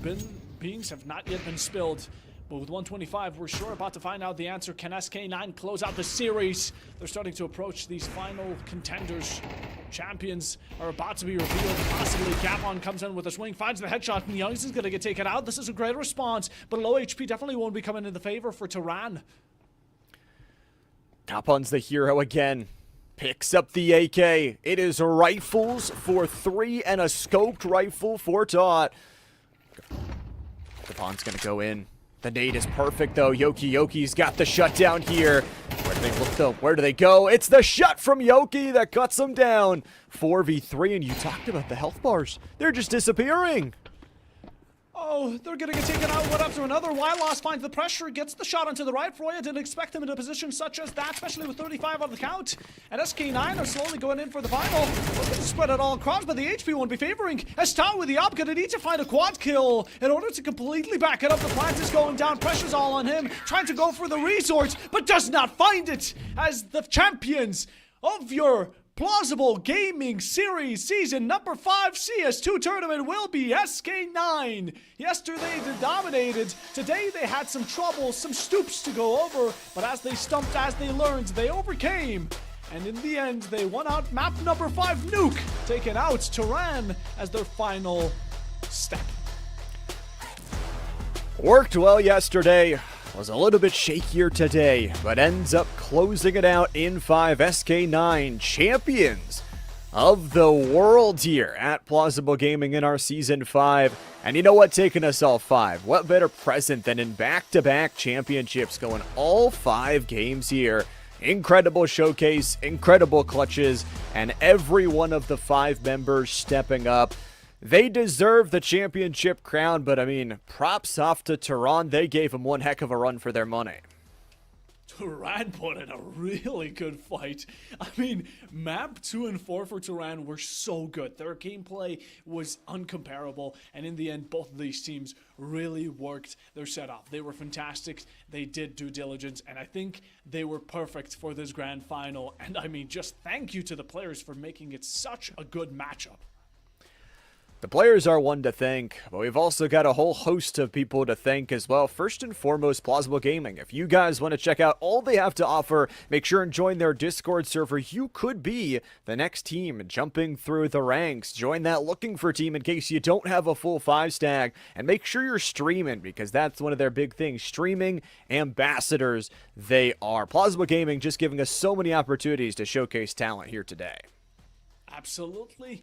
And it goes without saying that this could not have been possible with our lovely production. Everyone working in the background, all the staff making sure that this is just the best run of the show. The cinematics, the overlay, everything you're getting to see is thanks to them. And of course, I want to thank you, Llama, for being here on the desk with me yesterday and today and still complimenting me on my looks. I mean, what can I say? Just a handsome fella beside me. Enjoyed the booth with you as well. Not only go check out Plausible Gaming over on X, but you can find myself, Bob, and all of our production crew there as well. And make sure, whatever platform you're watching on, whether that be X, Twitch, or YouTube, to check out the YouTube Shorts in case you missed all of the action, and hit that follow/subscribe button so you can stay tuned for our next championship series. Unfortunately, that does mean we have to end off the day. SK9, your victors of the finale. It was a fun weekend. Thank you all so much for joining us. This has been the Plausible Gaming Championship Season 5 Grand Finals. We'll see ya next time.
lies deep way under the surface, and like a fire needs coal in the furnace. This is your goal that makes it all worth it. This is your why that gives you your proof. Let's go. Thoughts can keep you down, pushing deep until you drown, or they can keep you up strong, focused on the now.